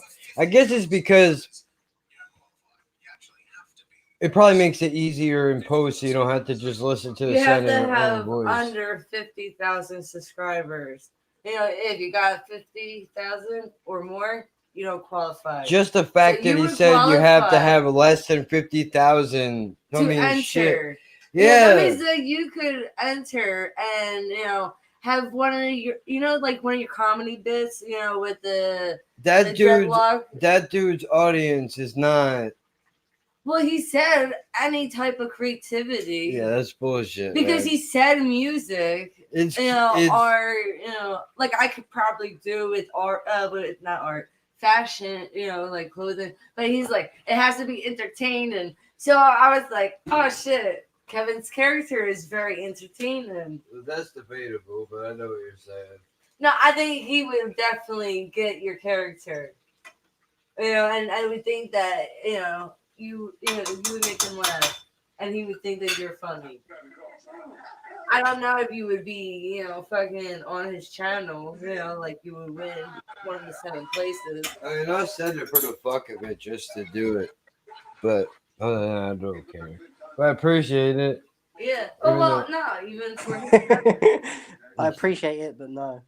Yeah, just because I already know how this goes. That dude is gonna take 5 minutes and he's gonna find people that he already knows who he wants to boost up already. He's not gonna waste time with people like us. That's fine with me. I don't care. That's the other thing too. Like even he just said it. The way that YouTube's algorithm is, all I'm concerned about is looking at these numbers and seeing how far it's being.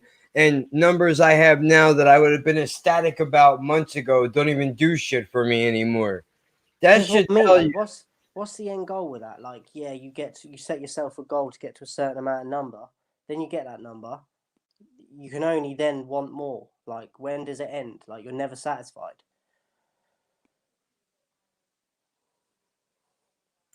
Unfortunately, no, not at all. As soon as I heard that music playing over the top of him talking, though, I just got irritated. Like, because I think he's done that as well, because like everyone seems to have fucking attention deficit disorder. Like no one can concentrate. It's like dangling like a bit of candy or something to a baby. Like that's what everyone's like now. That makes a lot of sense. I didn't even consider that, but that makes a lot of sense because it's stimulating you on two levels, the voice and the music. And I think it keeps your attention because it makes you think that something else is going to be happening soon. Like I know when music starts, that means something is going to be presented to me.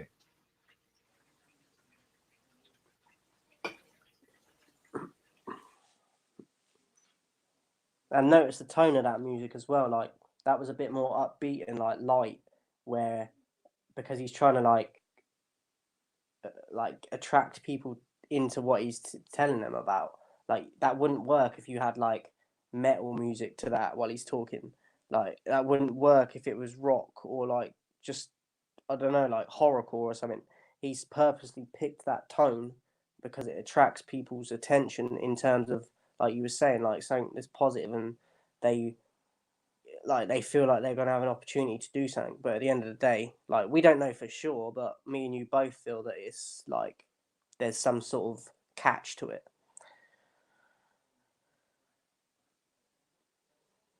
Well, especially with shit like that, because that music is attracting a certain group of people. It's probably in his best interest to he's not going to hand some shit over to people that have not been around for a long time. It's not in the betterment of his brand to do that. That's why I Like you don't. said a minute ago about like what he was actually saying in terms of how he was talking about the numbers and that. We were just saying that if his intentions were like necessarily like pretty good, like I feel like he wouldn't have said it that way if he was being authentic about it. Yeah, definitely. Like if he's talking away of like, oh, I need like the numbers and that, like to me that says, well, I can't trust you then because you're doing it for that reason. Like that's the motive. You mentioned a superstar of any stature came and done something with them or been around them. If you go to Tenerife, It's so easy to be fucking thrown But just off. think about it now. Like I don't know what your housemate's called, but like if she had more confidence in herself, she would probably enter that. But think about how many other people are going to hear that now and enter that and probably get like taken advantage of now. Yeah, by the time she gets the courage up to do it, it's going to be a waste of time. Which is stupid because, like, if it really is about exposure, then just by entering in the contest, you should be exposed to everybody that's involved in what it is that you're doing. But instead, everybody's just trying to trample over each other, trying to get to a spotlight that doesn't exist. It's like them websites that tell you like, you can do this for free, and then you go onto the website and it's like there's actually a charge for it, and I'm like, well, are you stupid? You've just advertised it as free, and now you go on to sign up, and it's actually like, even if it's cheap, like it's still false advertising. Like, what are you saying? You're saying one thing, and then you're doing the other. I can't stand that. That's one thing that eats away at me inside, dude, is when they pull shit like that. Some of these boys do it.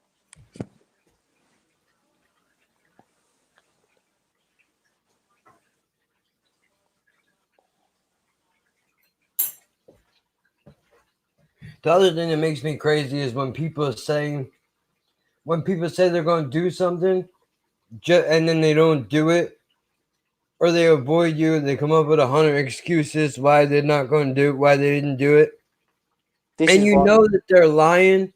Instead of just being like, all right, look, I don't feel like it, man. Like, hey, can you do me a favor and I don't know, give me a ride up to the store real quick? I would, but I have to go fuck off at 2 o'clock, so I can't really do it. But they don't say that. They gotta make up a reason. Can't just be honest and be like, oh dude, this is happening, or no, I really don't want to do that. Stupid. I know it's completely off topic of false advertising, but I kind of feel like it's almost the same thing. No, I get what you're saying, and sometimes like you'll remember certain things they've said, then they'll say something that contradicts what they said before, and even if they don't realize it, you remember what they said earlier, and you're like, well, I can tell you're making it up now, and yeah, this is why I don't really like have a lot of faith and actually want to like be in a huge circle of people and be popular and stuff because of that. Like people, and even though I'm not, like just going to college and things and like working with people and stuff, the majority of people say things and actually never do what they say. And I just think, why have you wasted your breath? Some people do it for months, and then it comes to that time when whatever the thing is that you're meant to be doing, and like you said, then there's the excuses, and I think, well, regardless, I'm still going to go ahead and do it, whatever the thing was. But now you look like a twat to me. Like you potentially ruined a friendship there. I was being authentic, and you've ruined it because you couldn't just be honest.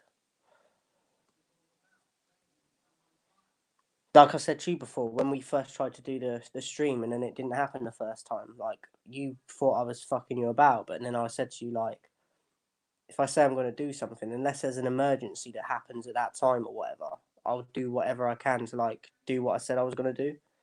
But again, when you're like that and then other people are the opposite, it's even more irritating.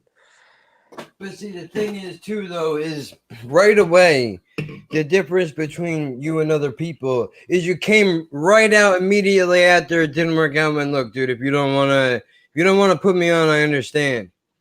Most people wouldn't even do that, and then to give it some time and be like, all right, I'm gonna actually try to put this shit together. I know I told you already. I had a dude screw me the same week. And that was really the one that was eating a fucking way at me, man, because we're at the same, all of us are at the same level. I'm trying to help you, stupid. Why are you gonna fuck me over? It doesn't make sense. Like, I know you obviously are not like that, thankfully. And it's unfortunate that more people are not like us where they don't act that way. But I mean, even in regular life, I've had friends that I've lost touch with intentionally just because it wasn't. It's almost like dealing with those people is like your friendship is nothing more than an exchangement of favors. That's all that it is. Like they just let you talk long enough until they feel comfortable to talk about whatever it is that they have going on, and once that's fulfilled, that's it. They don't want to deal with you anymore. But that whole mentality has just been pumped into everything. It doesn't make sense. Like we got a thing over here that like where say like you went to school with someone and you haven't seen them for years and then like you get back in touch with them and like, oh yeah, we should meet up and I'm like, yeah, cool. But a thing over here is everyone's like, because a lot of people drink alcohol, they're like, yeah, we should go for a pint and that. I think why is that always the answer though? Like why can't we, like, even if it's, say it's not where you haven't seen each other for years and it's just your friend, like why are you trying to not create something together, like start a business together, or do you know what I mean? It's always wasted time. Like you might have a laugh with someone but you're both not actually being productive. Like why can't you be productive and plan something that's going to benefit you both and have a laugh at the same time, other than just going to get pissed? I think it's also because if you think about it like this, in an exchange like that, where somebody you haven't seen for a very long time, there's gonna be that uncomfortable moment where you're not saying anything and they're not saying anything, and both of you are trying to figure out what to say to the other person, where if you throw alcohol into the mix, it almost deletes that moment entirely. Yeah, I get that, but like I was saying, if it wasn't like if it was just someone that you see regularly, like one of your friends anyway, and Yeah, then especially why if you know you've got a should you similar feel that? interest to them, and you've Yeah. spoke to them on and off for a long time about like potentially starting a business, or you both like the same sort of thing, but then it comes to the crunch, and like they come up with excuses, but like they don't want to invest money into something that you could both benefit off in the future if you stick with it and have patience. They don't want to do that, but they're happily like spend like 50 quid on drinks in one day. Like what? It's wild. It doesn't make any sense. I mean, it does in its own way, in the sense that they just can't say that they don't believe in you, which is what they don't realize by doing that is they're saying it to you with actions instead of words. But the thing they don't realize as well, like especially if it's something you've got a shared interest in, like it's not even just about believing in you as the friend. It's about believing in yourself as well. Because if you feel that there's a chance that you could benefit from it, why not take the risk?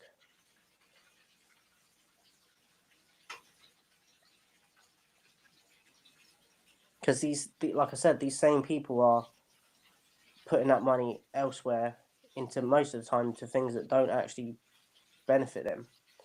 Like it's either alcohol or it's cigarettes or just it's always something that's shit. Yeah.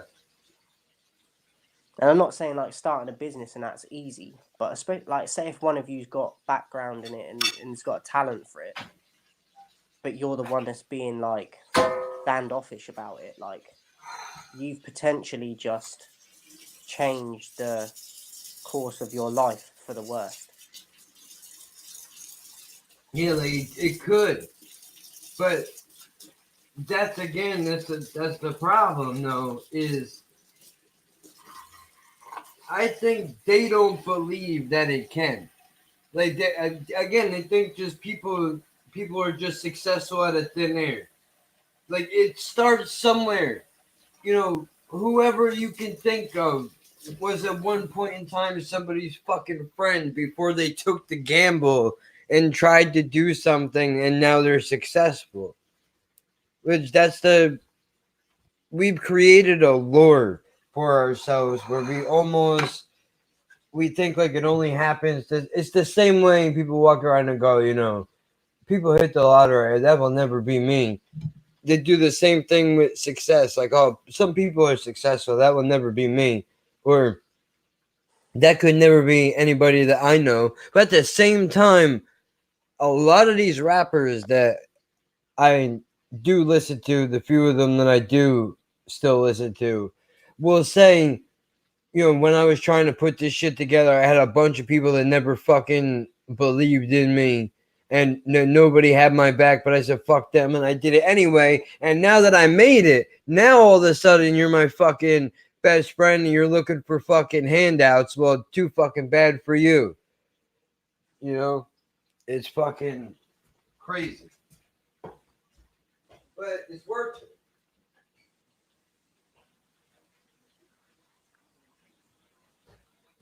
it. It would be worth it if you can. If you can do it. If you could be happy doing it, then it's worth it. But if you don't think it will bring you happiness, then I say fuck it, don't even bother. Like I know, like I said a minute ago, I know it's not easy to like start a business and that, but it's not easy to fucking do a 9 to 5. But yet the majority do that and they're miserable. But yet they don't want to try and change it. Like it just. This is why I get so annoyed. Like if people are gonna moan all the time, like you don't have any right to moan about it if you're not willing to go the other path. And why is it so acceptable for somebody to make a 9 to 5, but not okay for them to attempt a dream? Like there's a lot more on the line to try to attempt a dream than there is to work a 9 to 5. Almost anybody can do that. Yeah. So why? I think you should. I think you should. If they did this, I think people would be a lot more. Maybe not. I don't know. Maybe it's a stupid idea, but I'll say it out loud, and you can tell me what you think. Like, if you picked up on a 9 to 5, and this job, whatever it is, says, okay, listen, here's what we're gonna do. You work for us, but we want to give you a certain amount of time off, or we'll give you a sign-on bonus or some shit that you can try to use to pursue whatever it is that your dreams are. If it doesn't work out, we'll give you a secure job that you can have pay and benefits and a way to be able to pay for your life. And if it does work out, we're happy we fucking helped, and we only want you to put in, I don't know, X amount of time, like say maybe 6 months as a return, work for us for 6 months and then go do your dream thing. I think that people, what stopped me from wanting to say that out loud was immediately my first thought was, well, people would be a lot more happy to work. Then my second thought was, well, what if they fail? Those people won't want to work at all because it would just remind them that they failed and they're not good enough to do what they love. But isn't it better to try than to not do anything at all? Do you think we ever get to a point where, I mean, I know no major company would ever do that, but do you think it would be uh feasible to ever think something like that could take place in a work environment? I think if it did happen, you would definitely see more people being successful in terms of getting out of that job eventually and doing whatever their passion was. But at the same time, like you said, I can't see any of them companies being that flexible.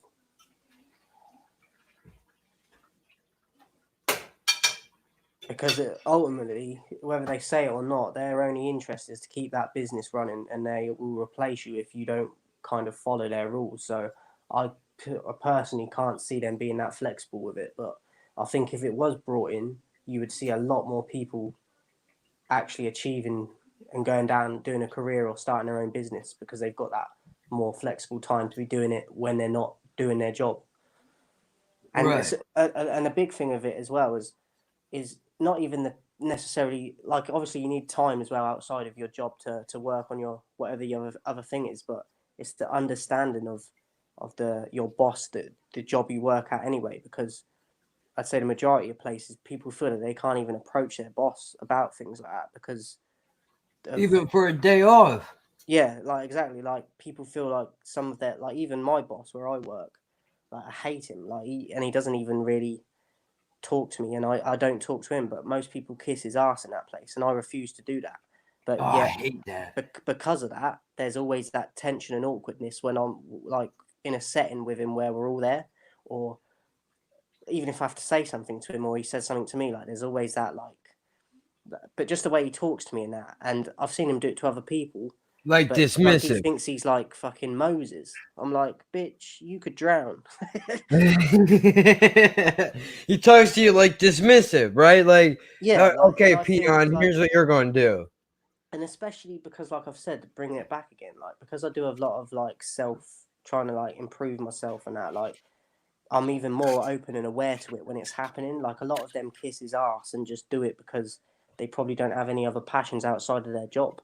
But I'm there thinking like they'll let him talk to them like that, and I have to as well, really. But I don't kiss his ass like the majority of them do.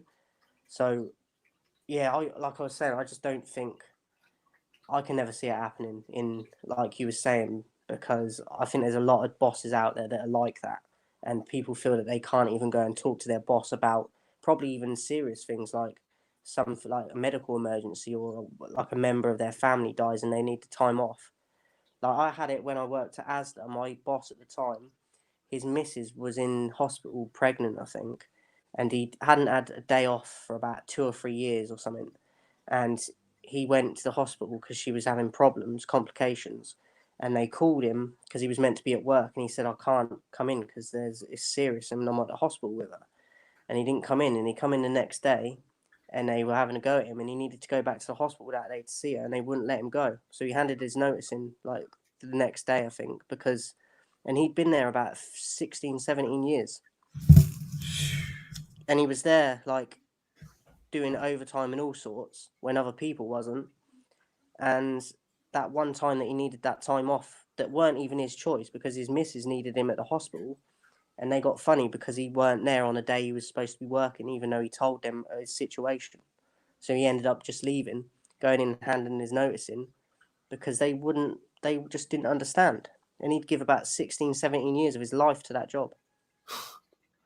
It's funny because Jen worked for a gas station when her nephew was being born. He's a hemophiliac that is a blood disorder where you don't clot properly.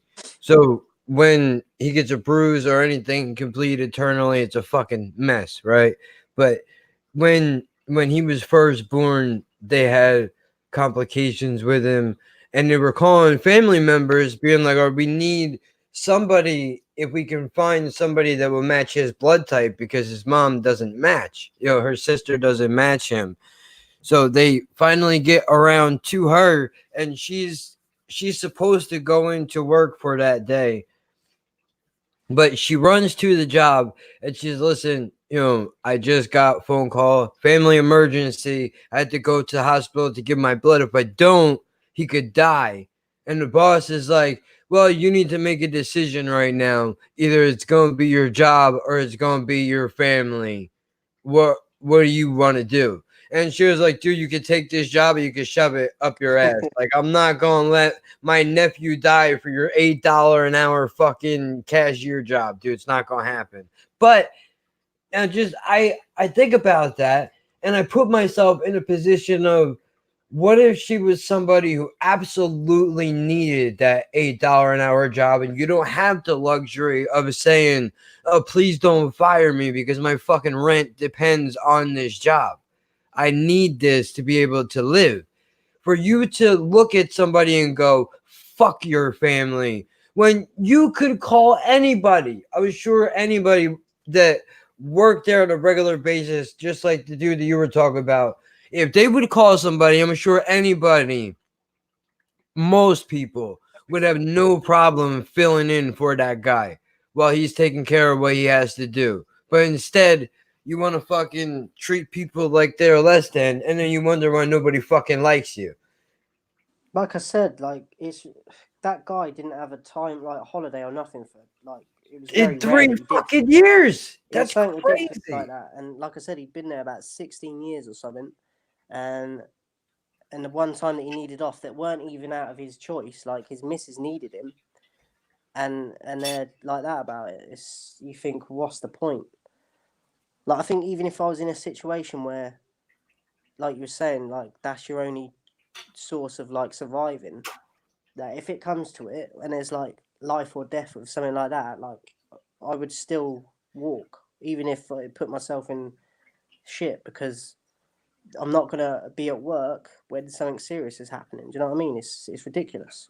Well, yeah, because now you can't, even though that's your boss, that guy has to understand that even though you're an employee of the company, just like he has a life outside of this company, so do you. And if it's a pressing matter, it's not like this guy was trying to go fucking skiing for the weekend. Yeah, exactly. This is a different situation. I mean, even if he was trying to do that, that should be his business. But the fact that it was an emergency and still you act like that after somebody gives you damn near half of a lifetime to working for your shit company, and then you just throw them out the door like that, there's no loyalty. There's nothing's left anymore. My mom is fucking 50 something years old. She's been working for the same piece of shit food store for 35, 36 fucking years. And it's about coming up in a couple of years, I think 4 or 5 years, where she would actually be able to collect a pension. And she's seen 4 or 5 people now where they've worked for 30, 40, 50 years for the company. They go to collect their pension and they get fired the fucking day before after putting in that many years of your life. And you can't get that back. And now instead of retiring, people at 65 or 70 years old have to go out and now work another fucking part-time job just to try to make it because they stole that money that they've been putting into for majority of their life. You took it away from them. How the fuck can you sleep at night? I understand it takes a certain type of a psychopath to do that to somebody, but I mean, come on, man. Like, that's just fucking certain. That shit should be illegal. Like, you should be shot dead in the street and people should cheer when they watch your brains go flying on the sidewalk for doing shit like that to other people. You're a scumbag. Horrible. I could never, dude. If somebody, bro, I had one of her family members fucking had a really bad heroin problem, dude. And we let them live with us for a while. They fucked us over. They left on their own accord. They wind up going to jail. They come back out. They go back to our house again in a different place. They're like, "Oh, can you put us up?" I was like, "Dude, can't do it. You fucked us over the last time. I can't run that risk with you again." And still, knowing that if I would have let them in, they would have taken full advantage of us. When we let them stay with us last time, there was no money towards rent, no money towards food, utilities, nothing. They ran up utility bills and everything else in the hundreds of dollars that took us a year to fucking pay off. And when I turned them away the second time, I couldn't sleep. I couldn't sleep that night because I felt bad. I can't imagine robbing somebody of their fucking an honest person who has spent this many years working. I can't imagine what it must take to be able to do that to a fucking person. It's mind blowing to me.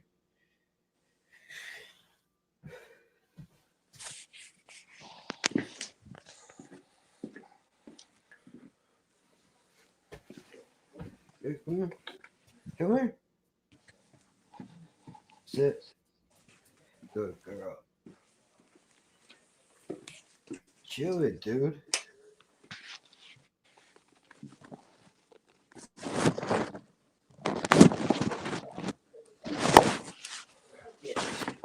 Sorry. It's fucking crazy, dude. It really is. It's sad. Just the world to be. You would hope in other countries shit would be different, but it seems like no matter where the fuck you live, it's all the same shit. It's sad. I think, yeah, it's just getting worse and worse.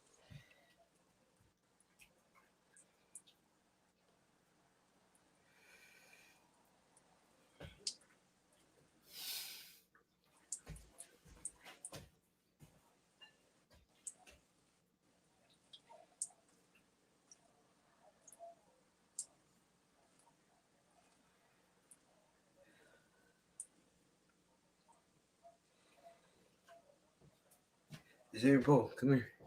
Come here. Look.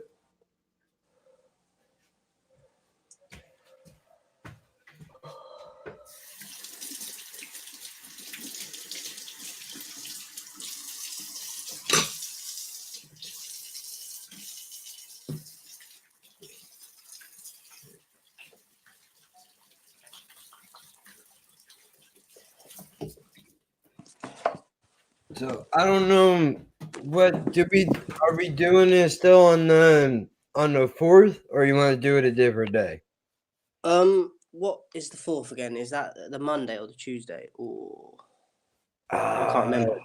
Hold on, let me look. I think I wrote it. Yeah, wait, I got a calendar right in front of me I could use. I think that might have been on Wednesday. Yeah, that's Wednesday. I can do that, or I can do the Monday or Tuesday. I just have to do take my kids in the morning, and then from about 9:30 a.m. my time, I'll be free. Okay. I was gonna say it's like 2 o'clock for me, so we could do that. And at least we can we can structure it so we're not all over the place, which I don't mind. Doesn't matter. I just feel kind of bad though, fucking over here cooking and shit, having to walk away every 5 minutes or trying to have a goddamn conversation. At least it wasn't so one sided this time. I was a bit nervous as well that I was going to cause like a fucking fire in your kitchen because you was trying to multitask. So I'm just glad you didn't set fire to the fucking building. I'll be doing everybody that lives here a fucking favor, apparently. I mean, when these places are new, they're already neglecting them. But I multitask all the time, unfortunately.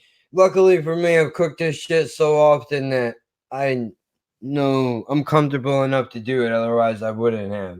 But all right, so I'm asking you because I'm gonna go outside and have a cigarette. I can't bring this with me, and I don't want to leave you hanging up here for like 10 minutes.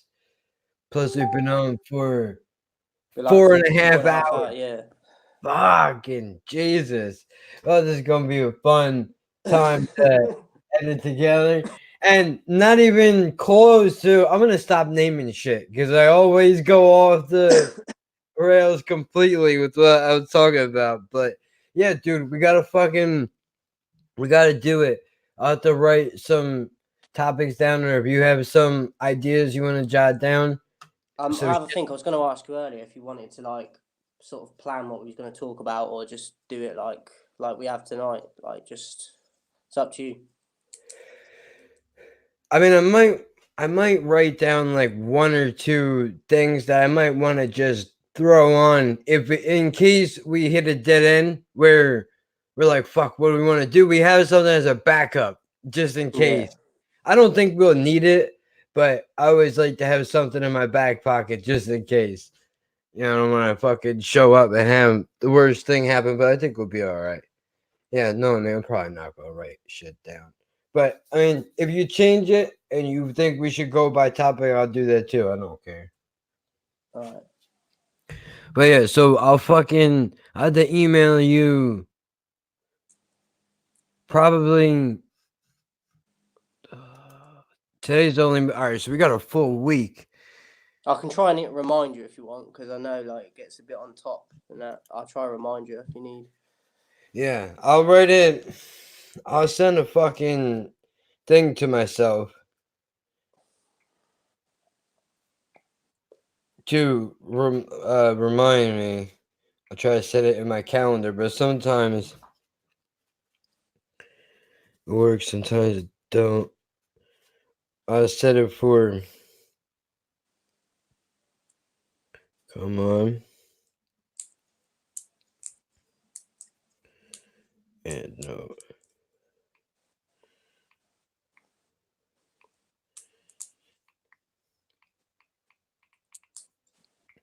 Okay. And I'll write it down in my fucking book to remind myself also.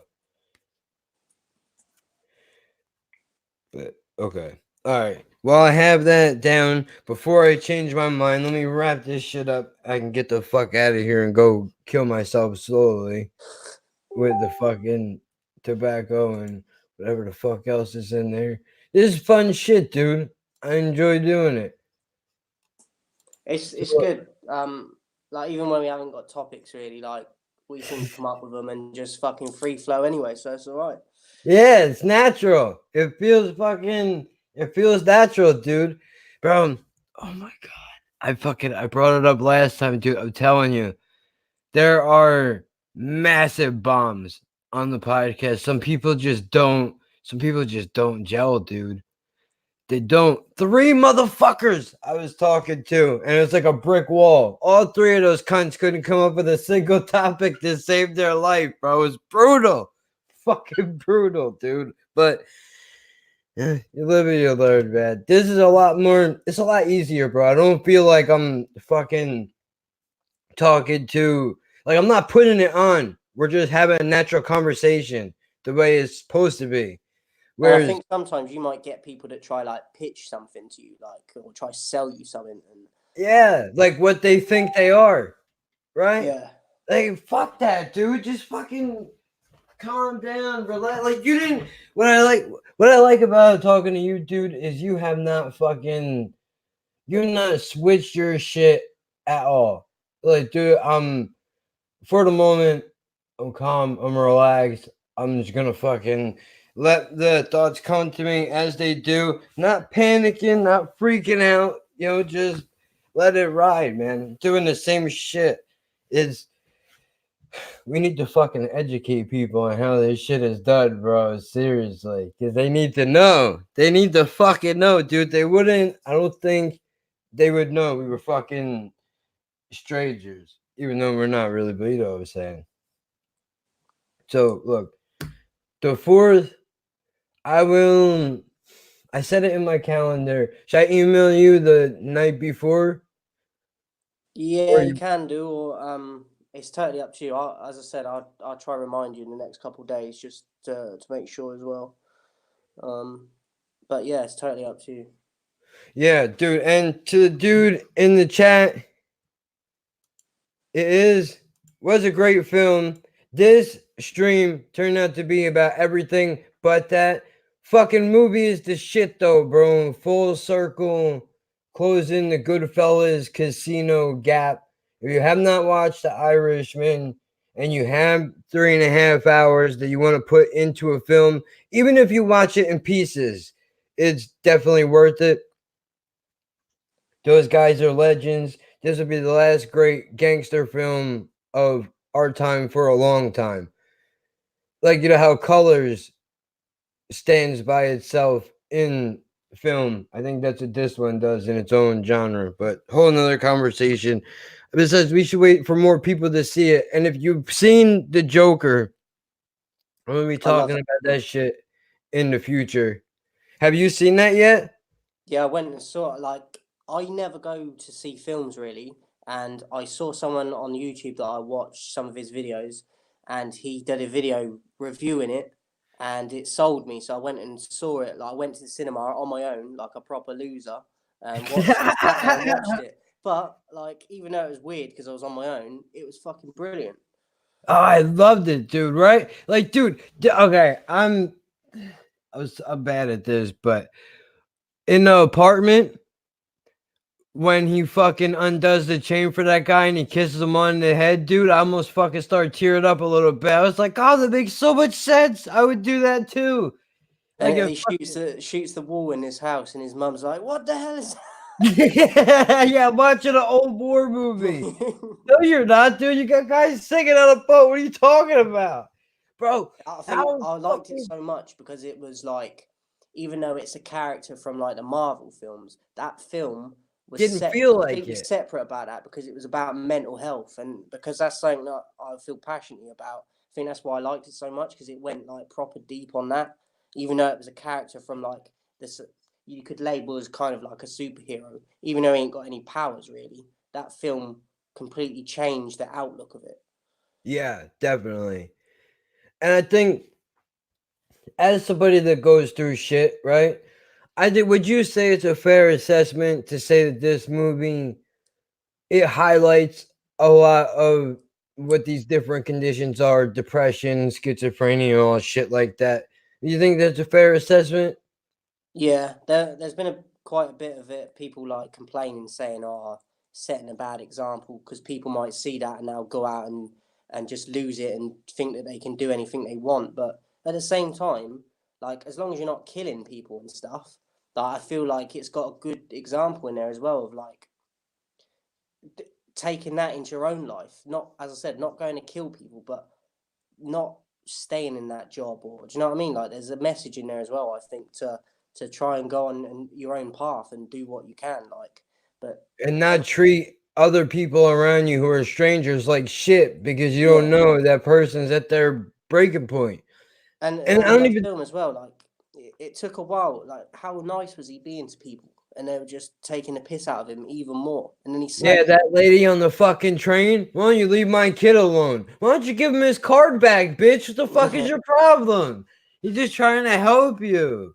I think it highlighted a lot of things that happen like in real life, to be honest. And yeah, I think people that go through that sort of stuff, that can understand it, that maybe have some of their mental problems. Like, I think a lot of people like that are going through struggles will take some sort of comfort from it, even though there's a lot of shit in there that could easily send you the other way as well. But listen, man, if it's why is it okay for? I guess you can shoot people as long as you're wearing army fatigues. You know, Yeah, it's have a badge perfectly. and say you're a copper. It's fine. You can go blow someone's brains out. It's all right. It's part of the job. Fuck off. Yeah, but you can't have a mental illness and shoot a couple motherfuckers that, even if they did deserve it, you know, that's not okay. If somebody's gonna shoot up some shit, they're gonna shoot it, regardless of a movie shows them or not. Plus, violence is one of the most celebrated pastimes in fucking America, of all things. I mean, really, it really is. Honestly, I don't think it was that big of a fucking deal. I know a lot of people were saying that it ripped off of The King of Comedy and the other one, Taxi Driver, which are both fantastic films. They do have their similarities, but it did it in its own way. Movie is to be respected, and if you're a fucking critic and you don't have a mental illness, you should shut the fuck up, because you don't know. I read one dude said by the end of the film, I didn't know if I should be rooting for the villain or be disgusted by the amount of violence that had been done between all the shooting, stabbing, and all the rest of it.